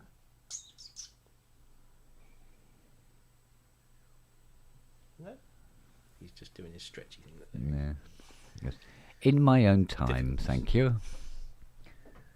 There's something new here that I haven't rubbed my cheeks against. Do that. Do that. Just having a look at some There's of a the... new box. Oh, hang on. Milo. Miles. Miles. Oh, see, he's fucked off again. I've just noticed, look at that. That Keystep 37 Mark II Yeah. is wider than the Arturia Astrolab 37 underneath it. Oh, yeah. Same key size and everything, it's just that the pitch bend and mod are on the top. On the top, yeah. Huh. Well, I'll be. Good Lord. Oh! Is it 3 years now? Good Lord. What's that? Beard. Yeah. Brooksy's had his beard, yeah. What's man with beard keeping tabs on other men with beards? It's a vocation. It's a vocation, what can I say? No, what it is his screen name isn't long enough. It's Man with Beards Lists. Ah, okay. Come on, Mouse. Come on, you fat fucker. Come on. Yeah. I think we can safely say I've got some reasonable volume on this microphone now. Just a bit. Yeah. It's amazing when you dust your plugs. That's right. I was going to say, matron. Oh, matron, no. Just stop it. Stop it. Mouse. Jump up. He's like, fuck off, you're on camera. I'm not doing that. I'm just gonna walk round you and make you look like a dickhead. Don't be much help in that department, do we, Miles? He looks like he's talking to his shoes. That's the thing. When he was stood up earlier and he had his shorts on, it looked like he was fucking ready for netball. Yeah. Look at the size of this. It looked like little mini skirts. Took me back to the 80s, that did. Oh, gorgeous. So floofy. Anyway. Oh, He's like, fuck off, I don't want colours. Get off and leave me alone. Oh, dear. Not exactly... I'm just going to aim my ring piece right in your face. Look at that. Yeah. He's not exactly taking a page out of Jackson's book, is he? No. You see my microphone moving? Yeah. Yeah. Yeah, they love rubbing their cheeks all over stuff, don't they? Scent gland, isn't it? Yeah. Isn't it? You can hear what I'm saying now. Yeah. The trouble is you'll find out it's actually not that interesting. That's the problem. You're gorgeous. You are, aren't you? Finally his mic's working, we'll probably hear Noah's next fart. Yeah, probably. Well, to be honest with you, I didn't. It must have been one of those little ones. Silent but violent. Little hot circle on your lap and you suddenly realise... Little hot circle. That's what it is, isn't it? You suddenly realise, bollocks. Left the imprint of a devil's rune on my jeans. Little rusty bullet on. Yeah, go on. Aye, he's got the pencil sharpener out, look. Wait. You're gorgeous. Oh, yes, you are. Yes, you are. You're molting, aren't you? It's getting warmer. Bless him. Boom. That's it. He's gone. Bless him. Now, before I came back up, I went to Noah. I said, Noah, do you want to come up? And he looked at me and went, like that. I went, okay, all right. Bless him. I'm sending Tannis to sleep. Okay. Welcome to the club, Kenneth. Yeah, that's what I know. That is my vocation in life. Human Prozac. Yeah. Because they do. Who is it? Does is it Matthew McConaughey that does those things, audiobook things that you listen to at night, and he talks, make people fall asleep. Just sit back and all that sort of thing, you know, and relax. One of my relatives, I won't say who, is a sleep specialist. And if you ever met her, you'd know why. Oh God. She doesn't talk like that, does she? No.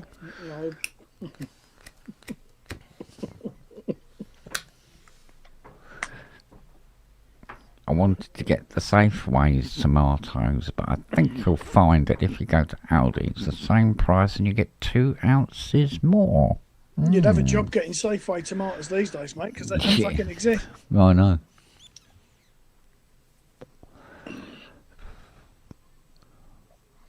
So many things do not exist today that...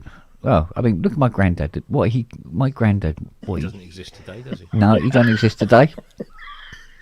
And I often used to see him sitting in the kitchen complaining that he couldn't do the things he used to do. Like bomb the Japanese. I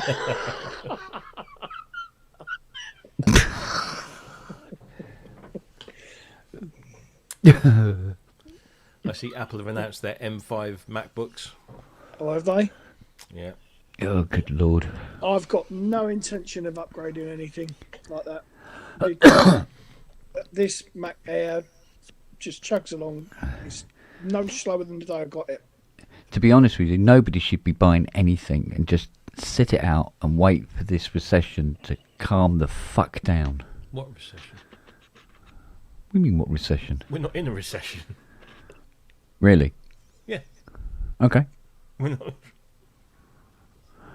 Okay. They're not calling it a recession. I agree. Well, a recession is where you have 3 continuous months of negative growth. We still have growth, just not a lot of it. Yeah. Well, But we've it's not still got negative. the outsets of it because, like, you know, you go to buy something from the supermarket one week, and the following week it's 2 ounces lighter, but 40p more. That's not a recession. All right, I'll pick a different word. I'll pick a different word for you then, if it suits. Wherever it is, you shouldn't be buying anything at the moment. Yeah, but you kind of have to. Well, the things you have to buy, yes, but a MacBook 5 is not something you have to buy. I don't know. It comes in 14 and 16-inch versions with a significantly redesigned chip platform. And how did you survive till now? And here is the word that strikes fear into the heart of people that remember. At the centre is Apple's new Fusion architecture. Thankfully, it's got nothing to do with the Fusion drives that were fucking awful. Yeah. Years ago. Apparently, it combines 2 advanced 3-nanometer dies into a single chip. 3 nano though, that's pushing the fucking envelope. That is. It is a bit. The M5 Max will have 40 GPU cores. Fucking hell. The Pro has 20, and the regular one has 18 cores. Wow. Neural processing. Yeah, but mind you, I suppose Mac is more fashion statement than PC. Very, very much not. Not from my perspective. No, I mean generally. They People used will buy the next Mac, like they do with the phones. They buy the next phone. You know, there's nothing wrong with the one they got, but they will buy the next one because it's the next one. I think that's just an attitude in general. People regard that things are much more disposable. I think the older generation, like us, will tend to see them out for their lifetime and then upgrade them. Or if you do want to upgrade regularly, always be 2 revisions behind. You spend a quarter of the money. So when the 15's coming up, you upgrade to a 13 from your 12. Yeah, if you can get them. Well, whatever level it's at, you know. Yeah. Whatever level works. But constantly getting the latest thing as soon as it hits the market, it just pains you the fucking nose all the time. Well, this is a 15 Pro. I think they're on the 17 Pros at the moment. 18's due this year. This is an M1 MacBook, and my studio computer is an M2 Mac Mini. Yeah. Well, like my old iPad, nowhere near as fast as my newer one. But my newer one isn't exactly new either. Yeah. So, if I was to get one that's not the latest one, it would still seem like a massive, massive increase in speed Oh yeah. and But power again, and all the rest of it. It comes down to what you're using them for. Yeah. Yeah, this is always the key. It's what you got. What's your use case? Well, iPad I'm using for fucking everything. Yeah, but are you using it for intense? No, he's using it in his What studio, workloads? not in his tent. Wanker. He's waiting for Andrew to turn up, so he's standing in. Isn't he just? He'll have, Well, his priced knob up. He'll have his knob up a princess in a minute. And I'm not talking about a female. No. I've just priced up a M5 Max MacBook Pro, 16-inch, top everything, 18-core GPU, 40 cores. All of it, sorry, yeah. 18-core CPU, 40-core GPU, 128 gig of RAM, 8 terabyte storage, Jesus. the whole fucking thing. What do you reckon? You've got to be looking at 8-9 grand. 7349. Well, not far off. Yeah. For a laptop, though, Yeah, but it's a 16-inch MacBook Pro, which it's still a laptop, you know. It's a laptop, but it's a bloody good one. Yeah, which is only going to have a finite lifespan of about 7 to 8 years. Which is a few more years than most. Do you know what? I don't like laptops anymore. I do most of my stuff through my laptop. No, I just don't get on with them anymore. iPad all day long. Or, an anchored computer. Jackie's like that. I got her a laptop some years ago, and she just couldn't be bothered with the faffing around with it. Whereas with an iPad, she's just like on it all the fucking time. Hayley's exactly the same. She's got she's got the same MacBook that I've got, and yet that sits idle at hers. Yeah. Very rarely gets touched. Normally when I'm there, I use it to come on here. It's the most use it gets. Normally it's just sitting on her iPad or a phone. Yeah. The thing is, I've got my MacBook Pro is an M1. Yeah, see, I'm with Floppy Willy. I prefer just like you tablets said. over laptops. No, and it's each to their own. Yeah. And The thing it's is, also- they're getting so close in terms of performance and Performance, capability. yeah. But also, the line's very much. laptops aren't as easy to swallow.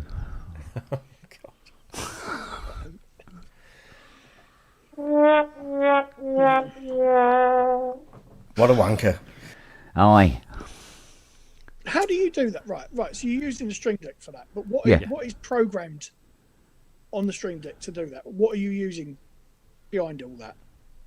So there is an application that runs on the computer Yeah. called Yeah. the Stream Deck app. Yeah, I know, but what sample is it? A sampler? Is it? No. it's just- You download no, samples off the net and stuff like Yeah, that. you can assign any sound or any action to any one of those buttons. Yeah. So As far as audio is concerned, it's just firing off. It's the samples are stored in a Stream Deck folder of audio clips, and you Yeah. just assign that audio clip to that button, and you press it, and it just plays it directly. Bob's your off the auntie. computer. Fucking hell, I didn't know that. Right. Okay, Oh, yeah. Thank you. It's very, very easy to use, and the reason I say that is because I can do it. So is it a dedicated folder, or do you just create your own and tell it where to look? As long as you point it to the file, it doesn't matter. But I mean, for expediency, I everything is in the same folder, Yeah. so I know exactly where it is. But Okay. and then all you do, I'll do this without pulling the cable Yeah. out. So you then just assign it to a button, and you put an icon Yeah, on yeah. the button. Yeah. You can tell which is Ben. Look, What a wanker. Love it. Oh, that's a nasty one, that is. Oh God, yeah. Shit. Well, That's there's wet. there's that fucking was it 8-minute video farts? I love that one. Can't hear it. Squeaker. We're not hearing We're it. not hearing it. Oh, I've got to turn. You see, what I have to do with this is, It's system audio, so you have to. yeah, I have to pass out. I don't think they've even fixed that yet, because on Windows, if you're using Windows, it just shows up as a separate audio device, whereas on Mac, it comes out as system audio, so it's a bit of a pain to route.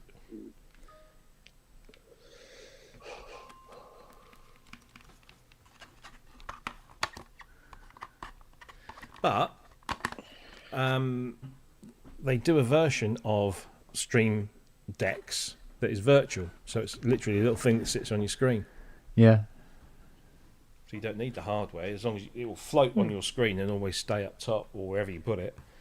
And then Well, I use mine for launching all the apps, and I've even programmed a couple of buttons in just to sort of up and down on patches on synths. I use this for firing off things on the show, Yeah. changing cameras things. But I've also got a Logic. You got the 15 button one. 1, 2, 3, 4, 5, 6, 7, 8. It's 30 something. Oh, you got the Big big Yeah, one. the XL. Ah, right, okay. Go big or go home. Yeah. Which explains why I've got the 8-button one. What's it got? 1, 2, 3, 4, 8, 16, 32. Yeah, I've got Neo, so it's little one. Yeah, but it's horses for courses, isn't it? But you He can wants get, one with a lot of buttons because he's the show. There's Yeah. a company Oh. that does templates, so I've got the Logic Pro one. So if I turn it onto Logic, I now get Yeah. these Yeah. buttons. And then I can go. Got one for Ecamm. Yeah. It's bloody handy. It's a great idea, isn't it? Yeah, it's a Oh, brilliant yeah. idea. But the really sexy bit about it is it's like each button is like has its own TV screens, basically, Yeah, things. So they're- you can have they're the literally icons, so you little can mini find OLED the screens. shit straight away. Yeah. Oh yeah, you don't fuck about. It's there. Yeah, instead of remembering what number it was on. You know, what number was that on again? Yeah. Oh right, now I can set up a buzzer for a quiz then. Yeah. Oh fuck yes. That's what I did for the Christmas quiz or the New Year's quiz. Yeah, because you know what I did? I actually had an app on my phone with a bell on it. It's actually, Oh yes.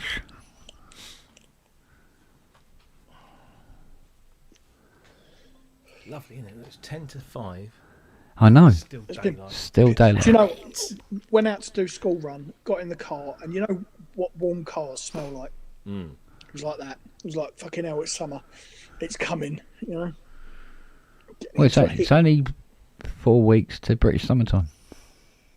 Well, Yep. No, well, not even 4 weeks. I think it's just slightly 4 short. days if you're in America. Well, yeah. They're going this Sunday. Yeah, that's going to cause some shite. Oh, tell me about it. Clocks go back, don't they? No, go forward. Spring forward, fall back. Yeah. Oh, see, I don't remember shit like that. Come on. Well, that's what that's for, so you do remember. No, but the problem is if I don't use it regularly enough, I forget. Oh, if yeah, I didn't yeah. speak to you guys at least twice a week, I'd forget who you are. Well, it's like you go, Plan Kent. Fuck Yeah, off. well. Fuck off. it's like with the album where I'm going, yeah, another at the time, another 6 weeks, and the clock will be correct again. But now Yeah. Siri's messed it up, and then at 5 o'clock it says 9:45 in the morning. Well, how has Siri reprogrammed it and you can't? She's cleverer than me, I think. Simply, she's more clever. So.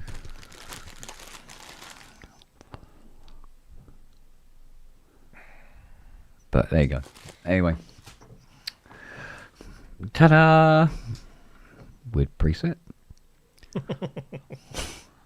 I'm quite chuffed I got my thing set up with my Astrolab. Yeah. That'd be quite a nice little thing. The only problem is that Yeah. the power.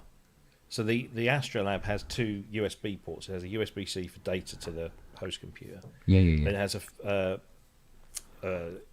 host port, so you can either attach another controller or MIDI device, or power something. So Yeah. I thought, I can power the black box from the Astrolab. No need for an extra power cable, and of course it does it perfectly. However, you get the fucking ground loop. Oh, So there's always bleeding something in there. in there, but Right. it's all widdied, so there's no other cables. It's Yeah, that's something I should have adopted.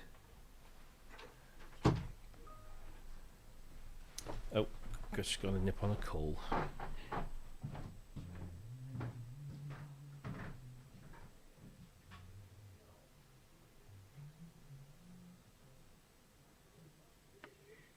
And like that, they all piss off and leave me alone.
See, mate. I can bring What? you breaking news even when I'm on the motorway. Bonjour. And none of us knew we were sat here doing fuck all. No, he rang me up, and I thought, bloody hell. Yeah, apparently the venue's being demolished next year. So, yeah. Ooh. But like, I think Robbie's probably thinking the same as I am. That's quite a relief, to be fair, seeing we're doing Synth Fest anyway. Yeah. It's all good fun. Ugh. So, how are we both? All right, not bad. Not bad. And yourself? Yeah. Just brought a load of kit down for Southwest, as it were. I thought. Are you down? Are you down? I'm down for a week now, just to put the posters up. I brought the big speakers for the main venue, various bits and bobs. Cool. It's all going to stay here, really. I'm just going to make room for it. So yeah, all good. Nice one. Yeah. Right. Is there anything up? Right. Before we get sort of too close, am I going to be required over in Dawlish on the Friday night? You're more than welcome to come along, but I don't think we need your services. No, because 8 o'clock in the morning is when we're loading in, so we've got a good 2 hours to fart and fuck about getting things ready on the Saturday morning. Okay. All I'm going to do is put the tables out. I might come over just for something to fucking Come over for the crack, and we can take the piss out of Bobby while he's doing his show. Sit there doing that behind the camera. Yeah, mate. Honestly, yeah. I think I'm going to talk to Paul later, the chap that runs it. I accept he let us in from 6ish. So yeah. Golden, I'll be there. Okay, mate. Yeah, be good. Excellent. Well, you can park on the Strand from 6 onwards anyway for free. Yeah. No worries. Excellent. Cool. Yeah, no, it's all coming together nicely, I think. Wonderful. What the fuck is going on? Yeah.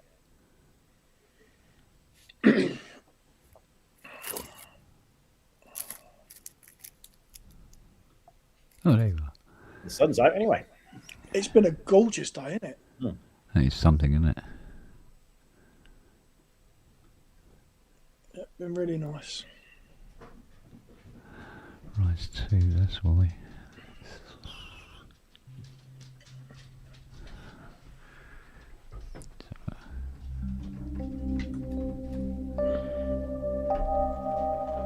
Alright, pickle. That's great, I can assign now to anything I want. Right, so... Oh, Jack, we've had, was it 40 odd fucking... That's very loud, Ken. The bottom half is? All of no, the PB is very loud. Is she? It was, just now. Because it's the... Unless it's just me with it. It's because it's not the PB. It's the it's Cubase. Oh, okay. But same sound. No, it's nice though. It's exactly the same sound. Okay. More? Might just be me then being a bit too sensitive. Simon, what's I don't know. Talking about all this, there's a couple of car parks, aren't there, Pete? Mm-hmm. Yeah. There's The best one is by the theatre. It's 24-hour, £5.50.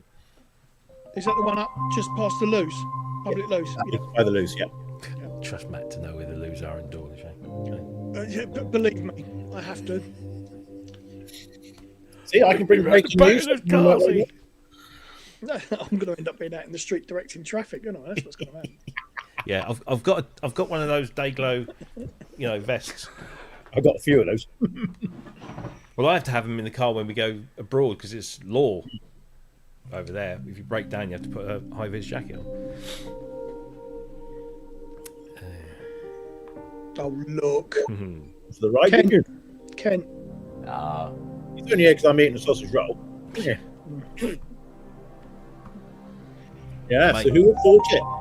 I know, right? Really? To be fair. Right for me. Yeah.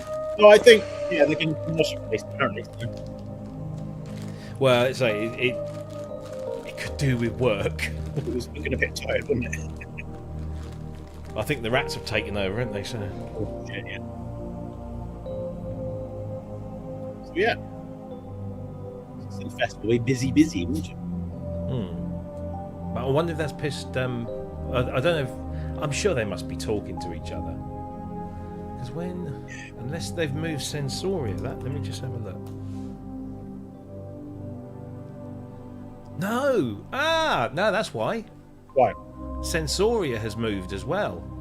So Really? Synthfest was always on the last day of the Sensoria Festival in Sheffield. Okay. And it's now Sensoria is the 22nd to the 25th, so they won't be moving it. That's why Right. Synthfest has That's gone. when obviously the Opticon is available for that sort of venue. Yeah. Well, are we?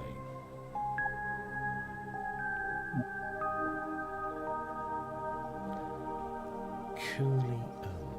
Right, so that means then I can assign any Change the instrument I want to any keyboard. That's what I needed. That's what I got. Cool. Happy bunny. Okay. Go on the beach. Should we go down the beach? Finally. Sure. Things are doing what things are supposed to do. You go to that beach. For today. Well, let's have a look. If I point it at Roly Rise now, What breed of dog is that? nothing happens. King Charles, isn't it? No. No, it's not King Charles, is it? It's a Shih Tzu, but it's what they call a Papso Shih Tzu. Yeah. So it doesn't look like a proper Shih Tzu, but he is a proper Shih Tzu because his sister lives next door and she looks like a proper Shih Tzu, but he doesn't. That's slightly more pug noses, don't they? The Shih Tzu Shih Tzu. I went to a zoo once. It was full of dogs. It was a Shih Tzu. Everyone a bummer, isn't it? Hey, Come back, Longhurst. I never thought I'd fucking say that.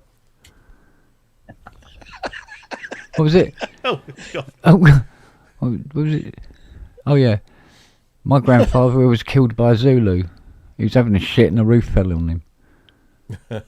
Oh, Here he is. I mean, I didn't think the joke was that bad, Peter. the dog did that with his paw. Fuck this. He obviously thought it was bad.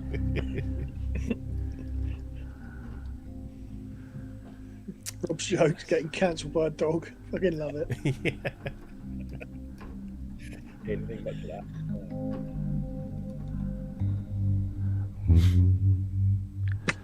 All right, so when the PB12 does it, yeah, it's more aggressive, isn't it? Does seem to be a little.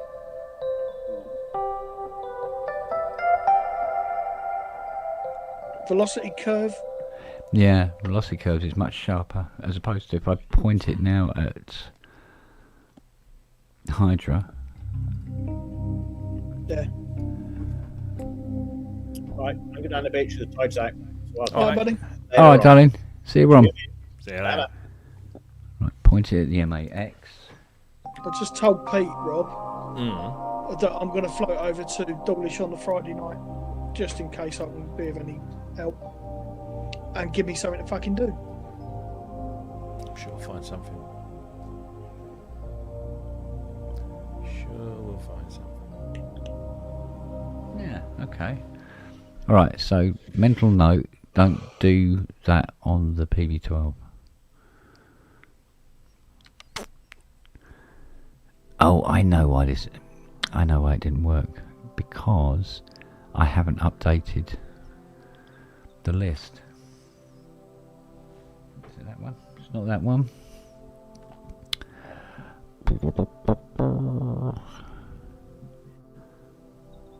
What's on 6? There it is.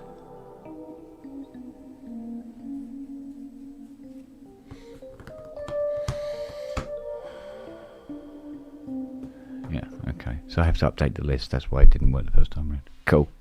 Everything is actually working. Serenity last night was pissing about on the rolly next door. She goes, feels like boobs. She's like this. Oh, that's wonderful.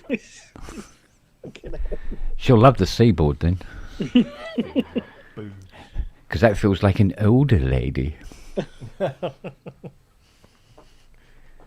What, the keys sagging down by the knees? Yeah, the keys are much softer. They're much more, less firm. More manipulative. They don't bounce back. Yes, the key return is slightly less. Ooh, Astrolab's just got an update. Oh, what? It works now? No, it means it can now take advantage of Pigment 7. Oh, okay. Should we do? Let's do the update live. Yeah, fucking right. Make a note of the date. Everything is working in Studio Spawn. Yeah, freeze it. Okay, so I guess the first thing we do is update Astrolab. Not Astrolab. Analog Lab. Can you do a snapshot of what the Mio is now? Can you do that? And keep it? Don't get it to mess it up again. No. That's what I'm saying. Take a snapshot of the fucking thing so that he can return to today. Can you? Is that a possibility? I haven't got one, so I don't know.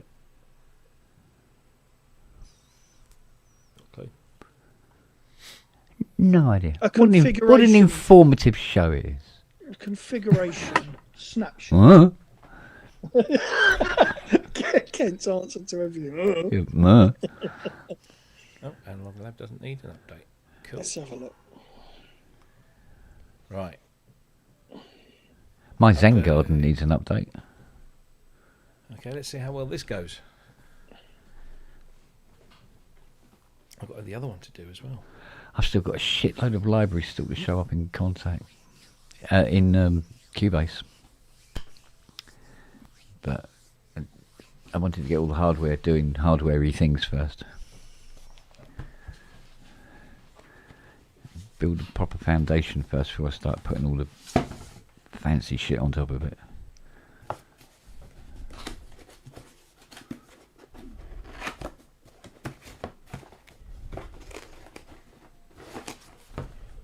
So apparently you can take a snapshot of your Mio XL. Do it now! Okay, yeah, in the Aurora In software. Oracle. Yeah, in Oracle. Save preset as. Yeah. Well, we got that. I got that anyway. But under presets, you have where is it? Backup interface presets to file. You should have select save preset as. Yeah, well, I've done that anyway, but it doesn't hang on. save. Oh, But here's the thing: I can save the snapshot, and it puts it into my Cubase folder. Weirdly. okay.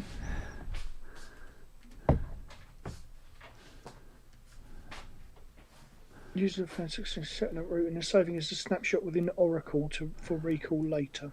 Yeah. Oh, I do have that as well. I've been doing that regularly. Every time I got something to work, I then save the file.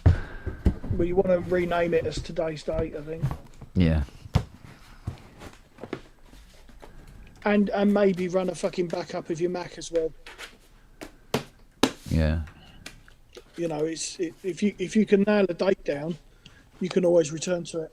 Yeah.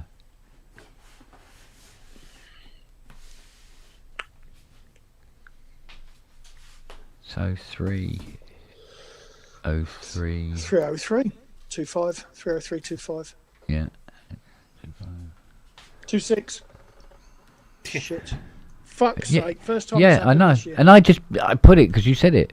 Fucking hell. Right. Oh no, it's going to go into documents. That's fine. Cool. Cool. There you go. Because that's on auto update anyway. Lovely Right. jubbly. Right. So, and then Bing bong. you know you got Yeah. to run a fucking time machine, and you're good to go. Yeah. Love that. That's now you've got it. Yeah. That's where we've been going for months. But we got there. Yeah. You got there because you've done 90% of the fucking work. Well, no, I mean you did the basis of it, and I've just put yeah, stuff on top. Well, yeah, but you've just built off of what I did, so it's, Yeah. you've done the work, mate, not me. All right, fucking circle jerk, get a room. What? Biscuit game. Yay. It's like a large one.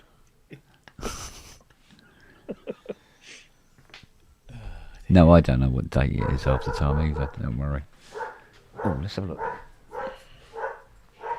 It's Mario Day in a week's time, isn't it? Oh, a man walked by with a beard. Well, that's enough to bark at. Fucking hell. It's Yeah, what nearly day? a bug at a blue ball. Matt, what day is it? It's the 3rd today. Yeah, In a week's time, it's Mario Day. Mario Day. March the 10th looks like Mario. M-A-R 10 looks like M-A-R-I-O. Got Super it. Mario Day. Oh. Never heard it called that before. Yeah. Well, you learn something every day. What synth did you buy, James? He's ended his gas. He bought a new synth 4 weeks ago, and that's it. Fatal last words. Oh, always fate. It's like having tattoos. I said to Haley about 3 years ago, that's it, I'm done. And I've had fucking 6 since, I think. Yeah.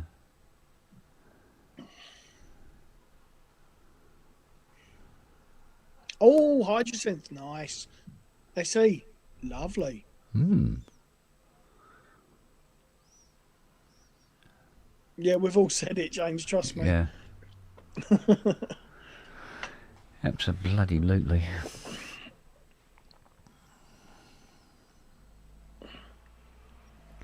Well, you know things are bad when you buy a synthesizer and then realise you'd already bought it before. Or somebody points out to you that you've bought it before. And it's in the house still. What was that? I can't remember what it was. Robbie said, "You've already got one of them." I went, "Have I?" "Yeah." "Oh, shit, have I?" But I can't... It wasn't big, but it was nonetheless something that didn't need to be bought. What a prat. Oh, fuck it. It happens. At least you can sell it back on. I think I gave it away. It's like it was a while back now, but I was looking at the you know the Ambient Zero Yes. that I had, the other one, Evoke. the Evoke. That's And it. look at, yeah. So I was looking at the Evoke, right? And going, oh, maybe I should get the Evoke. And then it did genuinely realise. I go, yeah, but I got the Ambient Zero and I've never fucking used it. So why would I want the Evoke to go with it? Well, you gave the Ambient Zero away, didn't you? Yeah, in the end. And yeah, the Evoke's sitting next door. There you go. Yeah, but I was looking at buying the Evoke. Oh no, that was perhaps it. I bought the Evoke again, Yeah. forgetting that I'd bought it already. It's Yeah. Yeah. Twat. Yeah. Hello. You have to be a twat to work for PSN. You don't get paid. Bloody oh, you make no money at it, you know. It's just work. Tell me, what work is involved? Oh, I have to come up bloody stairs, turn Mac Studio on. The mystery meat is actually pasta sauce. She puts things in the freezer and she doesn't label. Oh, One day we had bolognese with chili sauce. That's it. It was Oh, that's an interesting combination. isn't it?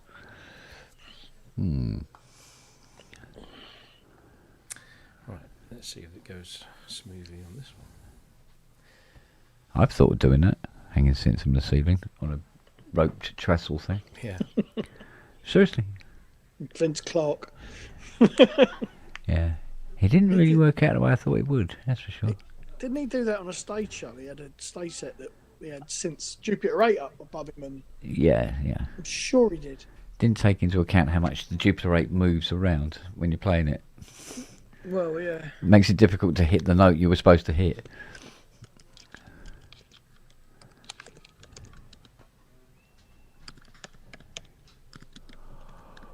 Oh, lordy, lordy, lordy. Oh. Okay. Update. Why?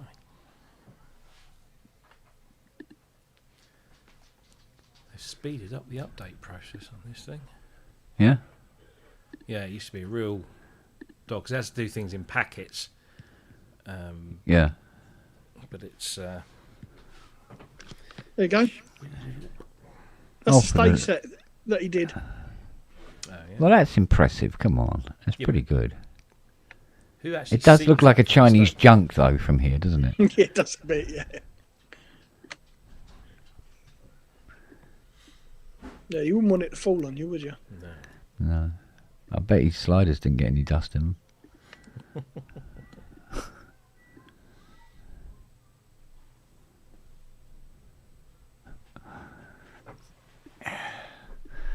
Right, let's have a... Yeah, I've got to get a lot of these libraries to show up in Cubase. But... Oh, did I ever show you what the worst destroyed clutch that Luke ever worked on? No. Go on. This is impressive by anyone's standards. This came out of a car. Oh, my Lord! Yeah. Christ on a bike. He fucking decimated. And that's on the clutch plate. Yeah. Is that all that's left of the pads? Yeah. Fucking hell. Yeah. Mind you, in all honesty, in my mind, that's what I feel like the inside of my Chrysler engine looks like now. Probably. Yeah. Because it was the bang. It's how loud the bang was, you know. I go, that's not good.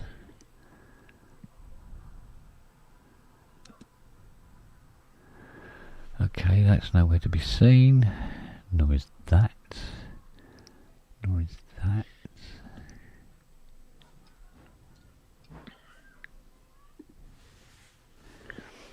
Yeah, there's still a... Although they're all downloaded, they're not showing up. Incubate. Okay. Scanning doesn't seem to work. Let's try that then.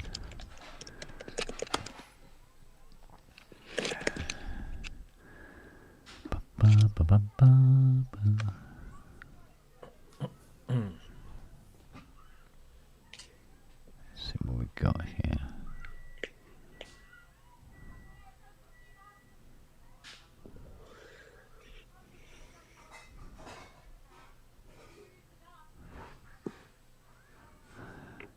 No, that's not quite what I wanted at all.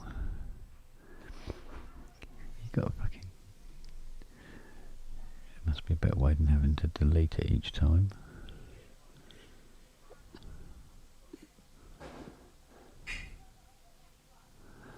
Try again.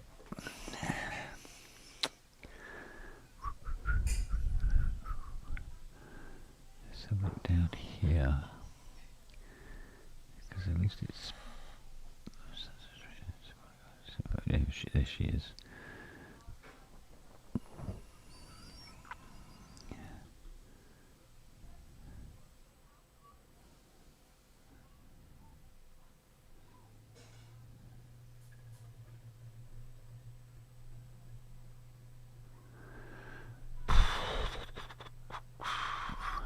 Come on. Could have bought a boat by now. Come on.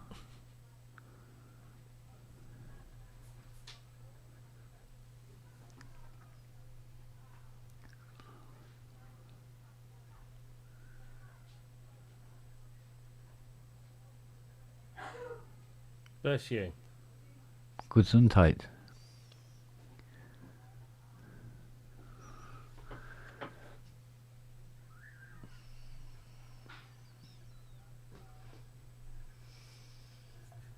Whee! Finally. Just took you a little time to find it.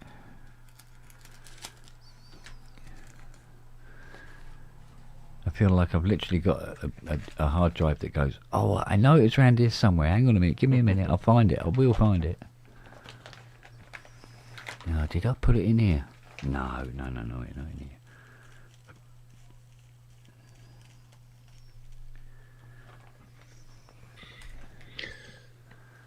Guys, I'm going to dive off for about half an hour. If you're still on when I get back, I'll come back in. All right, there. All right, I'll see you in a bit. All right, babe. Bye. See,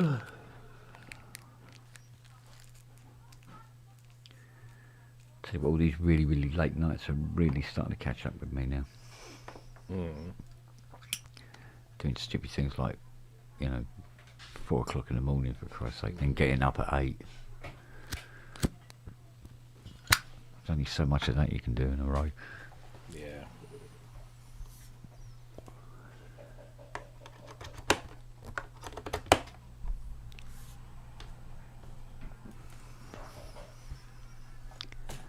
Let's put that over there.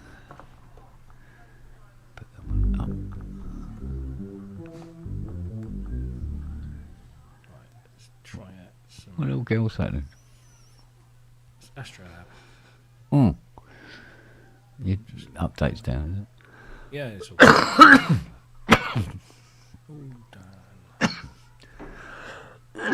Oh, excuse me. Dear me. Coughy cough cough. right. Piglets. Where's piglets?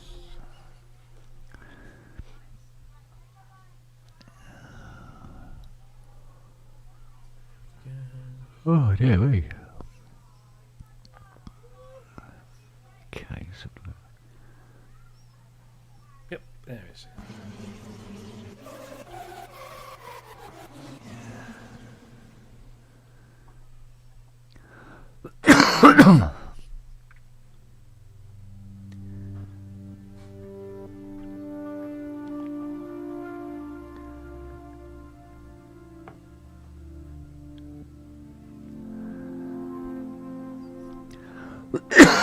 excuse me again.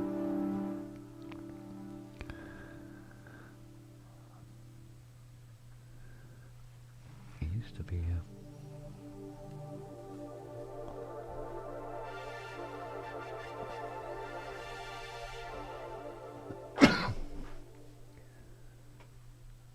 so where is it?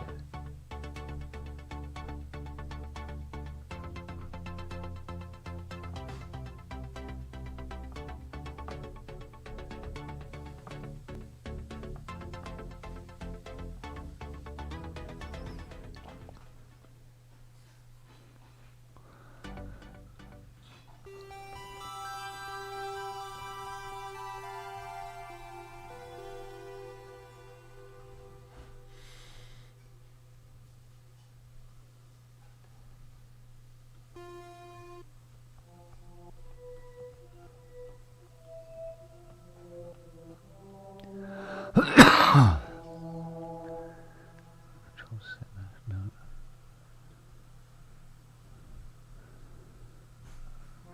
No, no, no, no, no, no.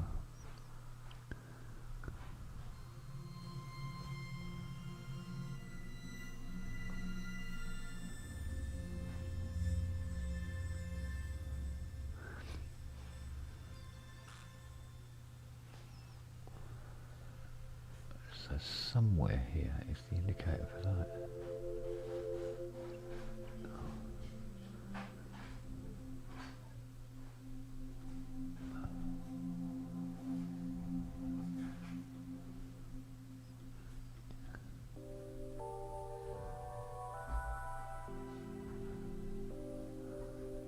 Here it is.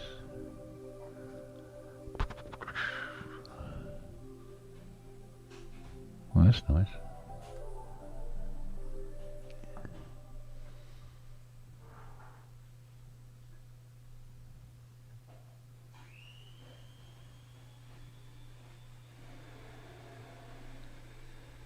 What's going on over there? Sounds very industrious.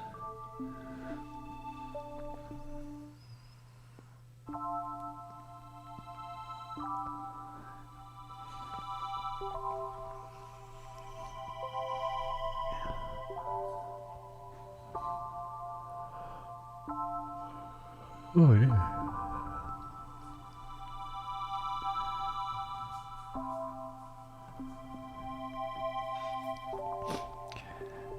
Fancy removing that. God damn it.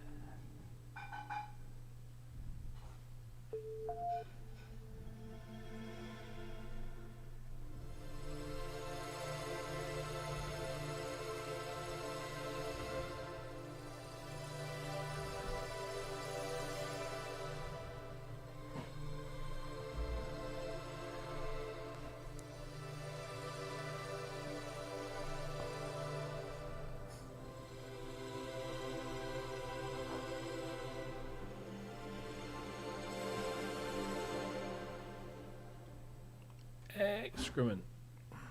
Good stuff, man. And Pigments is nice. I'm still considering her. It's a very good scent. Yeah.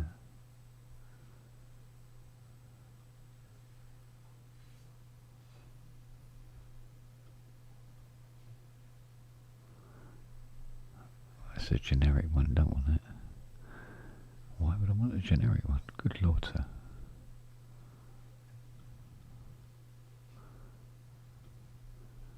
Call that one up.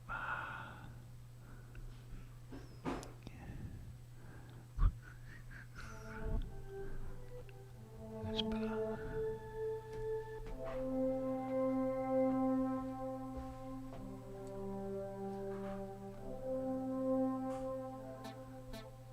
fast attack.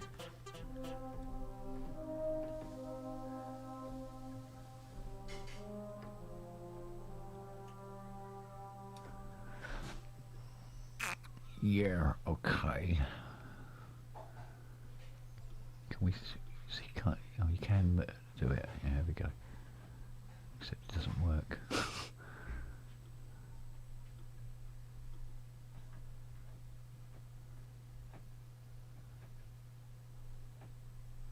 That overwrites it. That's no bloody good then, is it?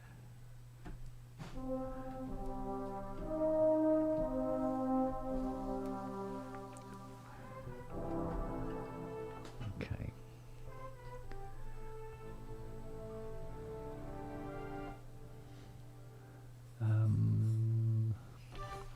So in Contact 8, they decided it'd be a good idea to get rid of the volume at the top of the screen, on top of each instrument, yes. right?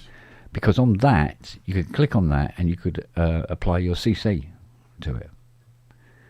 So in Cubase 15, the volume slider for the track, you can't assign a CC to it automatically anymore. Right. You have to go off and several menus away. And I'm sure there's a way of getting this, what used to be the default, to come up. I'm bugging if I can find it. I may have to RTFM.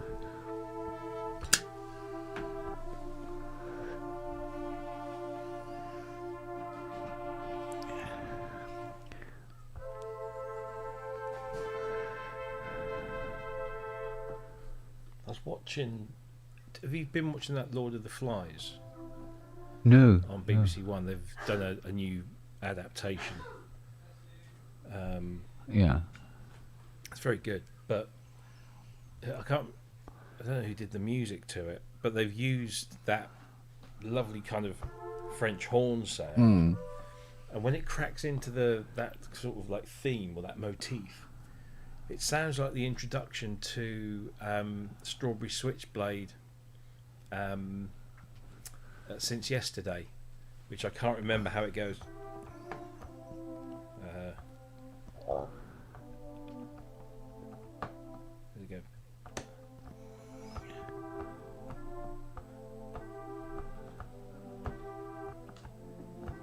Something like that. And I'm just sat there waiting for it to break out into Switchblade.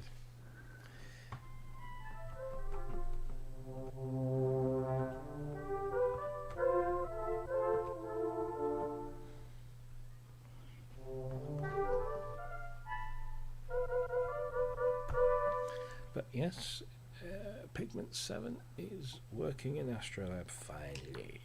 Brilliant. Yeah, see, why did they change things that actually produces restrictions? How can that be an improvement?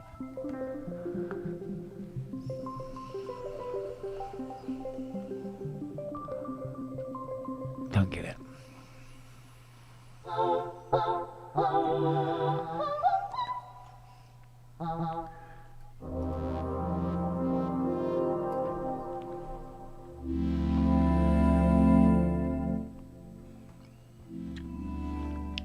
Let me see now.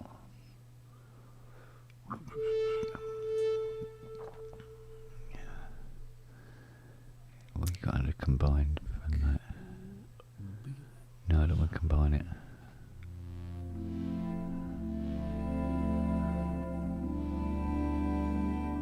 There seems to be a way of changing its layout.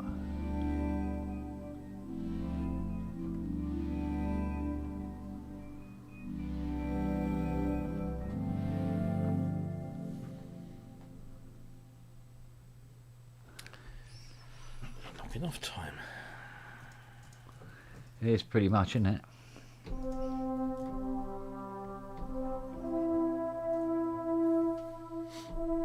Right, let's see who did the music.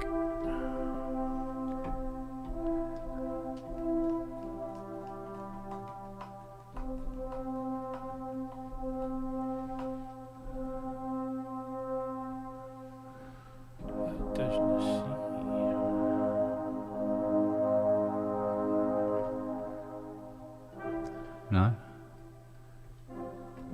Oh, that's something to practice. Right, will that mix cleanly? These are strange. Yeah.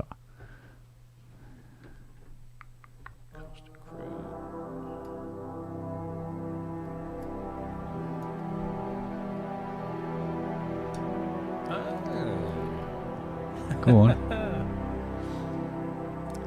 The three composers employed were Cara Talv, Cristobal Tapia de Villa, and that bloke that stood behind you. Oh, okay. He did the main theme and additional music. He's fucking everywhere, isn't he? Jesus.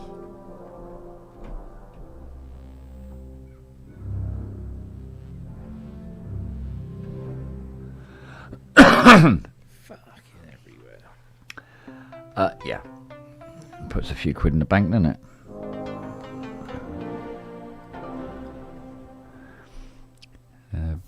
Bit of quiet behind that.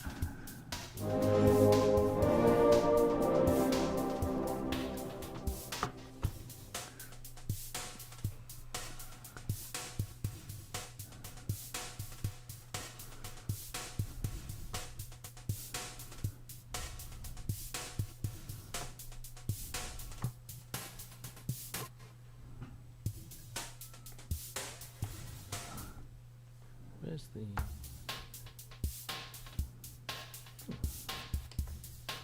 Interesting. I don't think my one does that anymore. Hey! Drums on remote. Go on, say it.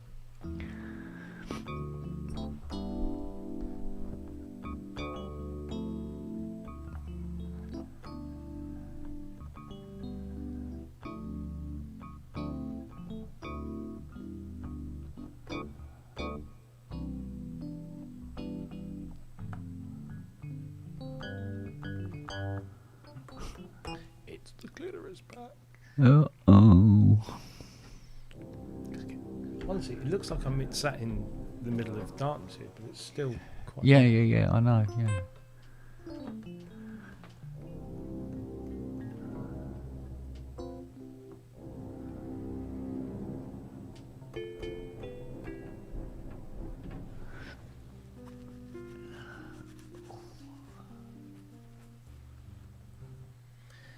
This has no right to sound this nice.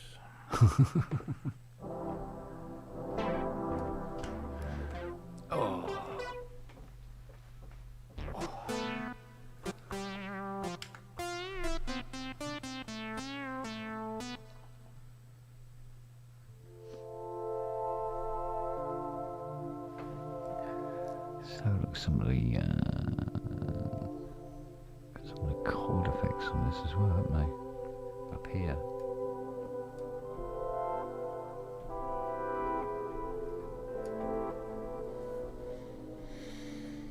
Ooh.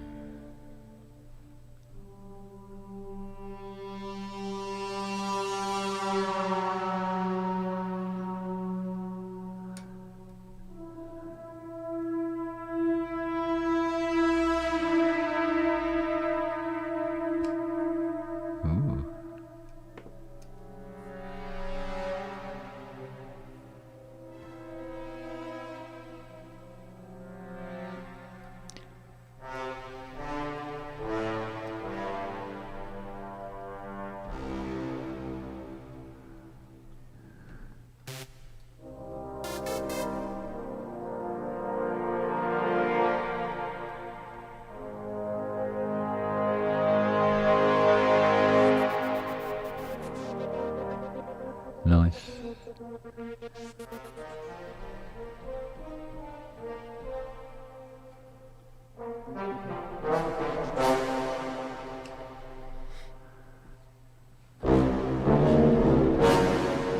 Oh, Excuse me.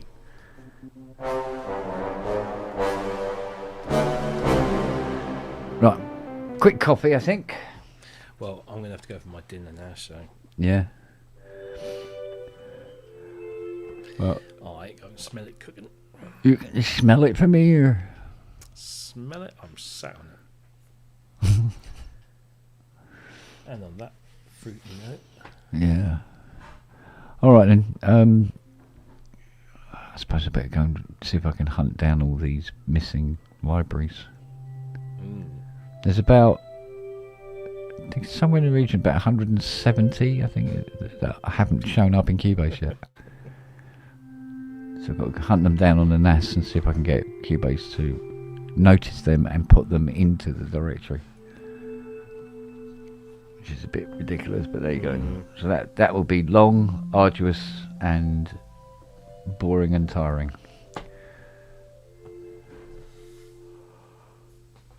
But worth it in the end. Oh, in the end, yeah, it's worth to be able to have everything at the fingertips like that. Yeah. And to be able to, and now to be able to point, like, for instance, that, and now go, right, I want to play that on the Polybrute.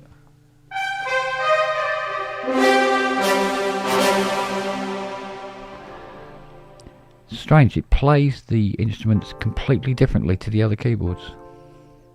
But if you've got it on, have you got MPE turned on the Polybrute? Yes, yes. Maybe that's it. That might be it. So now on the M8X.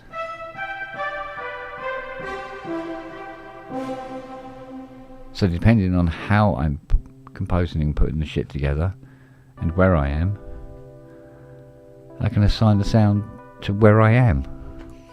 Fucking A.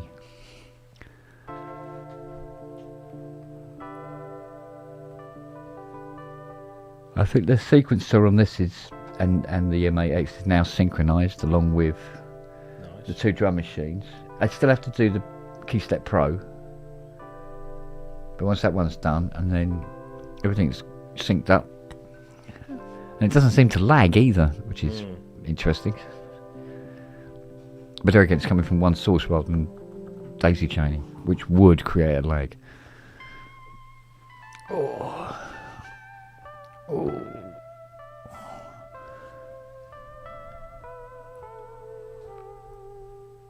Oh yeah. Wing.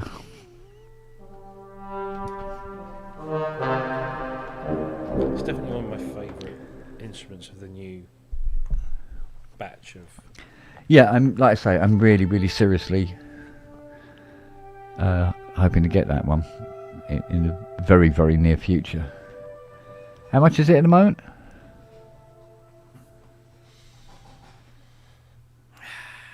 Off the top of your head? I was going to say Rough. 99, but I think it was on offer at 99. It might. Oh, and it's gone back up to whatever it was. Yeah, because I didn't have the pennies when it was on offer. Pigments, 199. But Right. if you own other stuff, Oh, okay. you might want to check, sign into your Arturia account, Yeah, and see if there's an offer. and they might discount it based on. It should be based on having a PB12, Well, yeah. to be honest. Yeah. Although, See, my offer, if I was to buy it, but I've already got it. But if I wanted to buy it, I'd get it for half price based on everything else I've got. So it's €99.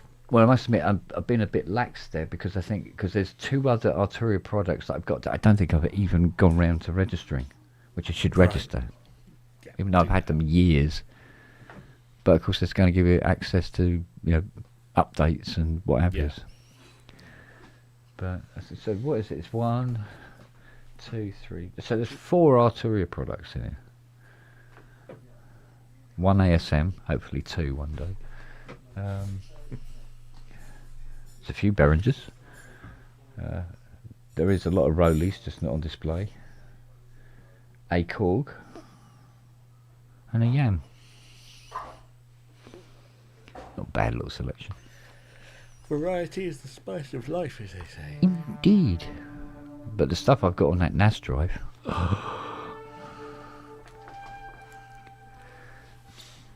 I honestly believe that if I needed a soundtrack and it needed the sound of a giraffe farting, I could probably find a animal farting library. Do you know what I mean? Yep. It's like I've got the Spaghetti Western, Floppy Audio Spaghetti Western library. Yeah, I do like that. There isn't anything that isn't on that. And because I think it was Fiona said to me, she goes, why you gonna, you know, when you want guns shooting and stuff? No. There's a lot of sounds on there that you absolutely have to have when you're doing a cover of a Morricone score. If you don't have that harmonica doing what that harmonica does, etc., etc., Or that baritone guitar. or that baritone guitar, it ain't gonna happen. So instead of hunting around trying to create a sound that will do it, or get relatively close, have the sound of it instead. Yes. So,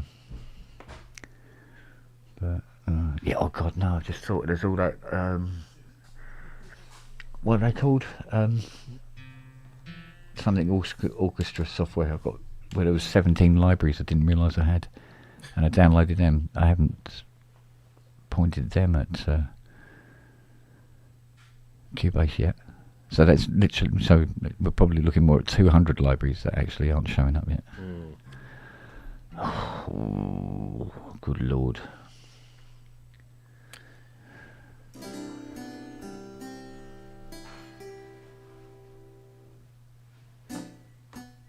Right.